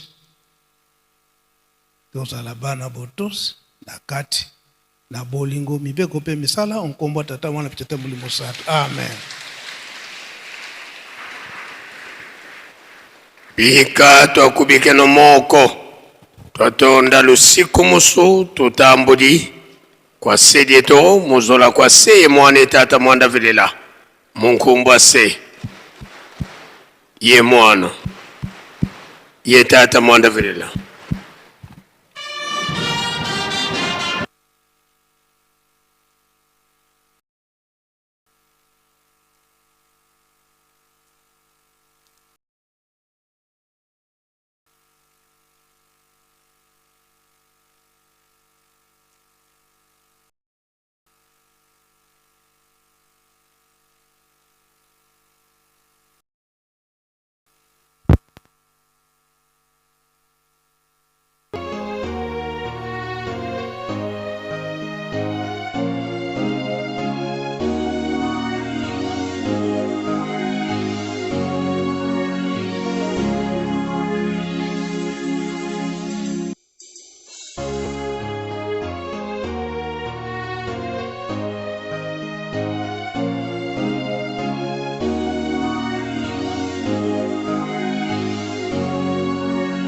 Sur Presqu'île Kamba officiel.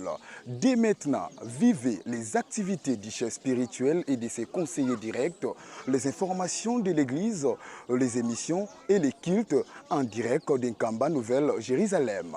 Partout et à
lokumu pekemo oyo esili kokoka na ye yango wana tokoleka tour à tour kolanda ndenge bakoyebisa biso tozali na mama Nadine Aluna tokolanda mama Ladi Makese tokolanda mama Safi Dimumba na technique ezali assuré na papa Muke papa Emani papa Damas bazali ebele kuna tomoni pe ba cameraman bazali pe ba photographe bazali yango wana nakoloba ngai moko te tozongise le pa ya mama Ladi Makese kitubulu na maboko yange. Merci beaucoup maman Nadine Aluna ya cheleka tome katuka beto nyonso na kati ya tempelo tome kuwa malongi na kilumba bubu ya dimanche le 10 mai 2026 awa na kamba Yerusalemu ya sika na kese nyonso na kumona kati beto mete yama na papa elongi Simao David Alvaro yani mete beto na Psaume 106 44 45 Exode 21 à 17 12.7 de l'église misiku kumi zole na ya dibundo beto amekwenda na Mika 5 de Esaïe 45 9 12 ameto matie beto mbote meto bake etem ne endi nzambe asala biso na tina tobonga mapo na toyamba mwana na nzambe yawe na yawe mwana nzambe kena kukuzila beto le 25 mai ya 2026 beto bonga masamu tito ya mbayani na kiese nyonso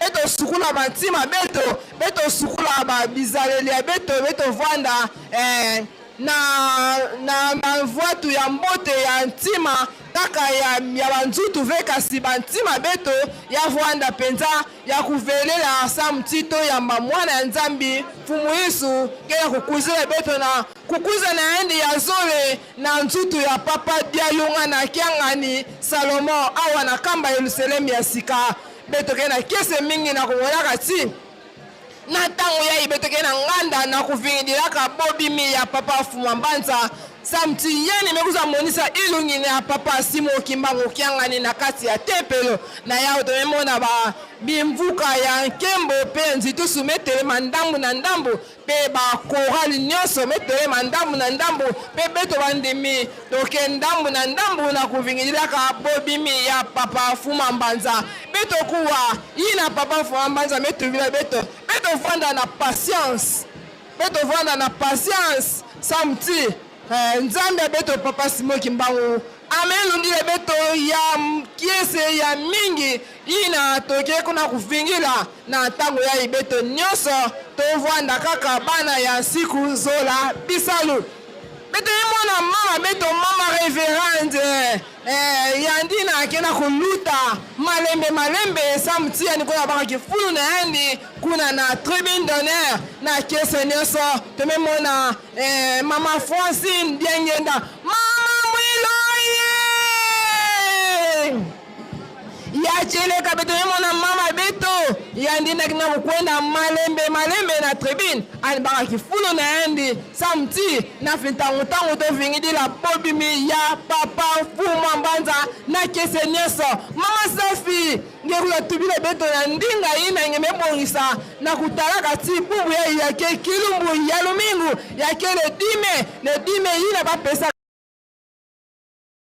shaki ba département mingi bamekuza na kilumbu ya bubu ya le dime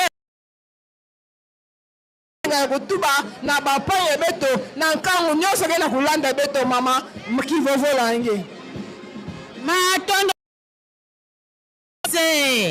kweli wa baba na wa mama tuko katika nkamba ya Yerusalemu miele na miliki wa baba na wa mama tunatoka katika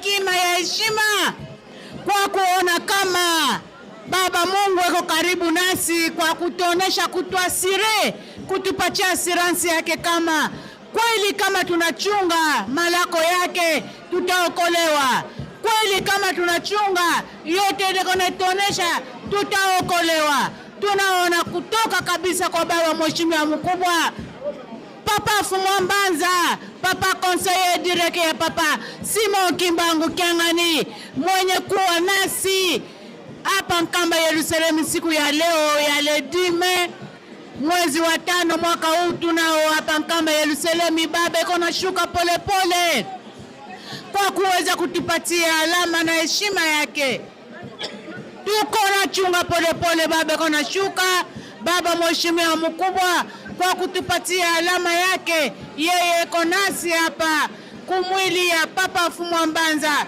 Papa Simo Kimbangu Kiangani eko katikati yetu tunaona baba iko nakuja pole kwa kuweza kutupatia alama yake ya hekima ile itaweza kutuchunga Papa oye Papa Fumu Mbanza oye yajereka Papa Fumu Mbanza oye Papa Sonyanzila oye Kapita ya Yerusalemu oye le roi de Jérusalem oye Fumu wa bafumu oye yachereka yandina tinu wa bantinu le roi de Jérusalem ina na bayuda anitubaka moi je suis le chemin et la vie awa ametuba munuke Sonyanzila yachereka mama Nadine Papa Sonyanzila yandina mekota la tribu d'honneur nini imetuba matondo mingi mama lati batata ba mama wana tosili komona bobimi ya papa conseiller direct Papa André Mbenza oyo azali mokolo batalaka Yerusalemi batata ba mama toyebi ete Yerusalemi esimami na maboko ya papa conseiller direct papa André Mbenza yende azali kotala Yerusalemi batata ba mama to tukolanda mateya oyo tata biso tukote ya biso yango yo na ngai toyeba koyo yo na ngai tozali kosala ndenge nini yango awa tokolanda baoneo oyo esiko bongama pona tate mbuma oyo nazali kolona na kobuka yango nini siko zo kolona kitu ya malamu okobuka pe malamu yango wana yeba nzela nini ozali kolanda toyebake tozali na nzela ya solo tata Simoki Mbangu ayaki pona ngai na ngai loposo oyindo tomiyimayimaka te tozana kobanga te baketiketi te tobike tozali na nzela ya solo nzambe azali kati na ngai na yo kasi yo na ngai esekini tolingana tozala bomoko tozala mutu moko na yango nde nzambe akokanisela biso kasi so tozali na nzela ya mabe ekozala pasi po te na mokolo ya suka tokokosepela na ye ke mikolo eza koya kobotama ya kolo Yesu ya mwana nzambe yango wana tobongisa mitema na biso tozali biso moko te mama matondo okosanga liloba te na koyebisa baninga ndenge nini makambo ezali koleka awa na Yerusalemi tomoni deja batroupe d'honneur esi ebongami de nini na bandinga oyo bazali kolanda biso elobeli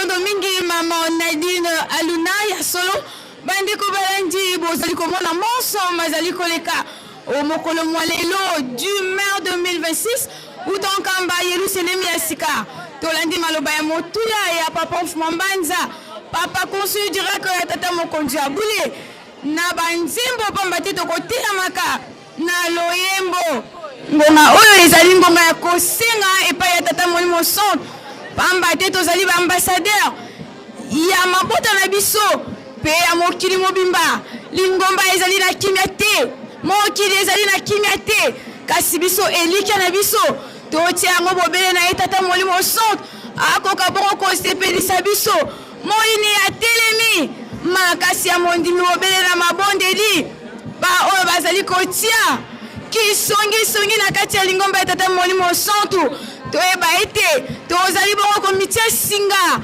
oyo ezali lifuti na yango liwa pamba te tovandi elongo na tata molimo centre bakoya kotuna biso bino bavandi na Yerusalemi bino bovandaki na bango misato nini ya motuya oyo batikeli bino ya lobi ete tolanda ye aveuglement pamba te ekeke ya liboso tolongaki te ekeke ya mibale tolongi te ekeke ya misatu tolongi te oyo ezali bongo 4e génération ezali kotambwisama na ye mei tata mokonzi abule papa Simoki Mbangu Kiangani tobanga kanda na ye tolongola na ye pamba te ezali na esika mosusu te oyo kimi ya mokili mobimba ekozala bobele na Yerusalemi epai makobuta omboka bule kosinga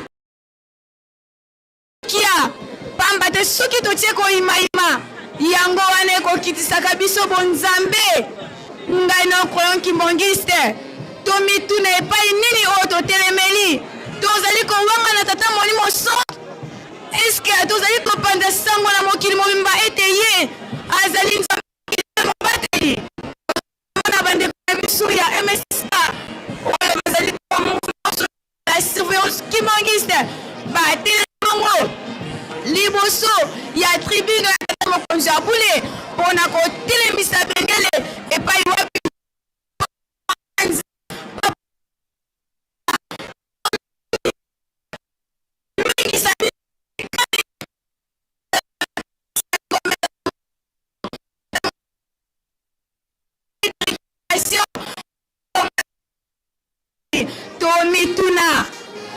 tomituna epai wapi totelemeli mama Balbina longo kani ayekotelisa bende ya tata mokonzi abule totiki bino na maboko ya Fofo Kimbongiste pe na mouvement social de la surveillance Kimbongiste bokozanga akolanda te maye mazali koleka pe lokito utonkamba Yerusalemi ya sika nango tozala bongo bana ya botusi toza mpekimbo utonkamba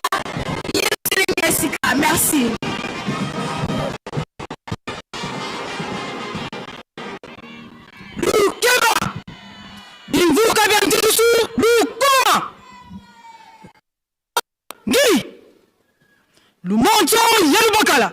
Lubaluka yatala kuna ntinu ndolo. Lusuli kalombo. Vunda vala fulu kono kwa nikuka.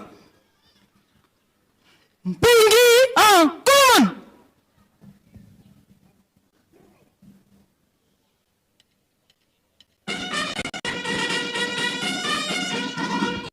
Lu sisuka kindu. Lukanama ngi. Mukunda kunatin.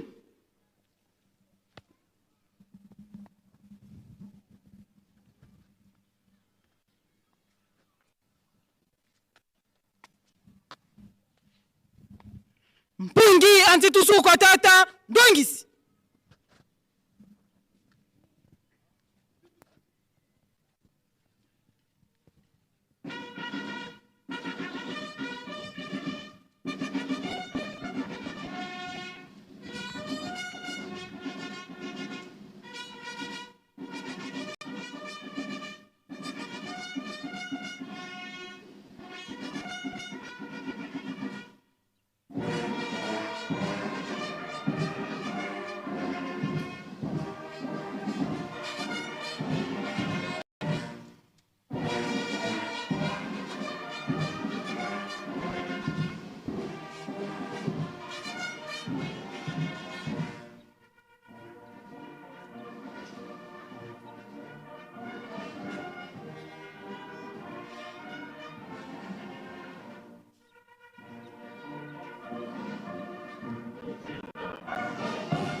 Lukulula Mulku.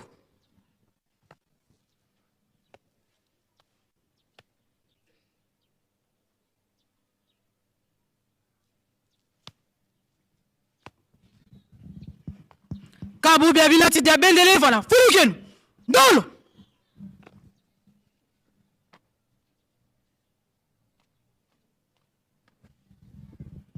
Bimvuka bia nzitus. Baruka kulumanto ndolo. Munkuba manu anjatulu anjitus mpungi.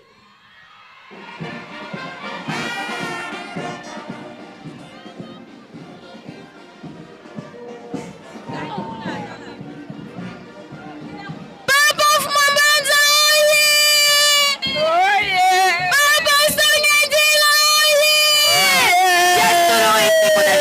Oyo bazali elongona nzambe molimo centre.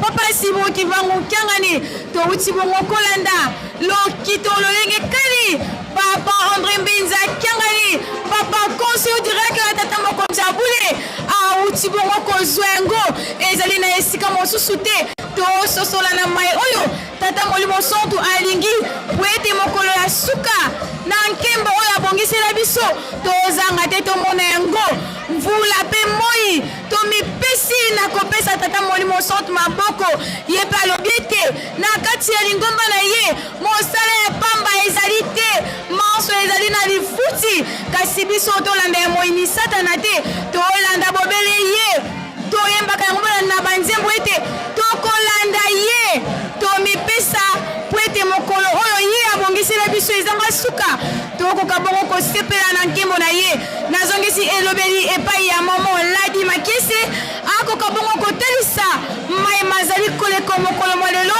Utonkamba Yerusalem Yasika, Tolandi pe Papa Fumabanza, Asili Bongo Kotelisa ete, Lelo ezali feti monene, Tina nini okola kisa, Naba Oyo, Bazali Kolanda Biso, Bazui Makasite, Yakomata, Awana Tempelo ya Tata Mokonza Abuli.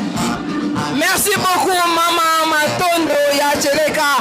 Etoke awana kama Yerusalemi Yasika na keso nyaso. Bakomona kati beteleka tro kuyanda Kembo Benji Kisu ya Papa Fumabanza, Papa Sonia Nzira kapita ya Yerusalemi. Ameka tro kubaka Kembo Benji Kisu na keso nyaso. Betoke na kuwa ente kena kupula na kese kaka. Awana kama Yerusalemi Yasika. Fuluka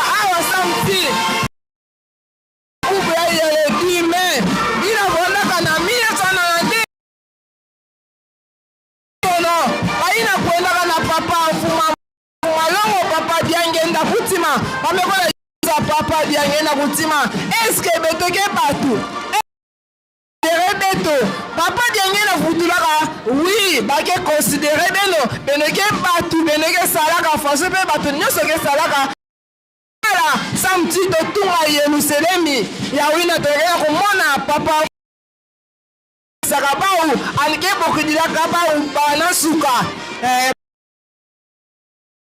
kamba Yerusalemi asika na kutunga Yerusalemi faso bakilaka promesse na papa diangenda aitubilaka baruke beneke batu beneke tunga Yerusalemi samti beno diaka beno tambula ina batu nyonso ke tambulaka beno baka ina batu nyonso ke bakaka na mona amefuluka awa meke ba ina kuzave ba mezaba ba ukasi beno baka pasi ya kukuza awa ve beleke considérer beleke batu ya wina beto awa na kama Yerusalemi asika beto ke awa mingi beto na kuwa enje ndege na kuhula kaka na kese ya ledime kaka na kese ya bubai kilumba mo ya ke kilumbu ya kese mingi samti papa ngebeto babasono ake awa na kama Yerusalemi asika amekuza tunga Yerusalemi asika amekuza sanisi na papa simoki bangu yangali amekuza yimbi na papa simoki bangu yangali amekuza samti papa kaluvuluzu matunga Yerusalemi samti papa kaluvuluzu ina papa fumambanza tubaka ke kana bene metunga Yerusalemi nyonso ke pesa mela beno kana bene tunga ve Yerusalemi beleke baka ve ina mukena kubonisila beno na yawu betele kuzaka tango nyonso awa na Yerusalemi na kutunga Yerusalemi mamambo zoe tele kuzaka awa na Yerusalemi bisalu be bisambu ya wina tokesa milaka tango nyonso papange beto yinakena babwala dama baina baka tango yokukuza awa ve beto awa toke bwandaka comme ambassadeur beto ke lombilaka bao beto ke salilaka bao na nyonso samti bao babaka tango yokukuza awa ve kasi beto ke awa beto ke baambassadeur ya wina tango nyonso toke ya kulomba na papa simoki mbangu kiangani anipesa beto ina mema ke beto anipesa bapanya beto ina babaka tango ve ya kukuma awa na Yerusalemi ya sika na yawo kese na kumonaka si toke na nzambe beto papa simoki mbangu kiangani anikela kutubila beto bamambo mingi patience tozizila kana beto nezizila nizinda lalu yawo ne agenda kutinda beto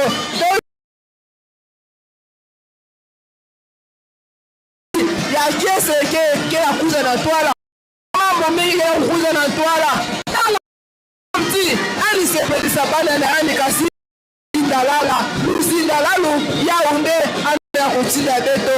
Merci beaucoup mama Safi ya Cheleka yena kuwa enje njegena kukula kama fumambaza betu leweke ya bube to zindalala samtito baka ina nyoso ame bonisila beto mama Safi nini ngeretu mama mingi wa baba na wa mama mwimbo mzuri sana yenye kutoka kwa Kimbangiste wanaimba kama shangwe ilikuwa mbinguni ikashuka chini. Shangwe ya baba Simoni Kimbangu inashuka chini. Shangwe ya baba Simoni Kimbangu inakaribia kwa wewe mwenye kushika amri wa baba na wa mama. Leo siku kubwa le dime 1990 ikakwaka neno mkubwa sana kwa wandugu wetu waandika pe wakaenda kwa baba Nyangenda kuuliza kama sisi pia tuko watu kama watu. Baba Nyangenda katika huruma sana na kuonesha kama kweli mko watu kama vile pia ni Papa Nyangenda kumwili ya Papa Simoni Kimbangu Kiangani akawapatia siku hii ya dime kwa kuweza kuwakumbuka kama kusema kama wao pia wako kama watoto wa baba Simoni Kimbangu Kiangani. Wanajaliwa na furaha kubwa kabisa. Tunaona Afrika, Ulaya, Amerika, Asia na Oceania weko napita kumbele ya baba mheshimiwa mkubwa Papa Fumo Banza Papa Simoni Kimbangu Kiangani katika mwili ya Papa Fumo Banza Mbenza Andre Kiangani. Tunaona heshima. Bendera iko napita kumbele ya baba mheshimiwa mkubwa kwa kuonesha Selemi. Tuko naenda polepole kwa kusikia wa baba yetu kwa kutupatia njia gani tutaendea kwani tupate kuokolewa.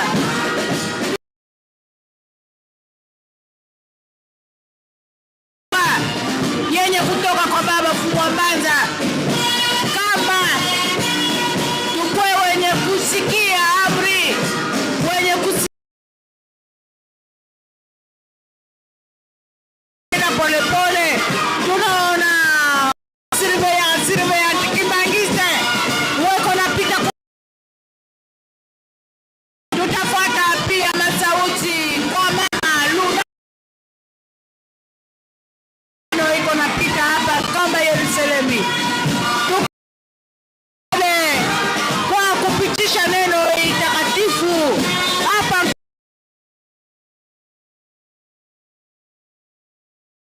apata kutuonesha neno gani kunapita katika kamba Yerusalemu.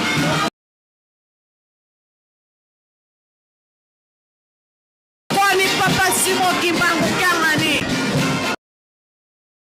kumwisho wa baba na wa mama, mtu na mtu apreske unakolewa wewe uko mpaka na rabisha Simon Kimbangu utapatikana, afu tutasikia Yerusalemu. Wala tuko naenda polepole, tunaona wa Silvia Kimbangise wenye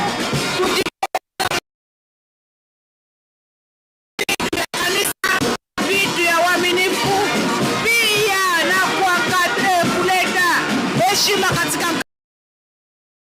mama Matondo. Iya solo bandi kubelanji bozali komona mo mazali kuleka mokolo molelo tout en kamba Yerusalemu ya sika.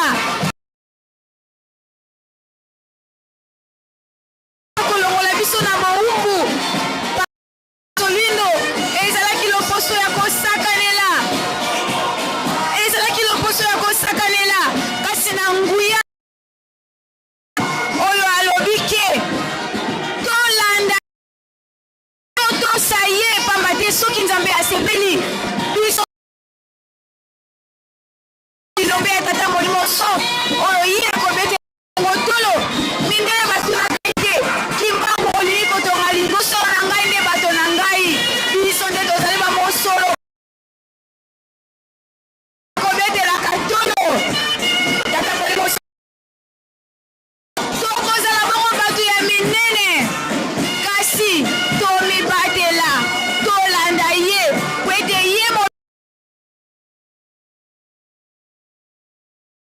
kasi azali kotala mawa ya bonzambe tosengaka obele nguya soki tobengi Nzambe Molimo Santo nde mayele kokitela biso na tata Molimo Santo ezali kosala epasi azali akosala na banani tikete totia na esika na ye ete sapato oyo tolati ya mabe ezali bongo masumu oyo tolati ya lingomba ya tata Molimo Santo ya alobi ete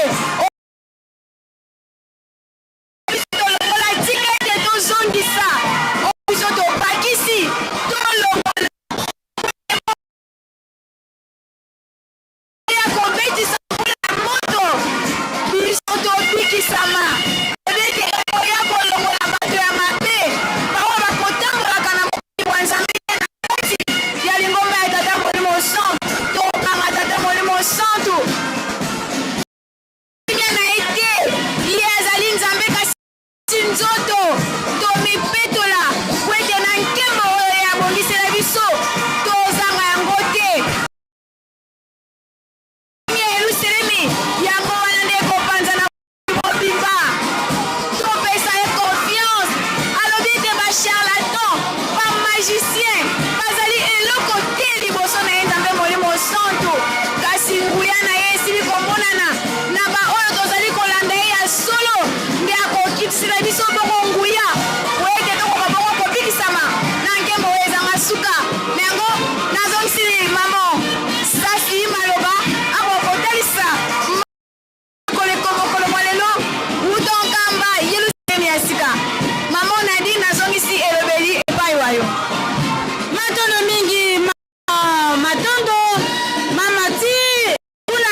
kulanda bapanye betu MFFK baona meko manisa samu na kupesa ba honore yaona mame kwendela teke topu kwenda kutuja ya kuisika ina beto nyosho beto kuzaba batata ba mama beto nyosho zaba kilumbu ya bubi yake kilumbu ya nene ya lumingu awa ba honore tata yaona bete kena kufinaka programme na papa de la Tindu mama munyoso mekuluta yaona bete blandaka programme na kati na tanda ero kuvana na remise ya bakupe ba batisani ina kulutaka yaona deja afiki kubongama apaki pe ba kubongama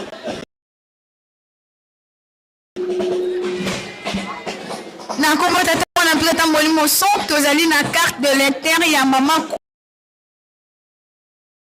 ozwami leka na tribune ya presse oya koretire carte na yo tozali na carte identité ya maman kweto la mama epai biso ozwami leka na tribune ya presse oya kozwa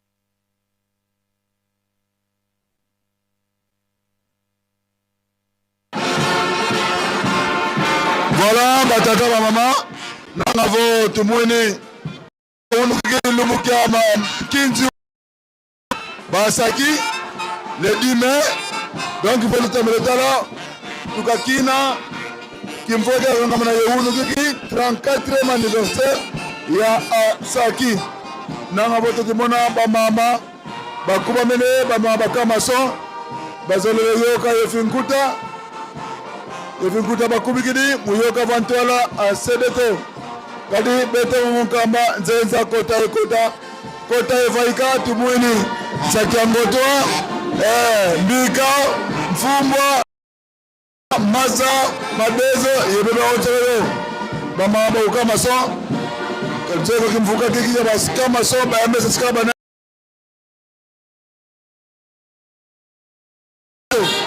voilà. Now what are the things que ça va dans le programme?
d'abord et puis on coupe la musique.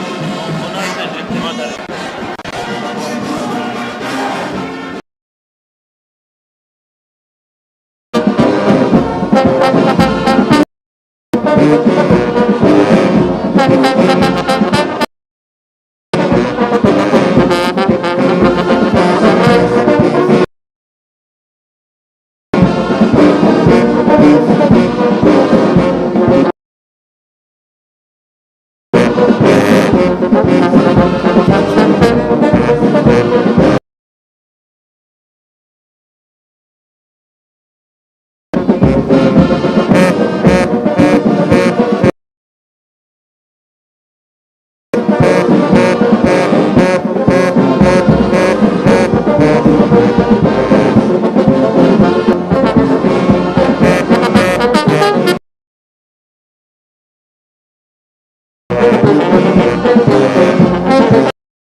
soki le premier, le 26 avril, ezali batata.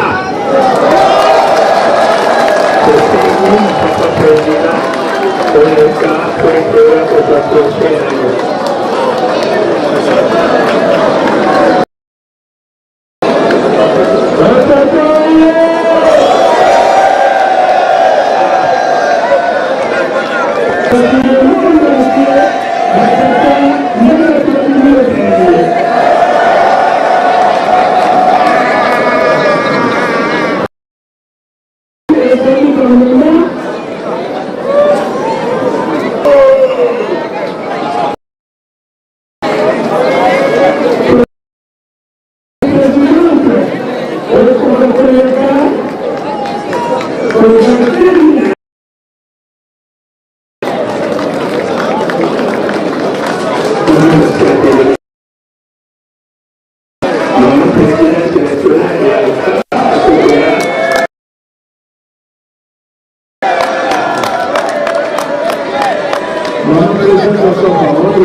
Soko yela sekolela mokolo nini ngai nakosepela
mokili mwayo nakoli tina mosala ibwakisanga tina lingomba na yo nakoli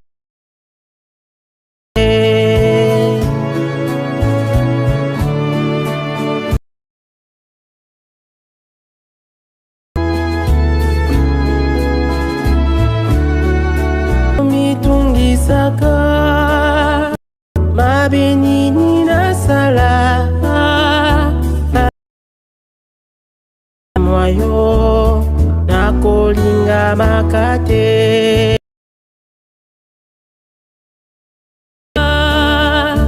libota libwakisanga ina lingomba na yo nakolinga elembo na yo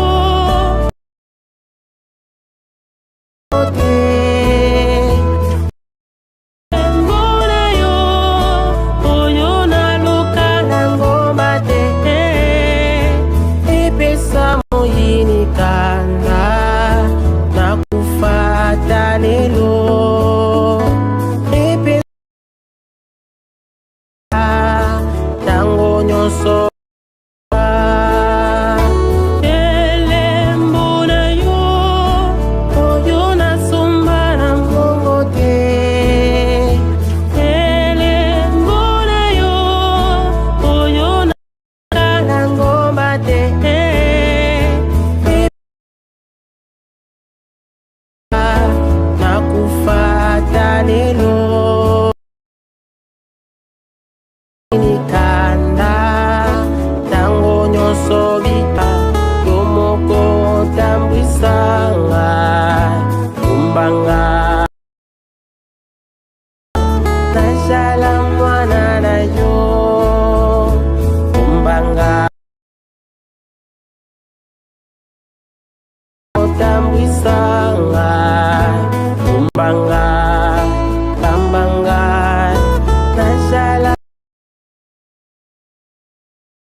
dango ilungi esambu isufumu watuvika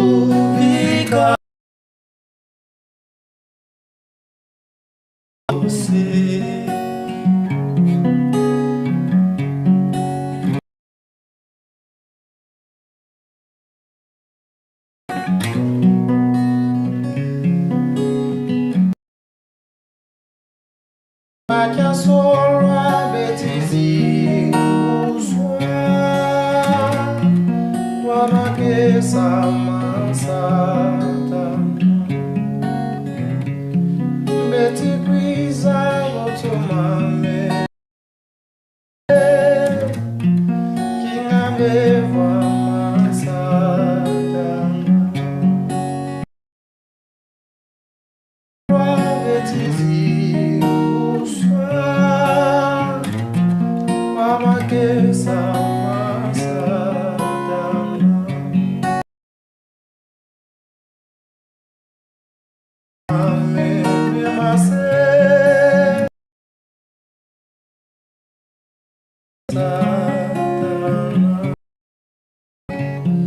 Kamwanza solwa unalu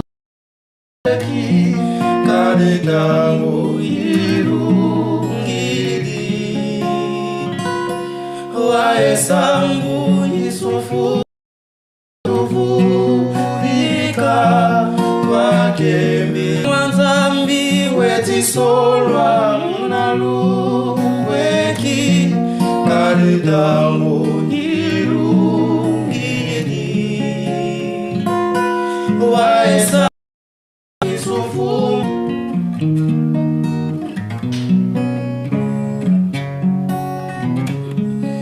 kade dango irungili waesambu isufu vika kwake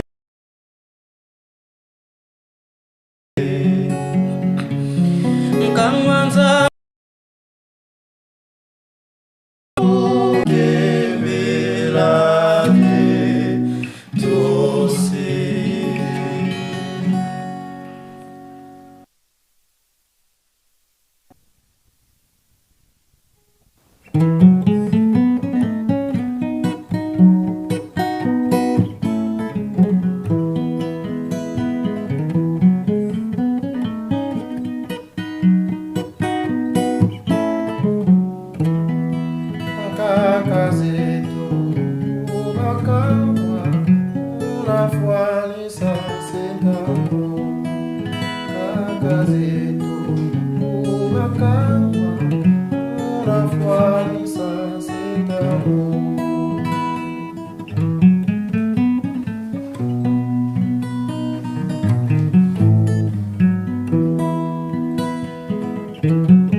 Kimbangu bele mazala musungi na ngai pesa ngai nguya pe bokasi bwayo nalonga satana nazuwa kimya nasalera yo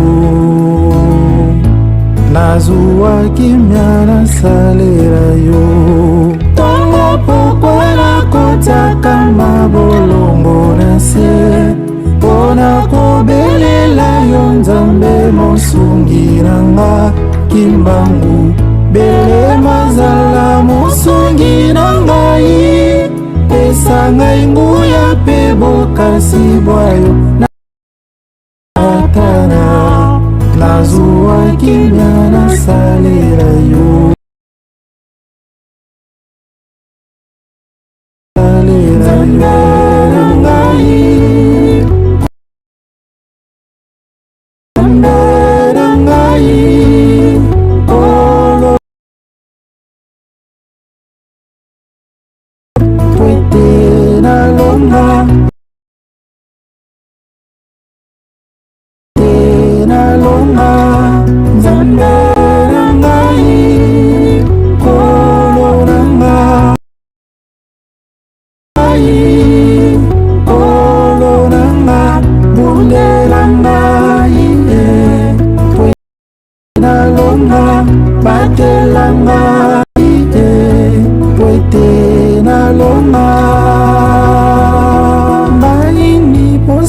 na bango basukisa ngai nga na kabutu moye Nzambe na ngai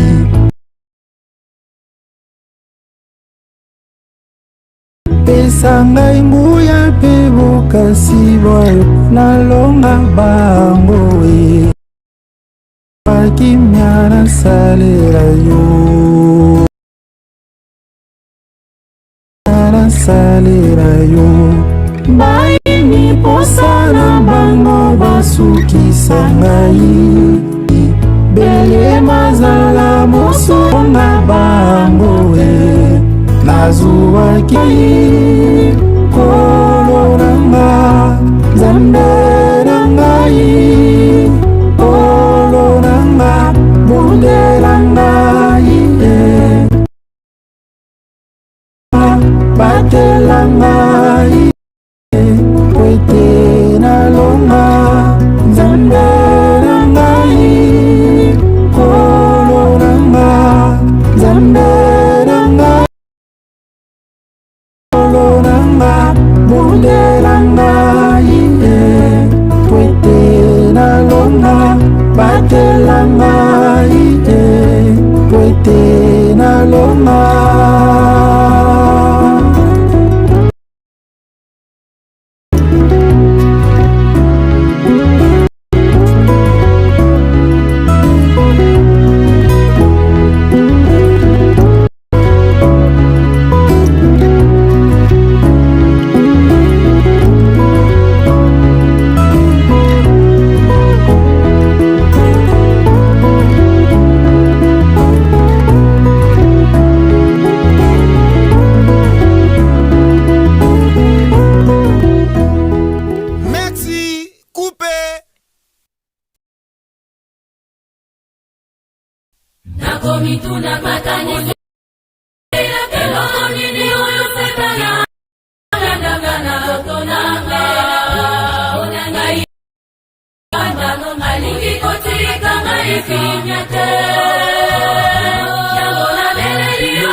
Bimvuka benzizusu lukanama ngi vunda banafulu kono kwani kuka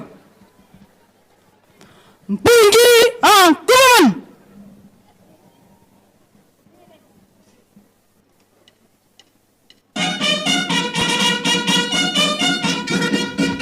lu susumuka lukanama ngi mukuna kulantin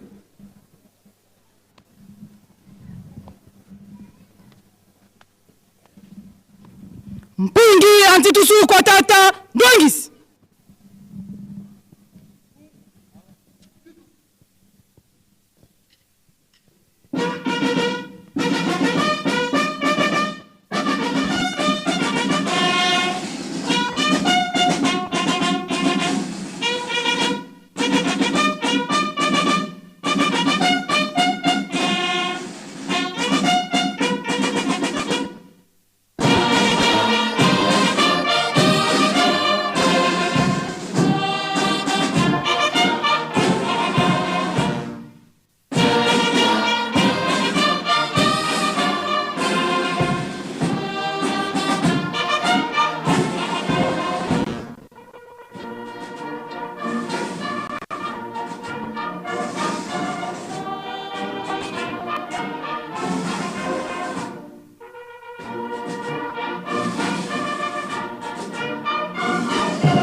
Tusamba.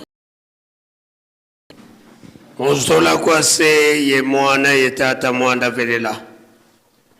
Tufuka mane ye tufutu difunde le matondo. Muzola ye nlemvo bi utusongele. Tata mwanda velela. Sedia mvangi. Sedia nkenda. Sedia zola. Sedia yenge. Sedia walakazi. Nlemvo ako usikilanga muntangu yika imani. Yekinkwiki zikia kumumbando kambando. Tutambu dingi longi divai kidingi munkanda kuwa nlongo. Endinga ngetata nzambi mpe iwaka netuka muzulu. Yitu sensi. Yitu susumuni. Pasi voto lembo kala lunyoko. Muntu ungulu ya Yerusalemi. Kadinge nzambi kuvuna nga kuko. Ututi kwenda. Nsendo wa mambote tutambula. Tata siamisa luku ikulu lwetu. Yele mfukila kondo kwetu kominu. Tusadidi mpesalo. Tangu ifweni mpasi voto vambana. Bana baku. Bamimvanguki. Bena yetu mu Yerusalemi. Babingi pepa kinu munzila. Mbazi ilumbu. Kituna kota munkinzi au. Tulombele fuma onsono. Mavyo kila kunsialo vuvamu. Tsambu vazula ntsambu Yerusaku munu tulombele. Yasikila mu Yerusalemi yemvivu mediao. Mu makongo mamatatu mena munsilulu zabenu batatu banlongo.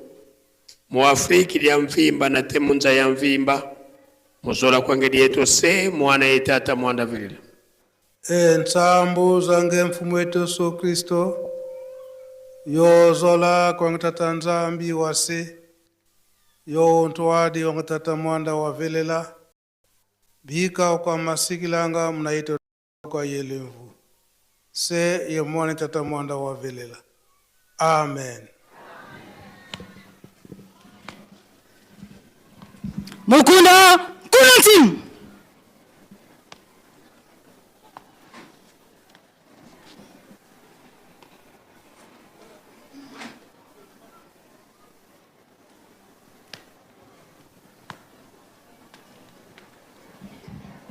Kulula Moku.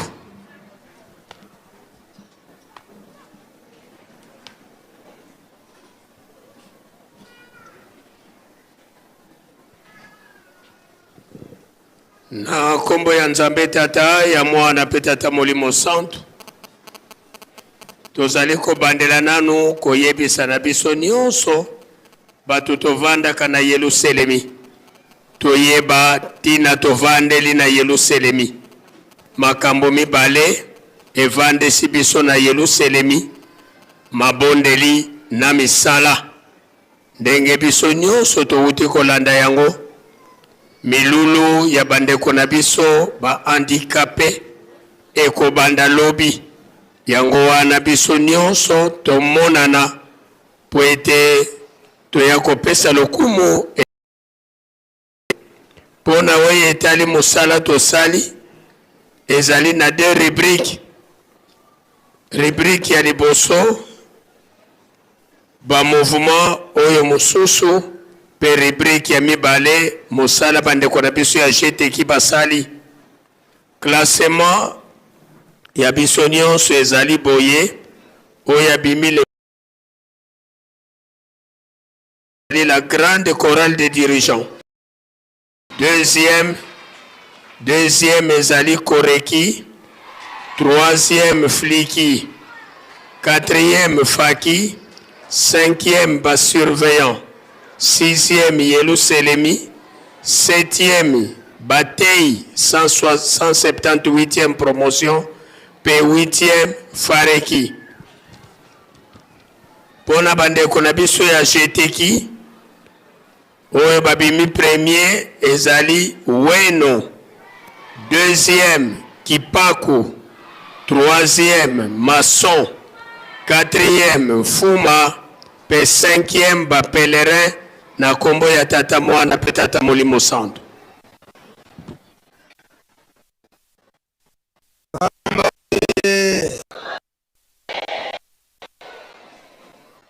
Noele. Noele.